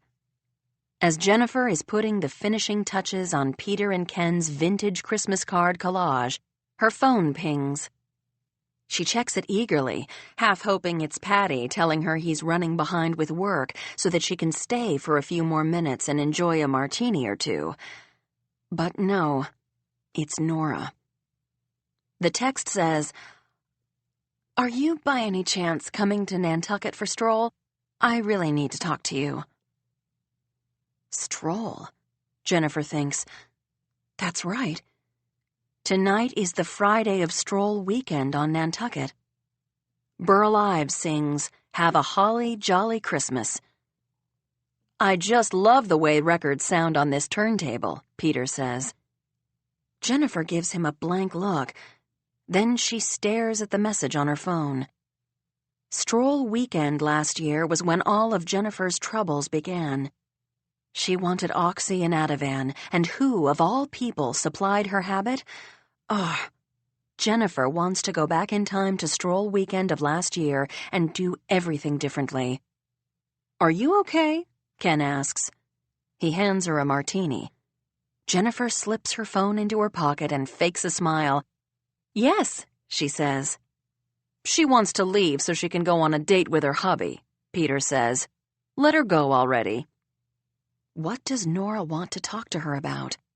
Should Jennifer respond or just ignore this text as she did the last one? You can go, Ken says, but this martini is a work of art. Take it home and enjoy it as you get dressed. I'll get you a cup. And take a deviled egg, Peter calls out from the kitchen. Andy Williams sings, "It's the most wonderful time of the year." The third text from Nora comes as Jennifer is wrapping the boys' gifts on her bed and binging on Bloodline. Bloodline comes at the recommendation of Sable. Former addicts know all the best shows, Sable insisted, and Jennifer laughed, thinking this was probably true. It's 11 o'clock at night a week before Christmas, and Patty is still in the home office, working. Jennifer brought him a glass of scotch and a piece of gingerbread with lemon sauce an hour earlier while he pored over the day's market activity. He has raised $32 million for his hedge fund so far. This is going to happen, he assures Jennifer. This is going to be a success. When Jennifer's phone pings so late, she assumes it's her mother in California, who is infamous for disregarding the time difference. When Jennifer sees that it's Nora, she gasps, as she might have at a stranger's face appearing in her dark bedroom window. The text says simply, "Jennifer." "What?" Jennifer whispers. "What do you want?" A second text follows. "I'll be in Boston the next few days. Call me, please." Jennifer nearly screams. Nora is coming to Boston. Nora is going to... what? Stalk Jennifer? Knock on the front door or sit in her menacing black truck, engine idling, out on Beacon Street? Will she trail Jennifer as she takes the kids to school? Will she harass Jennifer in front of the other parents? Will Jennifer's dirty little secret get out? Will Nora harm Jennifer or threaten the children? This has to stop, Jennifer thinks. She holds her phone gingerly, like it's a ticking time bomb. She types in, "Leave me alone, please." But that makes her sound like she's a victim, pleading, groveling. She doesn't send it. Jennifer deletes the texts, just as she deleted the other two texts. She can just pretend they never existed. She can block Nora's number on her phone. She should have done this back in August. What does Nora want? She knows Jennifer got caught by Kevin and Patty, and she surely must guess that Jennifer has been through counseling. Nora should count herself lucky that Jennifer didn't go to the police. She should go to the police now, Jennifer thinks. To Patty first, then the police. She should have kept the texts to turn over as evidence. But another, calmer part of Jennifer's psyche encourages her not to overreact. Nora is, no doubt, just after some money. Jennifer should continue to ignore her. Eventually, she'll go away. Jennifer wraps the last present, a black leather belt with a silver buckle, for Bart. Mitzi has said he's lost weight and none of his clothes will fit. An American hero needs to keep his pants up, Jennifer thinks. Then she laughs. Thoughts of Nora fade away. Kelly. His radiation oncologist has granted him a week's reprieve over Christmas. He doesn't have to report for his final treatments until December 27th. He may skip those anyway. The radiation isn't working. He has inhabited this body for more than 60 years, and he holds the ultimate authority over it, not his doctors. He knows the cancer is growing, sinking its tentacles deeper and deeper into his brain. He's dizzy all the time and needs to hold on to the rail as he descends the stairs. He can barely hear out of his left ear, a development he's trying to conceal by cocking his head when someone is speaking to him. And the headaches are stupendous. They are impossible to endure without medication, But the pain medication makes him loopy and, of course, he doesn't want to become addicted, like Jennifer. Although, he reasons, what does it matter if he becomes addicted now? The end is coming. He can feel it. He doesn't share this knowledge with anyone. Nobody wants to hear it. Everyone expects Kelly to battle, to wield his mighty sword and fight off the failure of his body. Plus, everyone is distracted. It's Christmas time. Kevin and Isabel are getting married. Bart is coming home. Ava is moving to the city to embark on her new career. Patrick is starting his Act 2, a hedge fund where he will be his own boss. Kelly is so fortunate to have stood at the head of such an incredible family. When he passes, he can do so knowing everyone is safe. But enough maudlin thoughts. The house is decorated from the floorboards to the rafters. Kelly can't enter or leave a room without hearing a merry jingle. Mitzi has hung sleigh bells from every doorknob throughout the inn. He smells the pot of beef bourguignon on the stove, ideal for this chilly night. Because Mitzi was a non-red meat eater for so long, every time they eat beef, it feels like a Christmas miracle. Bart is supposed to fly from Germany to Washington on the 22nd, and from there to Boston on the 23rd. He will be on Nantucket Friday night, which is cutting it a little close for Mitzi's taste. But what can they do? The mere thought of seeing his son, hugging him, holding him, makes Kelly almost weep. Bart has a wound on his face in the exact spot that Kelly dreamed he had a tattoo of a star. This is uncanny, so eerie that Kelly is certain that no one will understand or appreciate his prescience, so he keeps it to himself. He wonders if the cancer in his brain is, somehow, giving him a sixth sense. The closer Bart gets to home, the more impatient to see him Kelly grows. He has waited 23 months, but these last 3 days are torture. He won't waste a second of his holiday worrying about his health, he decides. He will simply enjoy this Christmas as though it were his last. Margaret. When was it that Margaret said that her favorite news stories were about the weather? On the 20th of December, she gets the first warning from the meteorological team at CBS, and this warning is given in person by Dougie Clarence, the new young hipster face of weather at the network. Dougie comes over and sits on Margaret's desk. He's wearing a fedora, a plaid vest, pants that reach only to his ankles, and lace-up loafers with no socks. His shirt sleeves are rolled up and he sports a goatee. Every woman in New York City under the age of 35 loves Dougie. Margaret loves Dougie. If Ava weren't involved with Potter, the first man Margaret would have set her up with was Dougie Clarence.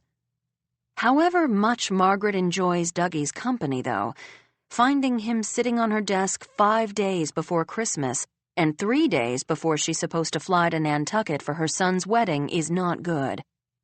Dougie visits Margaret only when he has an urgent weather bulletin worthy of the national news. "To what do we owe this honor, Mr. Clarence?" she asks. "I've been missing you," Dougie says. He gives Margaret a hug and a kiss on the cheek. "And I you," Margaret says.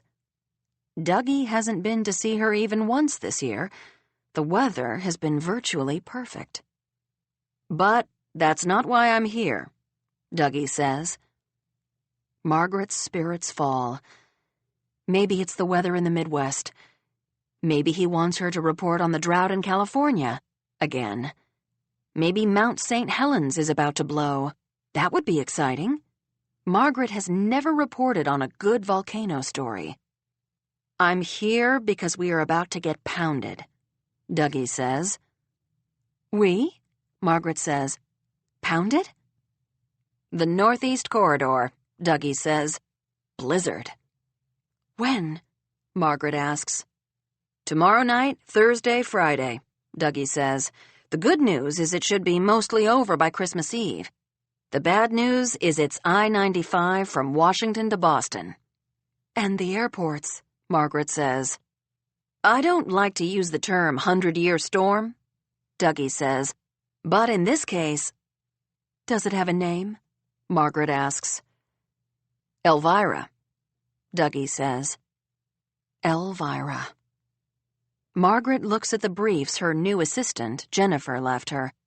ISIS cells suspected in the Netherlands and Denmark, the changing social landscape of Washington with the new administration. Internally, Margaret groans. If there's anything she dislikes more than election news, it's post-election news. And the 18 surviving Marines making their way home. Marines on their way home. Bart. Are we talking a C block? Margaret asks. B block? Dougie shrugs. If you're asking me, an A block. That bad? Margaret says. That bad. Margaret understands only the rudimentary basics of the science behind snowstorms. It all starts with the sun. The sun heats the earth unequally. Direct sunshine in tropical regions, and low-angle sun at the poles. Heat builds up in the tropics and creates an imbalance in temperature from tropics to poles. The atmosphere doesn't like this and tries to transport heat toward the poles. So why do the biggest snowstorms form off the coast of North Carolina, track up to Long Island, and pound the Northeast? Because there is a perfect cocktail of weather ingredients there that's found nowhere else in America. Cold, dense Canadian air pours southward, while warm, moist air carried by the Gulf Stream ocean current tracks northward. Every now and again, the jet stream, a ribbon of strong airflow, takes a dip to the south, and through very complicated thermodynamics that extend well beyond what was covered in the Rocks for Jocks class Margaret took at the University of Michigan, creates a low-pressure system. This low-pressure system intensifies over the warm Gulf waters, and the warm, moist air rises and flows over the cold Canadian air. The winds flow counterclockwise around the low-pressure center, and this causes the northeasterly winds to push the snow back into New England. This is how we get the term nor'easter. It is the wind's direction during the most intense part of a storm. In winter, this storm becomes a blizzard. It's expected to bomb out, Dougie says. Translation? Margaret says. The storm will strengthen with extreme rapidity, Dougie says. The low-pressure center will drop like a bomb. They are predicting a foot of snow in Washington and up to 30 inches in Boston, sustained winds of 45 to 50 miles per hour, and, Dougie suspects, that rarest of weather phenomena, thundersnow. Minutes after Dougie leaves Margaret's office, the National Weather Service issues a winter storm warning for the entire Northeast. Amtrak suspends service on December 22nd and 23rd. Delta, JetBlue, United, and American cancel 600 flights, leaving over 10,000 passengers scrambling for alternative transportation. Margaret is sitting at her desk at the studio on Wednesday when the snow starts to fall. She has released Raoul from his driving duties until after the holidays. Drake calls and says he's rented a Ford Expedition and volunteers to drive himself and Margaret up to Hyannis. For as long as Margaret has known Drake, she has never seen him drive. He takes taxis. Are you sure? Margaret asks. I'm sure, Drake says. But you have to tell Lee you're not broadcasting tomorrow. We need to leave tonight, Margaret, as soon as you're done. Oh, Margaret says. She already asked to take off the Friday night before her usual week-long hiatus over Christmas. Can she ask for yet another night off? Margaret is 61 years old. She has been the anchor of the CBS Evening News for 14 years. She's not worried about job security as much as she's plagued by a sense of duty. Millions of Americans will, likely, have their Christmas ruined by this storm, and Margaret feels compelled to be the one in the chair reporting on it. but Kevin is her son and he's getting married. She feels torn in two, just as she used to when the kids were young. "What about your surgeries?" Margaret asks Drake. "Surely you can't leave a day early." "Jim and Terry are covering them for me," Drake says. "They're both staying in the city." No more excuses, Margaret thinks. She calls Lee. "I need tomorrow night off too, Lee," she says. "Margaret," he says. "You can't make me feel any guiltier than I already feel," Margaret says. He's silent. She hates when Lee is silent. "Kevin is getting married," she says. "On Saturday," Lee says. "I gave you Friday off to accommodate you going to Kevin's wedding. That was my gift. I can't let you go Thursday. The viewers want Margaret Quinn. The advertisers want Margaret Quinn. People turn on the TV and see Julian and they change the channel." "Find someone who's more appealing than Julian," Margaret says. "That's a conversation for another day," Lee says. "This conversation is about you taking off Thursday night, and the answer is no." Margaret fills with fury, an emotion so foreign to her that she doesn't quite know how to process it. She is Margaret Quinn, one of the most esteemed television journalists in the nation, if not the world. And yet she still has to answer to a man, Lee Kramer, head of the network, a person she considers a friend. Margaret takes a breath. Lee is her friend, but this is business. The advertisers pay Margaret's salary. She has to stay and do her job. "Okay," she says, and then she hangs up so she can call and give Drake the bad news. Kelly. "What we need is a sleigh," Mitzi says, "and 8 reindeer." She is standing just outside the back door of the kitchen smoking a cigarette, and Kelly is allowing it. The snow is falling slowly but relentlessly. Big, fat, wet, heavy flakes. The kind you get when the temperature is hovering around the 30-degree mark. An apron of snow is collecting on the floor, and all the heat is escaping from the kitchen, which is strewn with hotel pans and dishes set up by the caterers in anticipation of the wedding reception. It's too chaotic to cook in. Kelly had wanted to get takeout Thai food, but it's snowing so hard he can't even make it to Siam to go. Kelly and Mitzi are on Nantucket, and Kevin and Isabel are on Nantucket, and the priest, Father Paul, is on Nantucket. He arrived on the noon boat that day and is staying at the church rectory. The Beaulieu's plane has taken off. They're scheduled to land in Boston at midnight. Patty volunteered to go get them, and in the morning, Jennifer and the boys and the Beaulieu's will drive to Hyannis and put their car on the 2:45 slowboat. Patty will stay in Boston and wait for Bart.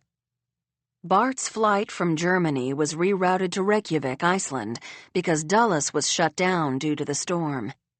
Kelly was able to talk to Bart, but only briefly. Bart wasn't sure what the flight status was. He and the other guys were planning to hit the airport bar. "All the chicks here are blonde," Bart said. Kelly was cheered by the fact that Bart finally sounded like himself, but he had wanted to remind Bart that no matter how cold the beer or how beautiful the blondes, Bart needed to focus on getting home. Margaret is in New York. Drake is going to drive her up Thursday after her broadcast, so they should be on Nantucket first thing Friday morning. Assuming the boats go. And the planes.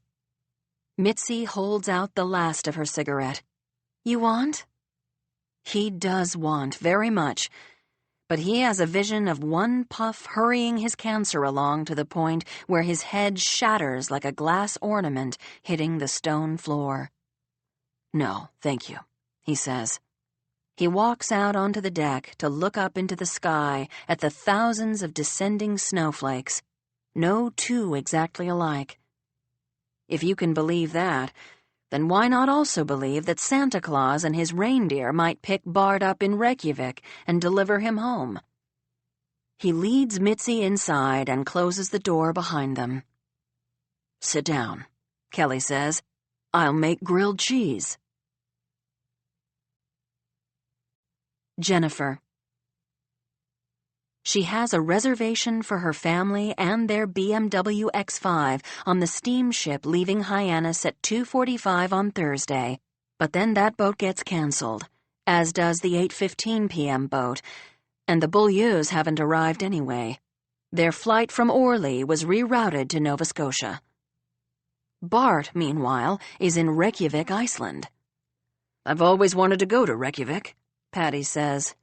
"Maybe we'll just blow off Kevy's wedding and I'll meet Bart there." "Not funny," Jennifer says. She is presently without her sense of humor. Patty is in the home office wearing a Santa hat. He seems perfectly relaxed. He doesn't have to worry about 3 rambunctious boys killing zombies in the family room, or the missing parents of their soon-to-be sister-in-law, or a car whose back seat and Thule carrier is crammed full of presents, compromising the crisp beauty of Jennifer's wrapping and the perfection of her bows. Jennifer had everything packed and ready to go, and now she's being delayed, maybe for as long as 24 hours. She's going to have to run to Whole Foods to get groceries for dinner, but Beacon Hill is experiencing a whiteout. She's not sure she can make it the 3 blocks to Cambridge Street on foot. She turns on the TV, but that just makes things worse. NECN is showing footage of the long snake of cars on Route 3. Tractor trailers jackknifed, all of the carnage barely visible through the snow. Jennifer rummages through the fridge and cabinets. She has eggs, a pound of bacon, half a gallon of milk. They could always have breakfast for dinner. Then the power goes out. There is a shout from Patrick. His computer. There is a blended shout from the boys. The TV. Their game.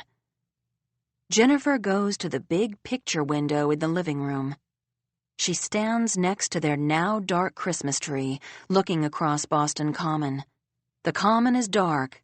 Every house up and down Beacon Street is dark. The cars on Park Street and Tremont honk in unified panic.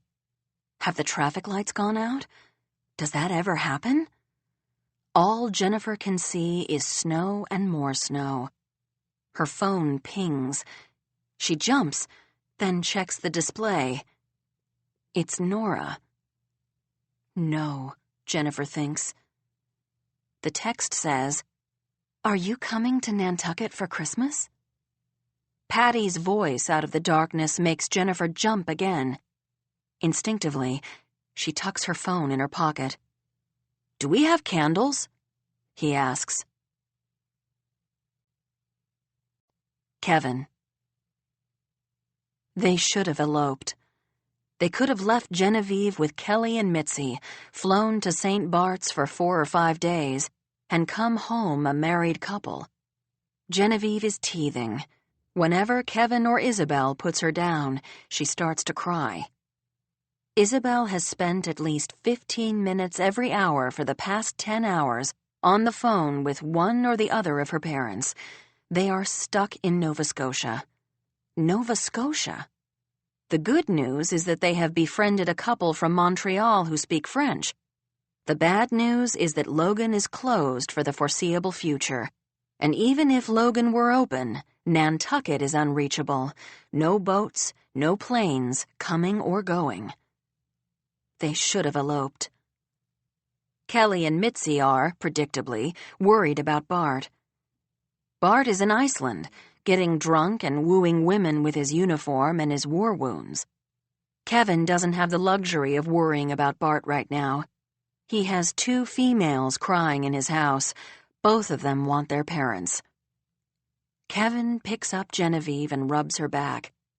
He takes the teething ring out of the freezer. This works for 30 seconds as Genevieve mad gnaws on the thing like a dog with a bone, which is just long enough for Kevin to pour 3 fingers of Jameson into a highball glass, dip a clean washcloth into the whiskey, then rub the cloth on Genevieve's gums. Jameson was what worked when Patty and Kevin were teething, Kelly has confided. This explains some things. Kevin, mon Dieu! Isabel says. She snatches the whiskey washcloth out of his hands. Caught, Kevin thinks. Genevieve starts to cry. Before Isabel can admonish him, her phone rings. It's her father. They will be in Nova Scotia overnight, he says, sleeping in the terminal. Logan will not open until tomorrow morning at the earliest. Isabel takes the phone into the bedroom and shuts the door. Kevin is tempted to give the whiskey another try, but instead, he brings Genevieve into the living room and turns on the TV. His mother is broadcasting, and immediately Genevieve quiets down. She points at the screen. That's right, Kevin says. It's Mimi. Margaret has been joined this evening by some kid who looks like he's stepped off the pages of GQ. It's the meteorologist Dougie, and he is delivering the bad news. The blizzard will reach its maximum force tonight or tomorrow morning. Hardest hit will be New York City, Long Island, coastal Connecticut, Rhode Island, Boston, Cape Cod, Martha's Vineyard, and Nantucket. Ha! Kevin thinks.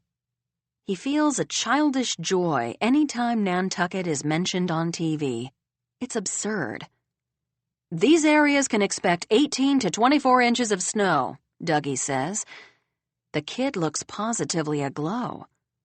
Margaret, although lovely in an ivory wrap dress, looks exactly like a woman who is about to sit for 10 hours, minimum, in atrocious traffic inching northward in a car piloted by an inexperienced driver. During the final seconds of the broadcast, when news people usually smile inanely at the camera, the meteorologist Dougie bursts into song, White Christmas. He does sound a little like Bing Crosby. Kevin snaps off the set, and Genevieve starts to cry. They should have eloped. George. He's no stranger to New England winters, and he's been coming to Nantucket at Christmas time for nearly 15 years, so he's learned a few things. He and Mary Rose stay ahead of the storm. They drive George's 1931 Model A fire engine onto the steamship at 2:45 on Wednesday, and the man who helps them park it on the boat says to George, "You're smart. This is the last boat that'll go for days." "You think?" George says. "I know," the man says, looking up at the sky, which does indeed look white and heavy, like a feather pillow about to burst. George and Mary Rose check into their room at the castle. The hotel is cheerfully decorated for the holidays. Johnny Mathis sings Sleigh Ride. The front desk clerk, Livingston, George remembers him from last year, says he has a suite available, and Livingston can offer it to George at the same rate as the room he booked, because George is a return guest. "Wonderful," George says, and he lets out a robust ho ho ho, turning every head in the lobby. "Shall we call Kelly and Mitzi and tell them we got here early?" Mary Rose asks. "Maybe they can meet us at Lola for sushi tonight." "I want you all to myself tonight," George says. "Room service and Christmas movies." "It's a wonderful life," Mary Rose says. That it is, George thinks. His hats were featured in the shopping guide of the holiday issue of Vogue, and the spike in business was exactly what George needed in order to buy Mary Rose a 2-carat diamond engagement ring. He has the room service waiter place the velvet box under a silver dome, so when Mary Rose lifts it off, expecting calamari, she sees the box instead. She shrieks. She trembles. She opens the box and sees the ring, and tears stand on her long, lovely lashes. Because of his new exercise regime, George is able to bend down on one knee.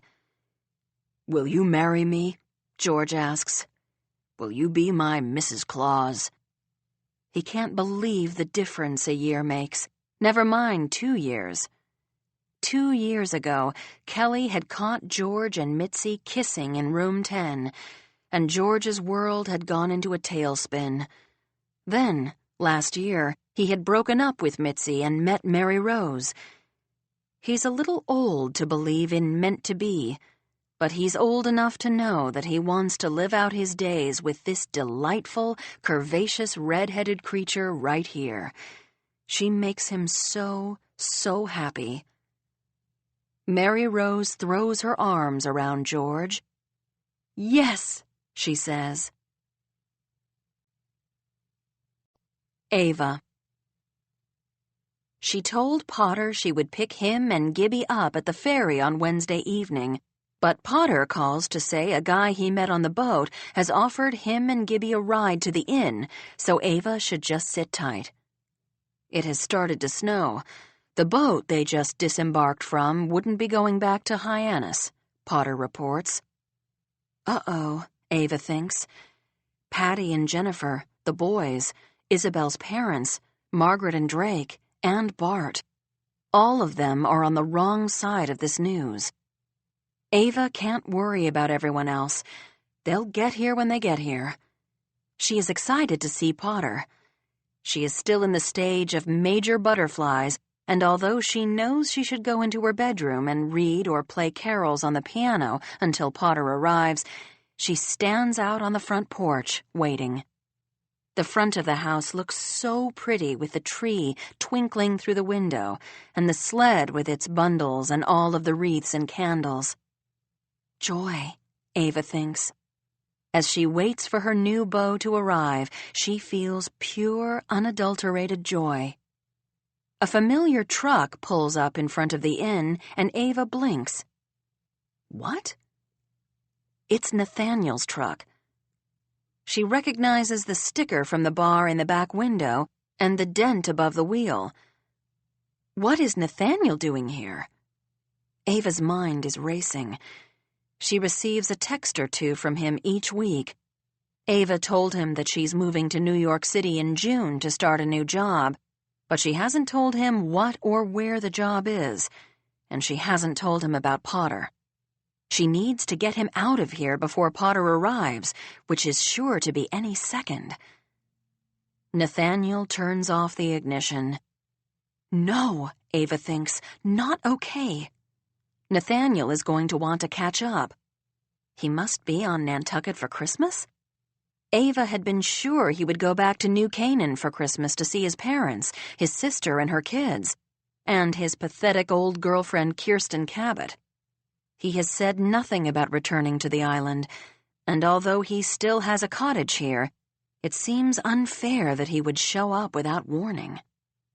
Then a horrifying thought enters Ava's mind. Nathaniel and Kevin are friends. Is Nathaniel on Nantucket so he can come to the wedding and attend the reception at the inn on Christmas Eve? Eee! Hey, Nathaniel calls out with a wave. He goes to the back door of his truck and opens it. He extends a hand, and an elderly gentleman steps out. Ava's eyes narrow. She has seen this gentleman before. It's Gibby. She realizes this just as she sees Potter get out of the passenger side. Oh, no. Potter grins and waves like a little kid at Christmas. Ava wants to return the enthusiasm, but she's too addled by Nathaniel. Nathaniel was the guy who offered Potter and Gibby a ride to the inn. Naturally. Because Ava is the object of some curse where her love life will forever be an obstacle course. She hurries down the steps to help Gibby. "Hello, Gibby," she says loudly. Not because Gibby is hard of hearing, but because she wants Nathaniel to realize these are not random guests of the inn. "Welcome to Nantucket." "Hello, my dear. Thank you for having me." "Our pleasure," she says. She holds Gibby's arm as he ascends the stairs. She visualizes Potter following behind with their luggage, and Nathaniel disappearing with a wave and a Merry Christmas. But when Ava and Gibby reach the safety of the porch and Ava turns around, she sees that both Potter and Nathaniel are heading up the stairs. Whom to greet first? There is only one answer to that question. Ava throws her arms around Potter's neck and kisses him so that there can be no misunderstanding the nature of their relationship. When Potter releases Ava, she turns to Nathaniel. He seems unfazed. "Hey, stranger," he says, and he hugs Ava tightly. "Hey, stranger yourself," she says. "I didn't know you were coming." "It's a surprise," Nathaniel says. Yes, it certainly is.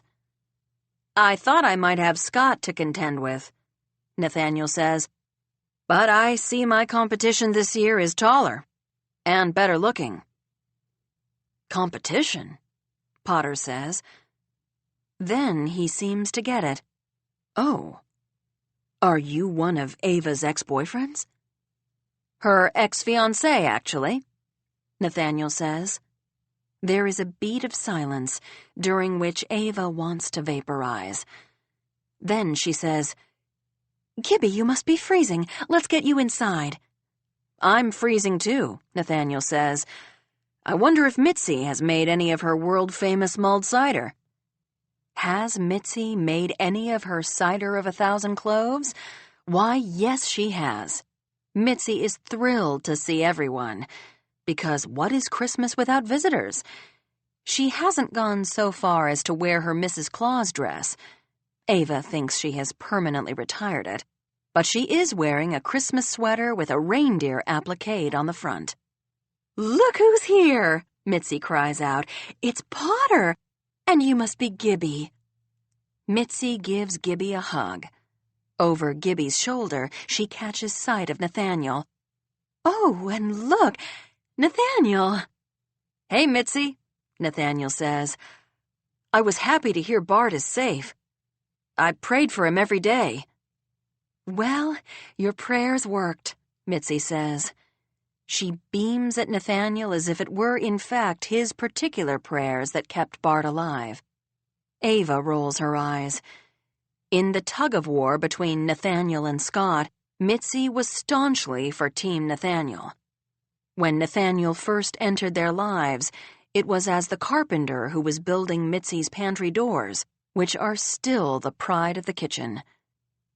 "We hear there's cider," Potter says. He's grinning, and Ava loves that he isn't letting Nathaniel's presence ruin his evening.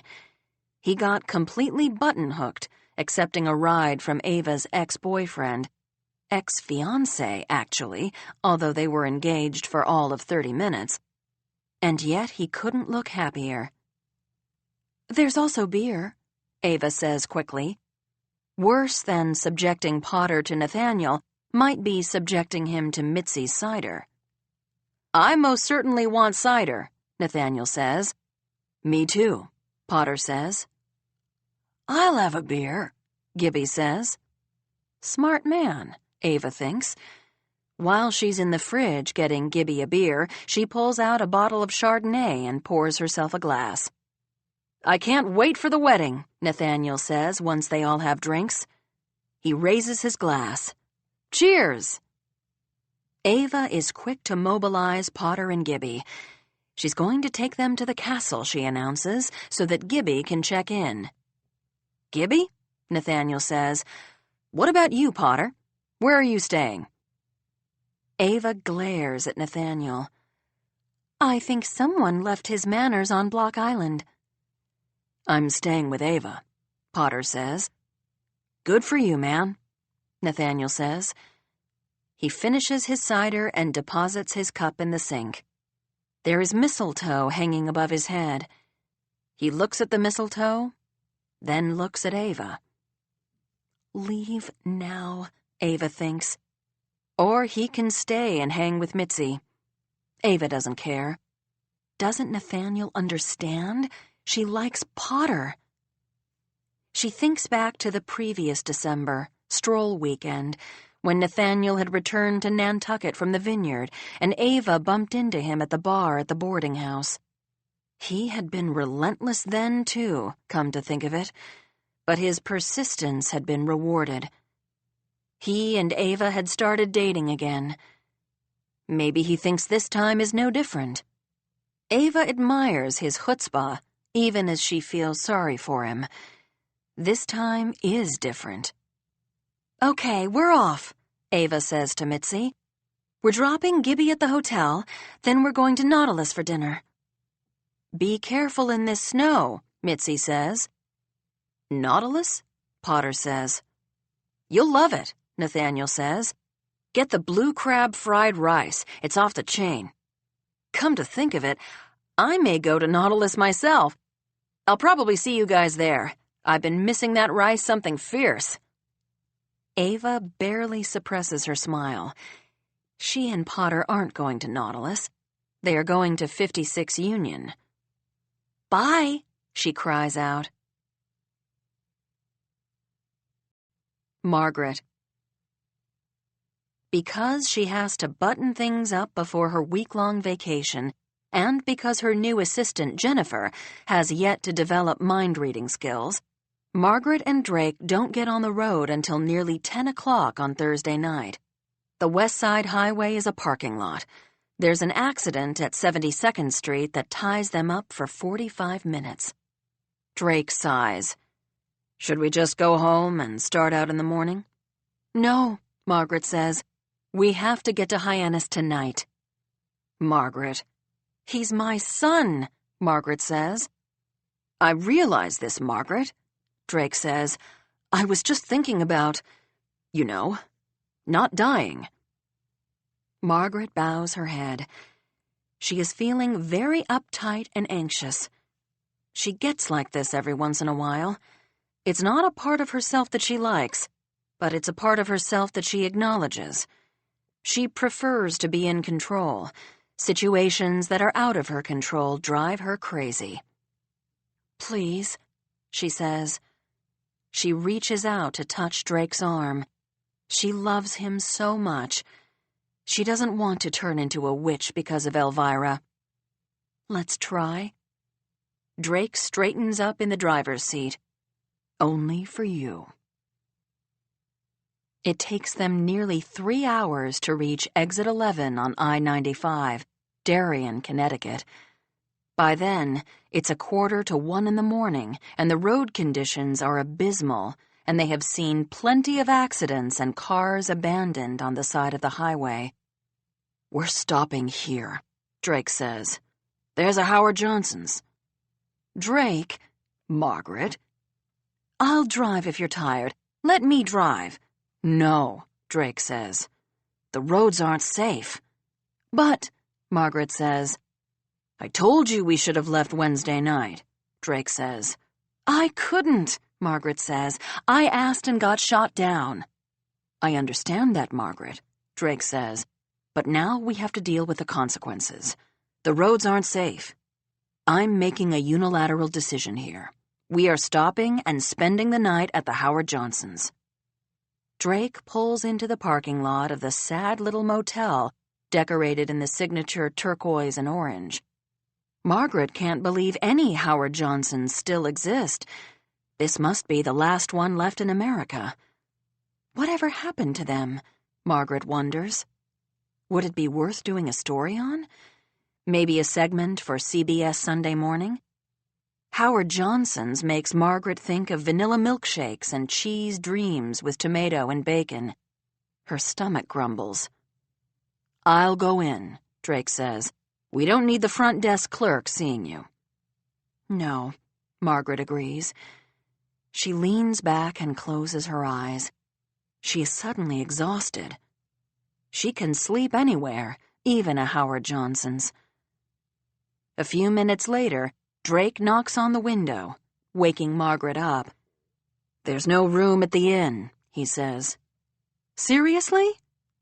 "A lot of wayward travelers tonight, or so says Mrs. Herbert, the battle axe at the front desk. But I think she was holding out on me, waiting for me to slip her a bribe."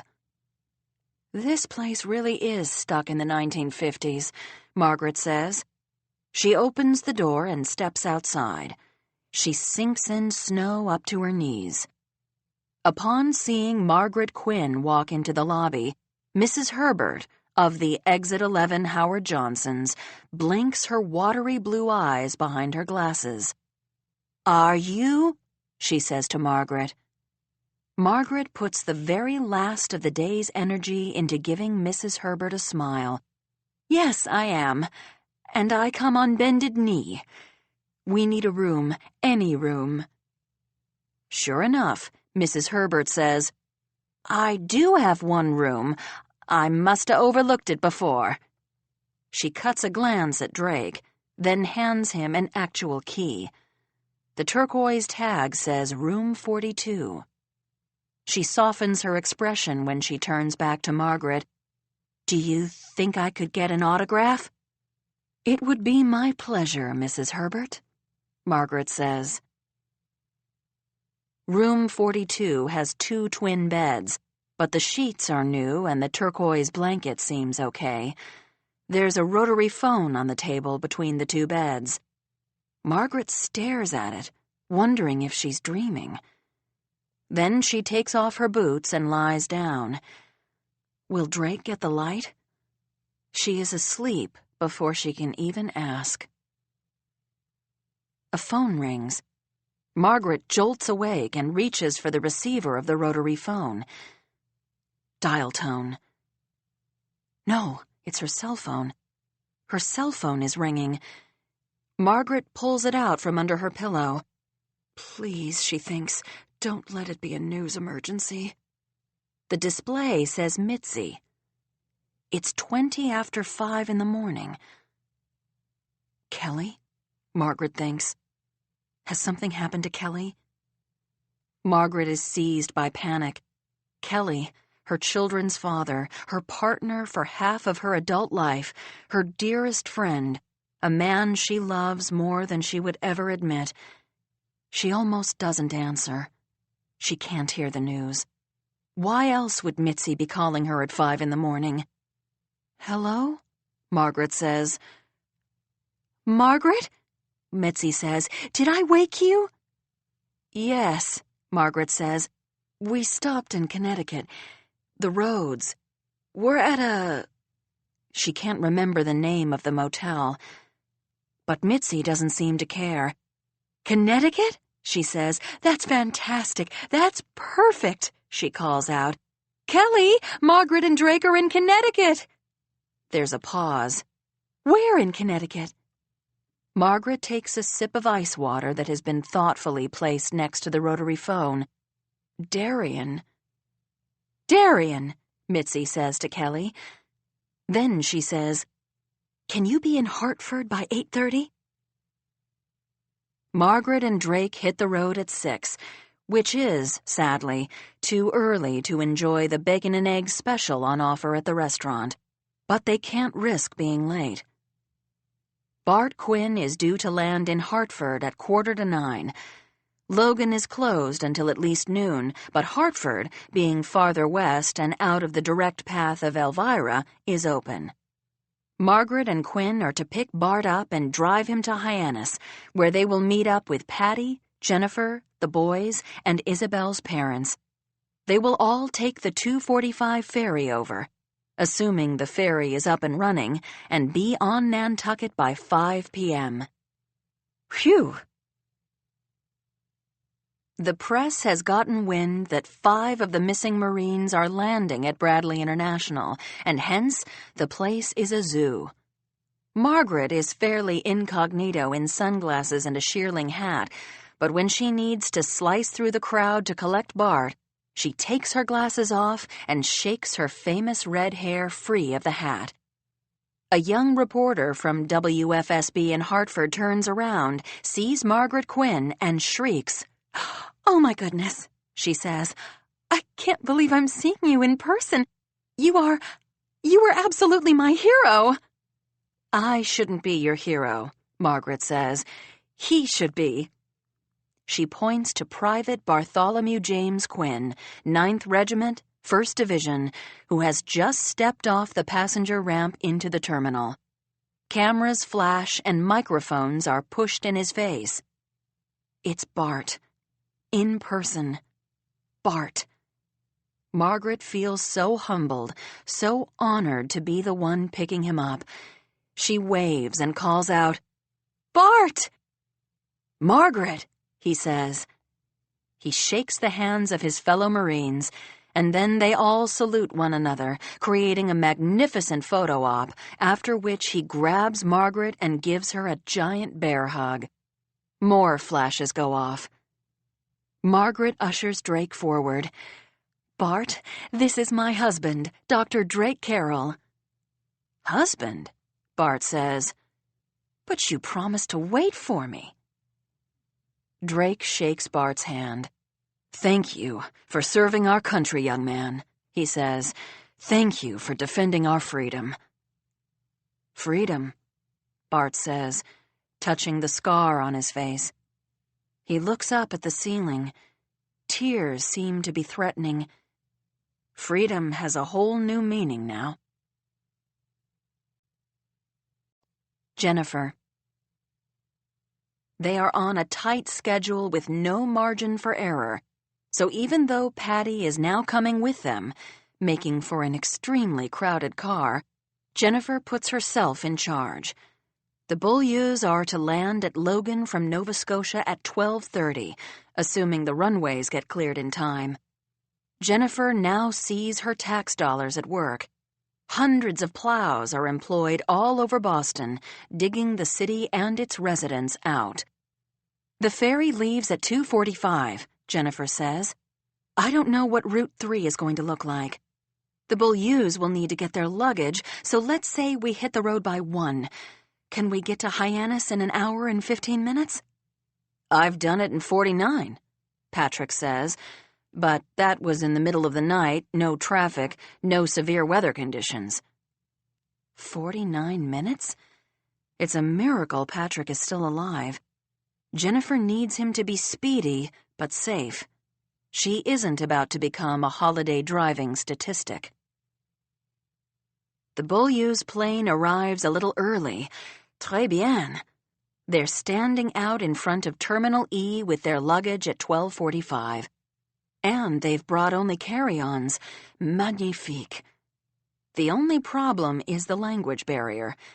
Kevin warned Jennifer that the Beaulieus speak no English, none, meaning Jennifer will have to rely on her 4 years of high school French. "Bonjour," she says. "Je m'appelle Jennifer Quinn." She shakes hands with Madame first, a fair beauty like Isabel with a reserved but elegant smile, and then with Monsieur, who is a large man, hale and hearty. He has black hair with gray at the temples. They are younger than Jennifer expected and chicly dressed. Madame's camel-colored slacks still hold a crease.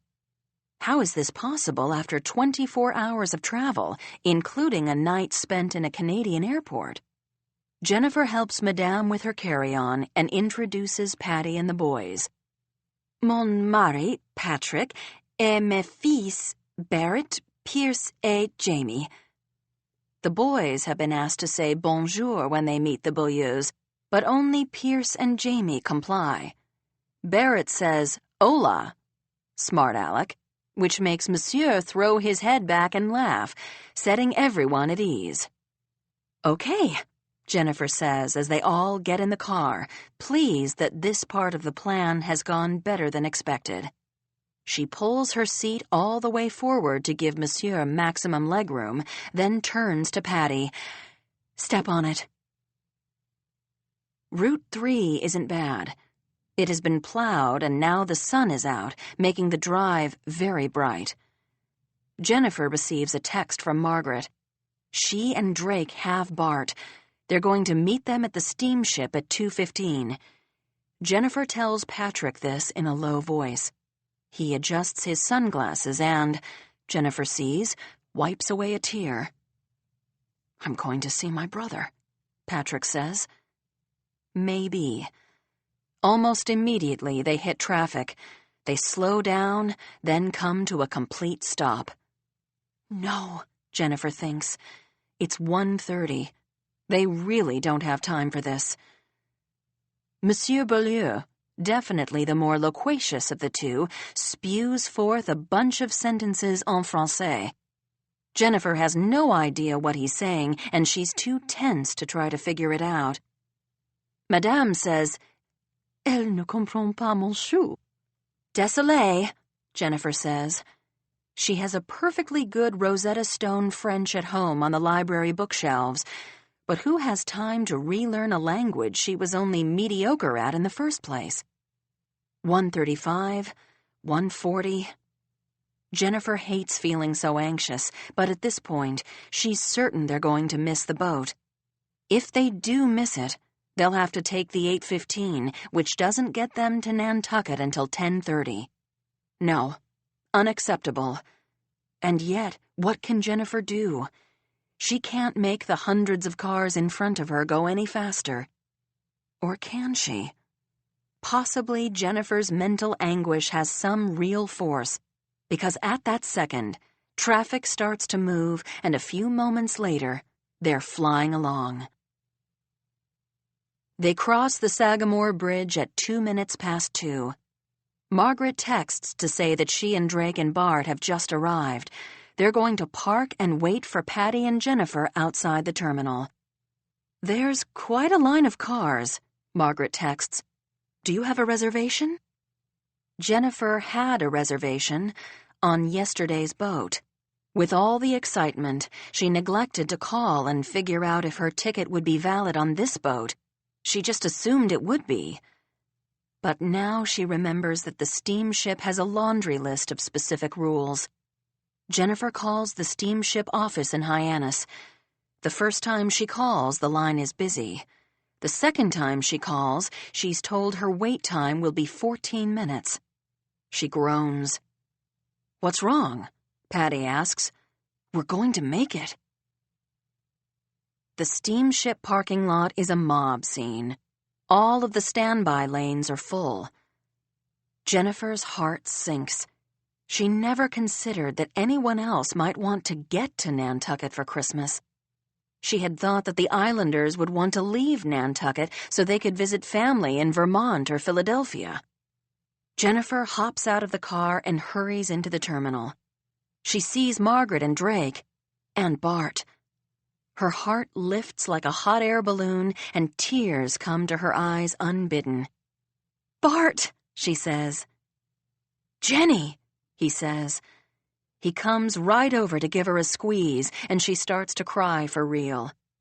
Bart Quinn is the only person other than her long-dead grandfather and, occasionally, Patrick, whom she's ever allowed to call her Jenny. It's Bart. He's here. He's safe. He's in uniform. He has a dramatic scar on his face. He looks older, more mature. He looks like a man. She says, Patty and the kids are out in the car. I have to go deal with this. She waves the ferry ticket. Go, Bart says. Deal. There are 4 people in front of Jennifer in line.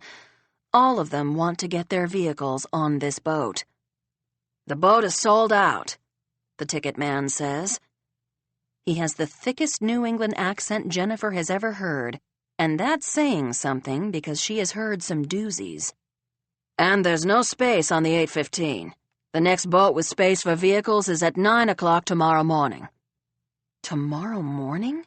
Jennifer thinks. The woman at the front says, But I have a ticket from yesterday. You got a ticket, he's got a ticket, everyone's got a ticket. Doesn't matter. We honor the tickets of people originally scheduled on this boat first. That's policy. Then we honor the tickets of canceled boats. Can we go as passengers if there's no room for the cars? The woman asks.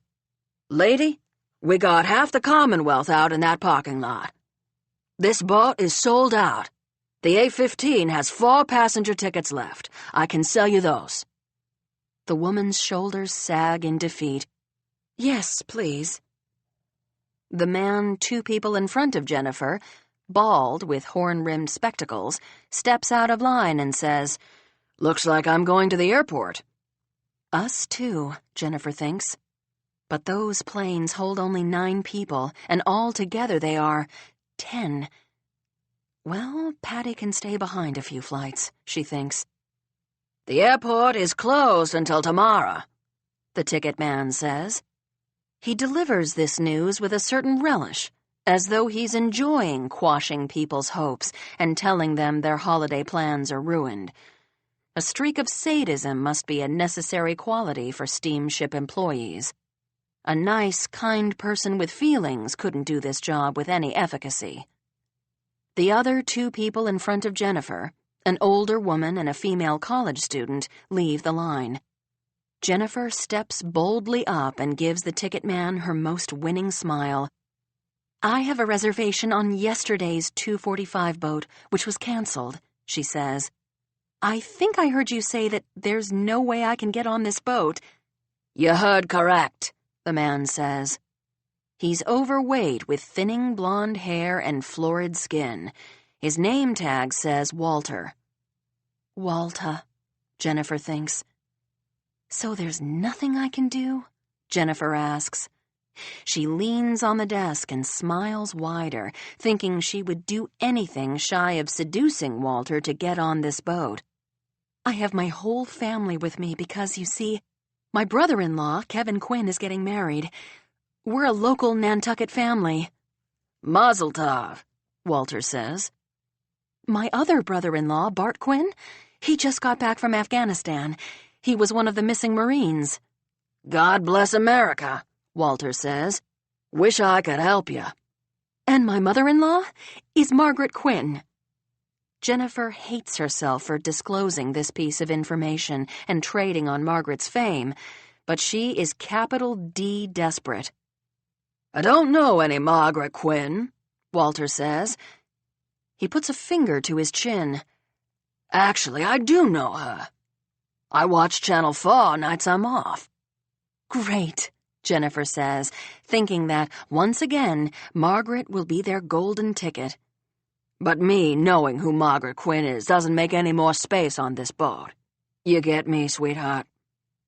He leans his head closer to her as though he's going to impart a secret, maybe another ferry line servicing Nantucket that nobody else knows about, or the name of a guy who sells car spaces on the black market. "Your only chance is finding somebody who already has a ticket on this boat and getting that person to switch with you. Maybe you offer a few $100, or, since you're local, maybe someone owes you a favor." "Right," Jennifer says. "Thank you." She tries to imagine Patty and Bart and Margaret wandering through the vehicles, offering bribes. "Seriously, sweetheart, I seen it happen," Walter says. "And it's the holidays. People are always nicer." Jennifer buys a ticket for tomorrow's 9 o'clock boat and decides to go outside and talk to Patty. From here, the situation looks dire, and Jennifer feels responsible. She should have dealt with the ticket change right away. She's an idiot. Jennifer pushes out the door of the terminal just as a woman is pushing another door to come in. Jennifer looks up. It's Nora. "Nora," Jennifer says. She feels caught. "I've been trying to reach you," Nora says. "Are you going to Nantucket?" "No," Jennifer says. "It doesn't look like it. My ticket is for yesterday's canceled boat, and this boat is sold out, and the 8:15 is sold out. And I have the boys and Margaret and her husband and Bart." "Bart?" Nora says. "He's home?" "Just got home," Jennifer says. She throws her hands up and starts to cry. "Or not quite home, I guess." She wipes at her eyes. "Kevin is getting married tomorrow." "Tomorrow?" Nora says. "Really?" "Really," Jennifer says. She has now spilled the beans to the only person who shouldn't know. Great. Nora will probably show up and disrupt the proceedings at the moment when people are invited to speak out or forever hold their peace. But Jennifer won't be there to see it because she will still be here in Hyannis. She will be watching the boys ride the carousel at the mall. Their Christmas Eve dinner will be at Pizzeria Uno. I need to get my car on this boat. Take my spot, Nora says. I insist. What? Jennifer says. You have a spot on this boat? Yes, Nora says, for my truck. I've been in Boston. I tried to reach you. I deleted all your messages, Jennifer thinks. If we could take your spot, Jennifer says. It's happening, Nora says. Let's go switch right now with my buddy Walter. Your buddy Walter, Jennifer says. Walter switches the tickets in a matter of seconds. Jennifer is now on the boat that's about to depart, and Nora, using Jennifer's ticket, will be on the 9 o'clock the next morning. Walter says, Told you, sweetheart.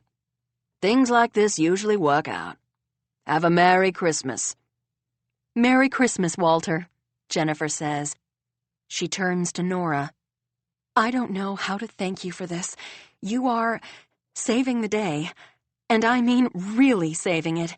Not just for me, for the whole family. Tell Kevin I said congratulations, Nora says, sincerely. I want him to be happy. I'll do that, Jennifer says. And that thing I wanted to talk to you about?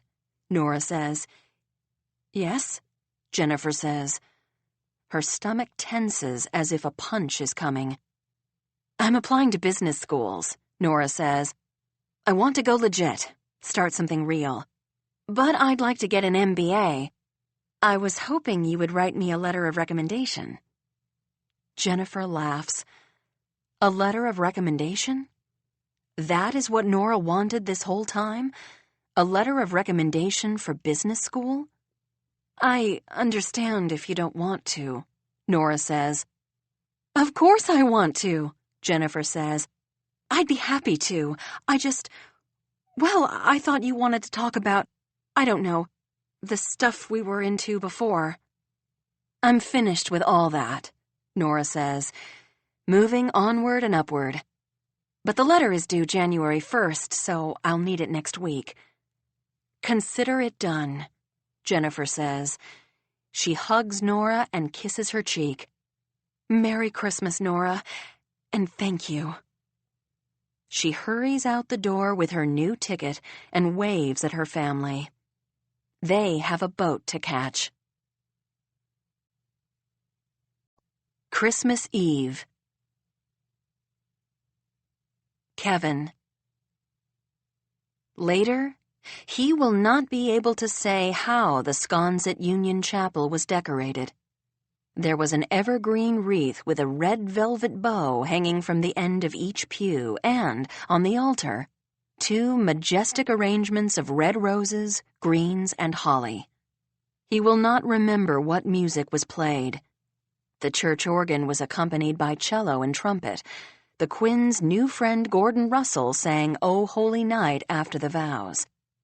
He will not remember what the bridesmaids wore, long red velvet sheaths slit to the knee, or whether the bow ties were straight or cockeyed on his brother's tuxedos. Patrick's tie was straight, Bart's cockeyed.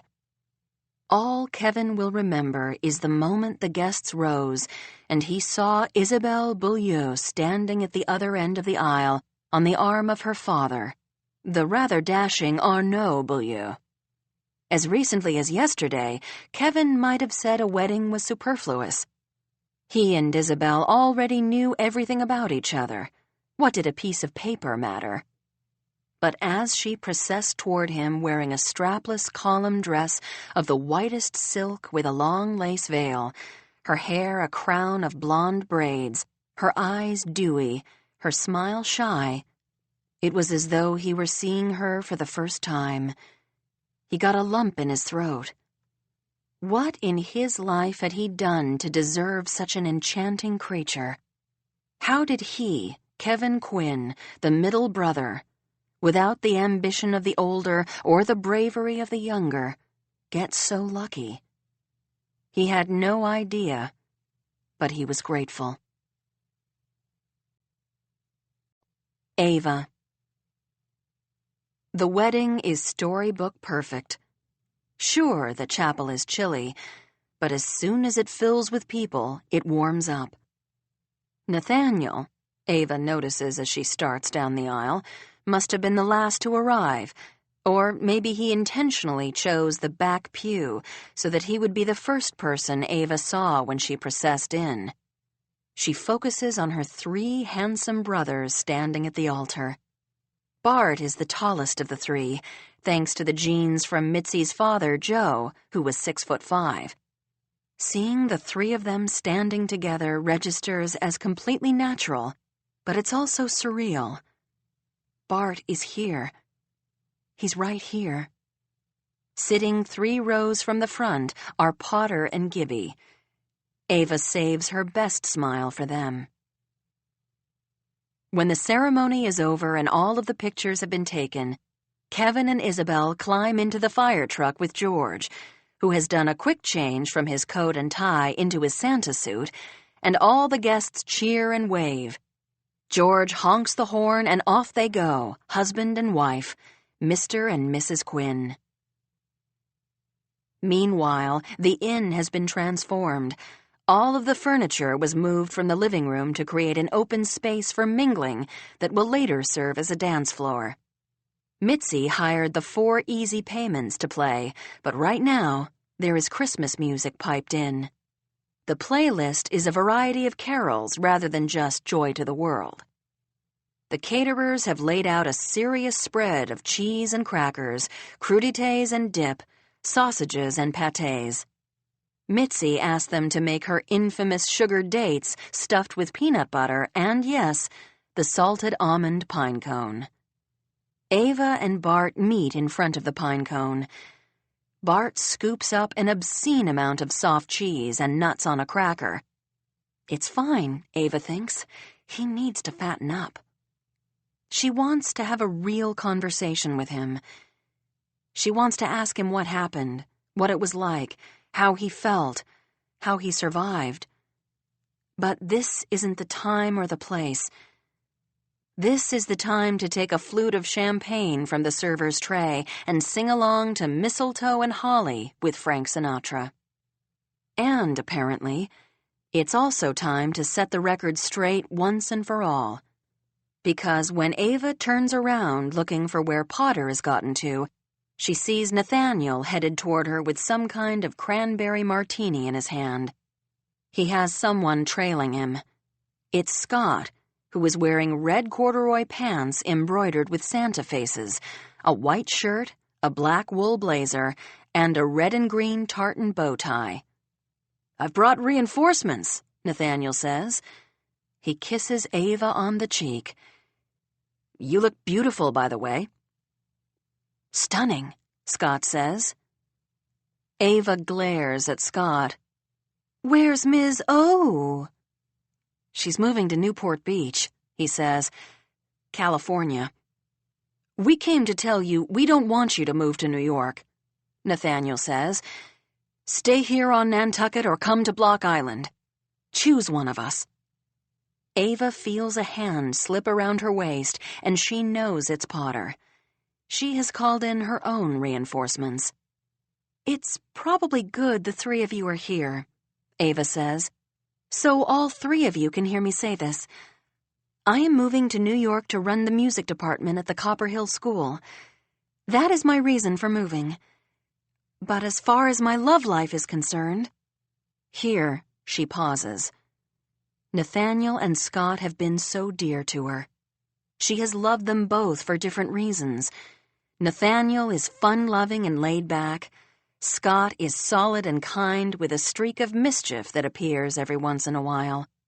But neither of them was able to capture Ava's entire heart as Potter has managed to do. "As far as my love life is concerned, there is only one man I want, and that is this man right here, Potter Lyons.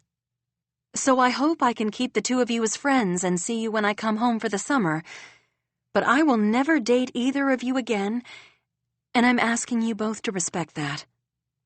Nathaniel looks angry. Scott looks morose. Potter lifts Ava's face and, adding insult to injury for the two men, gives Ava the loveliest kiss, possibly of her life. She feels clean and free and honest and empowered. She has come to a decision that makes her feel, well, Ava's eyes linger on the word hanging over the mantel. Joy. The 4 easy payments have set up over by the Christmas tree, and now they launch into Little Saint Nick by the Beach Boys. Nathaniel is the first to reach over and shake Potter's hand. Scott follows suit and says, "Take good care of her, man." "She can take care of herself," Potter says. "I'm just going to love her." Nathaniel looks at Scott. "Drink?" he says. "Heck yeah," Scott says, and the two head to the bar. Potter turns to Ava. "Dance?" "I thought you'd never ask," she says. Kelly. He should have been the happiest man alive, but he simply doesn't feel well. His head aches. There's a loud buzzing in his left ear, and splotches are appearing in front of him. There are amorphous blue blobs in the upper right corner of his vision. He can see the party is a raging success. Ava and Potter are dancing. So is Isabel and her father. Kevin and Margaret, Patrick and Madame Beaulieu, Jennifer and Drake, and George and Mary Rose, who, Kelly has just found out, have gotten engaged. Bart is busy charming Mrs. Gabler, his old kindergarten teacher, who must think better of him now that he is a war hero. Kelly watches as Mitzi saves him, pulling Bart onto the dance floor. Kelly has always been mesmerized by Mitzi's beauty, quirky though it is, but he can honestly say that he has never seen Mitzi look as luminous as she does tonight. She has her son back. Kelly is sure nothing else will ever matter as much. They aren't following any kind of usual wedding protocol, although when this song ends, Kelly will saber the champagne as he does every year on Christmas Eve, and then Kevin and Isabel will dance to the Christmas song. Kelly gets ready. He pulls the magnum of Téranger out of the ice and finds his saber. Then he signals the bandleader, who ends the song and says, "Ladies and gentlemen, our gracious host, Kelly Quinn, will now saber the champagne." The crowd cheers. Monsieur Beaulieu is especially enthusiastic, probably because he's French. Kelly worries he'll fumble the ball somehow.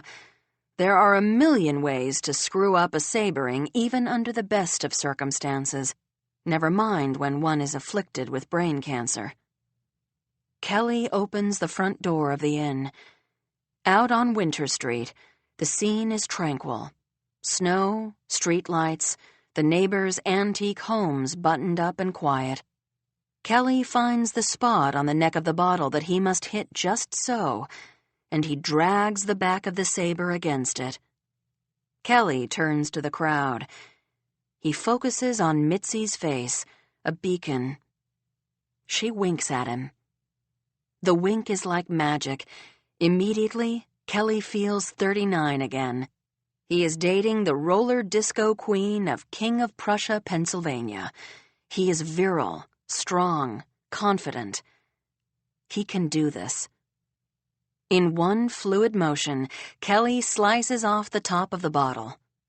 The crowd cheers. A server hands Kelly a flute that Kelly fills and then raises to the crowd. To Kevin and Isabel. May they carry the love and the joy of this evening in their hearts for all the days of their marriage. God bless us, everyone. The bandleader sings "Chestnuts Roasting on an Open Fire," and the guests form a ring around the floor while Kevin and Isabel have their first dance. The first of many, many dances, Kelly hopes.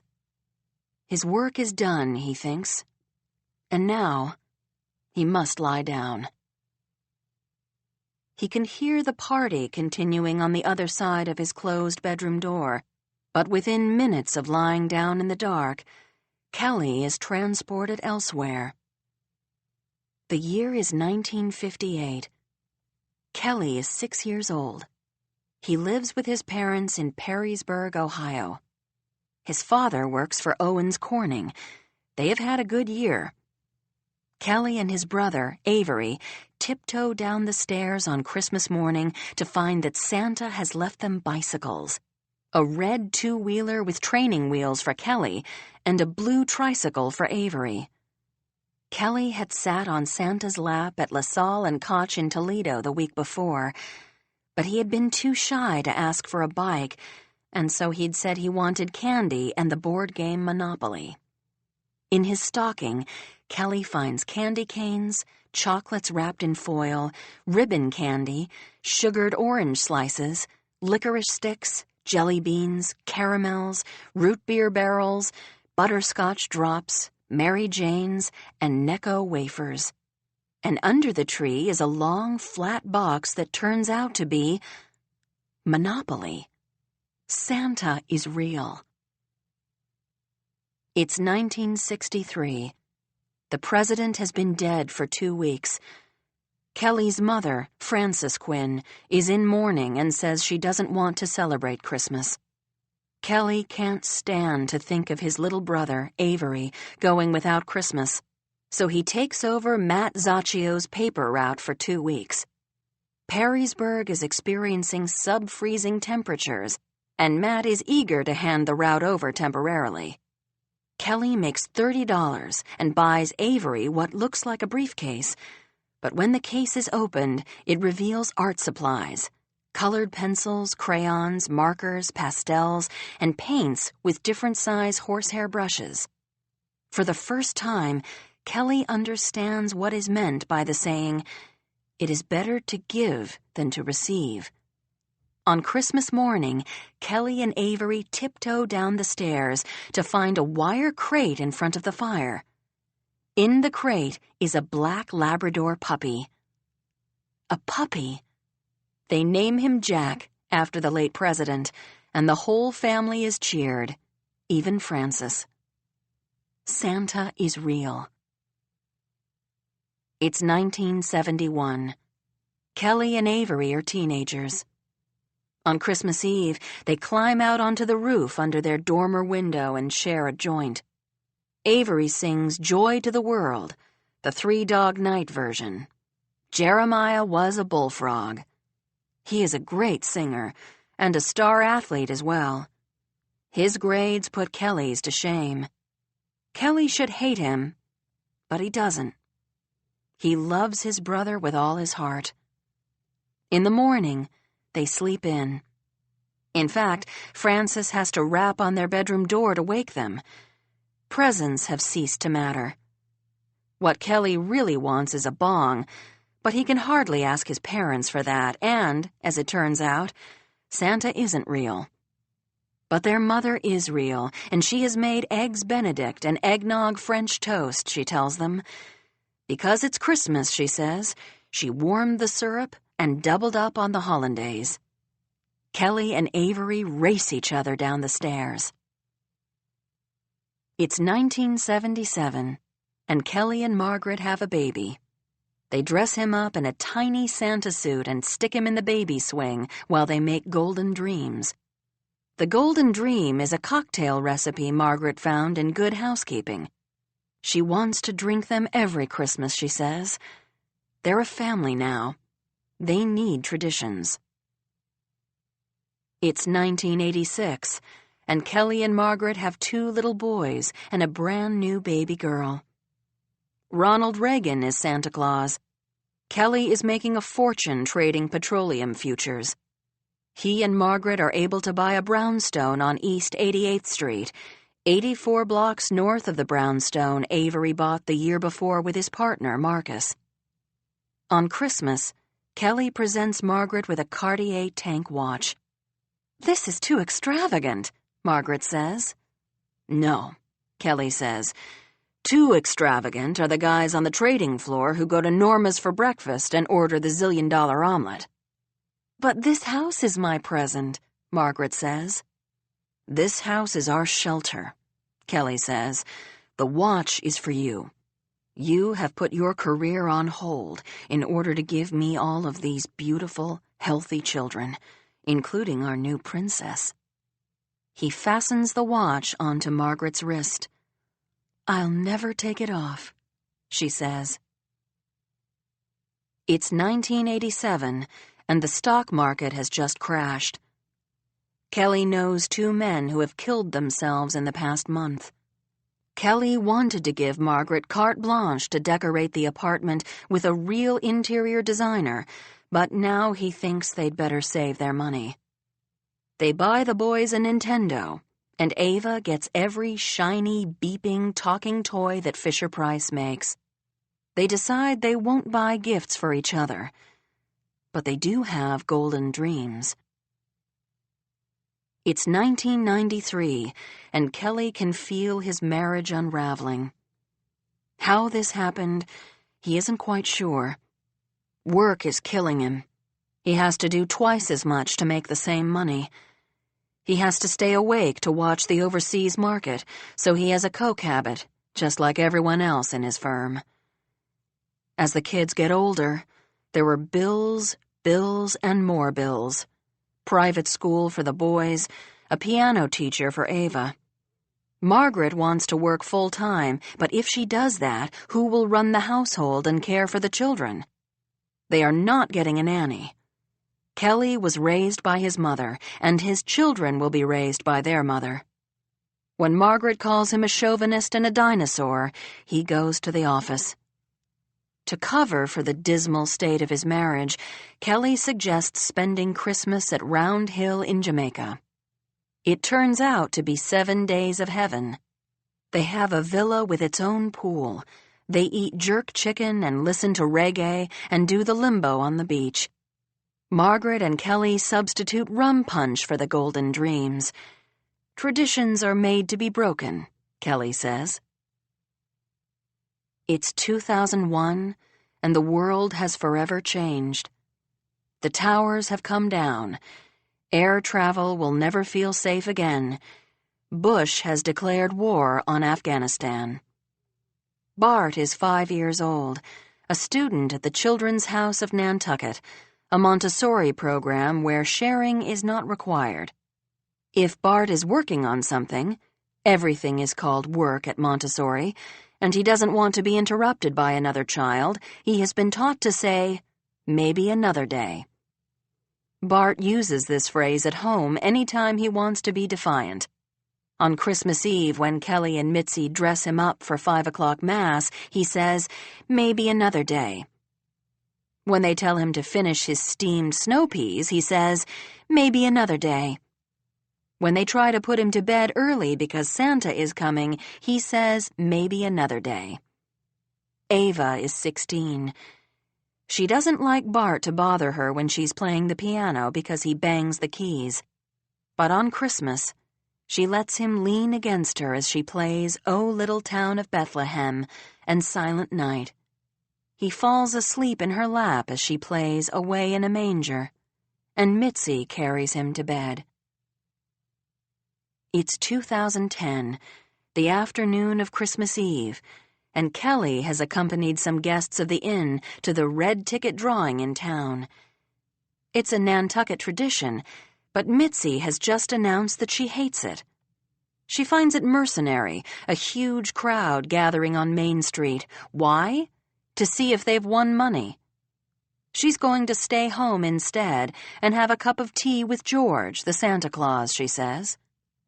Kelly points out that it's a Chamber of Commerce function, and they are members, so he's going to represent. He also has 4 pockets filled with red tickets, and he's not going to lie, he would love to be the $5,000 winner. The inn is losing money every minute. Even $1,000 would help. If they call his name, he vows he will donate 10% to the Nantucket Food Pantry. He doesn't win, but nevertheless, the gathering is festive, primarily because he bumps into Fast Eddie Pansick on the street, and he lets Kelly nip from his flask. When Kelly gets home, warmed by the whiskey and the holiday cheer, he can't find Mitzi. She's not in the kitchen preparing for their now annual Christmas Eve soiree, and she's not in the bedroom getting ready. He calls out for her. Nothing. Her car is still in the driveway. She's in the inn somewhere. He finds her rushing down the back stairway in her Mrs. Claus dress and high black suede boots. She looks flushed. "Where have you been?" he asks. "Me?" she says. "Nowhere." Kelly wakes up with a start. He's still alive. Good.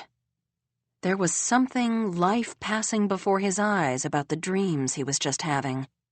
He should never have invoked a Christmas carol during his toast. He must have awoken the ghost of Christmas past. The bedroom is dark, the house quiet. Is the party over? Yes, Mitzi is asleep next to him, her breathing steady and deep. Kelly needs his pain meds and a large glass of ice water. Gingerly, he gets to his feet. He's still in his tuxedo, minus his shoes, jacket, and tie. He tiptoes out into the hallway, remembering himself and Avery so many years ago. The party has been cleaned up, the furniture returned to its usual spots. That must have taken a lot of people a bunch of time, and Kelly feels guilty for not helping. He'll make it up to everyone in the morning by cooking a big breakfast. A cheese strata, bacon and sausage, blueberry cornmeal pancakes, eggnog French toast, fresh squeezed juice, and, of course, golden dreams. "Dad?" Kelly jumps. Bart is sitting by himself on the sofa with Mitzi's military man nutcracker on the coffee table in front of him. There is still a log burning in the fireplace, but the only other light comes from the twinkling tree and the letters J-O-Y glowing over the mantel. Kelly sits down on the sofa, then realizes that Bart is crying. "Dad?" Bart says again, but his voice breaks.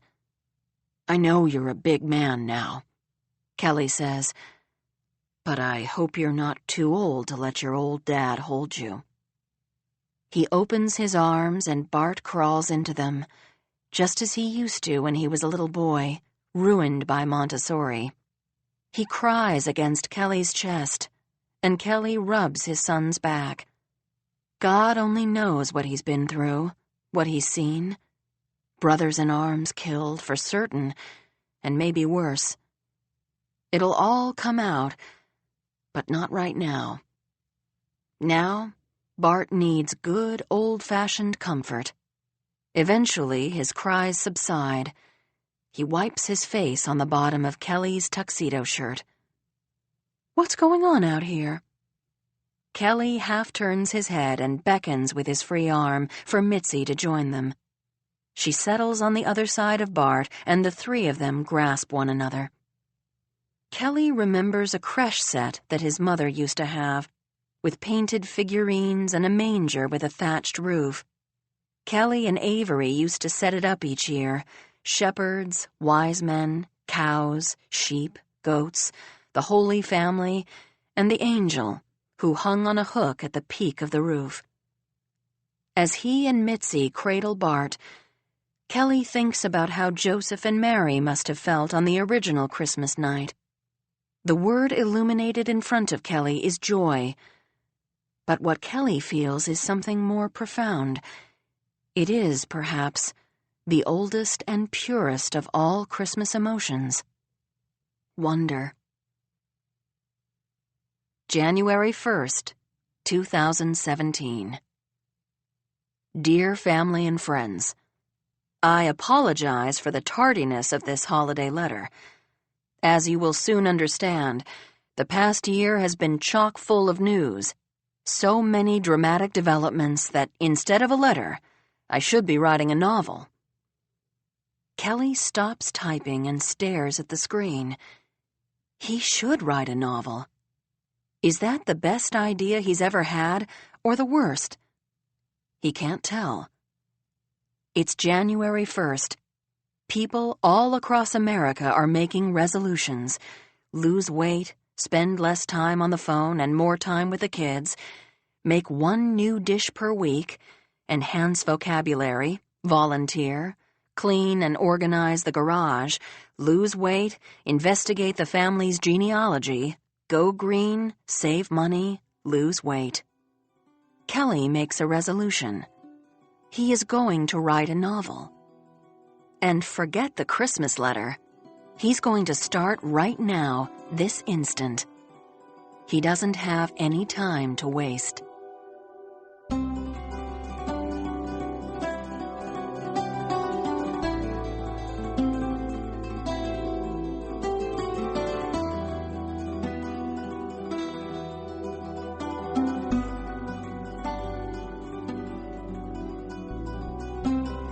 This has been a Hachette Audio production of Winter Storms, written by Elin Hilderbrand, read by Aaron Bennett, produced by Dennis Kao, recorded by John Kovarik, sound edited by Fred Koch, mixing and mastering by Jeremy Wesley, production supervised by Christine M. Farrell.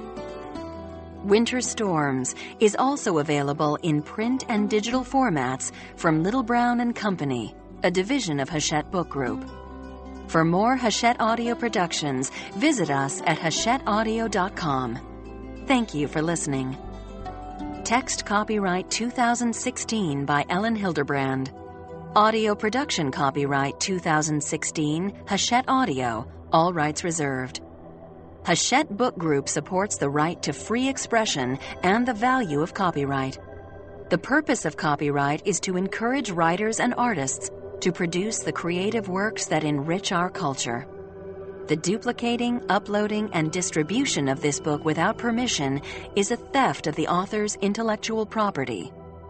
If you would like permission to use material from the book other than for review purposes, please contact permissions@hbgusa.com.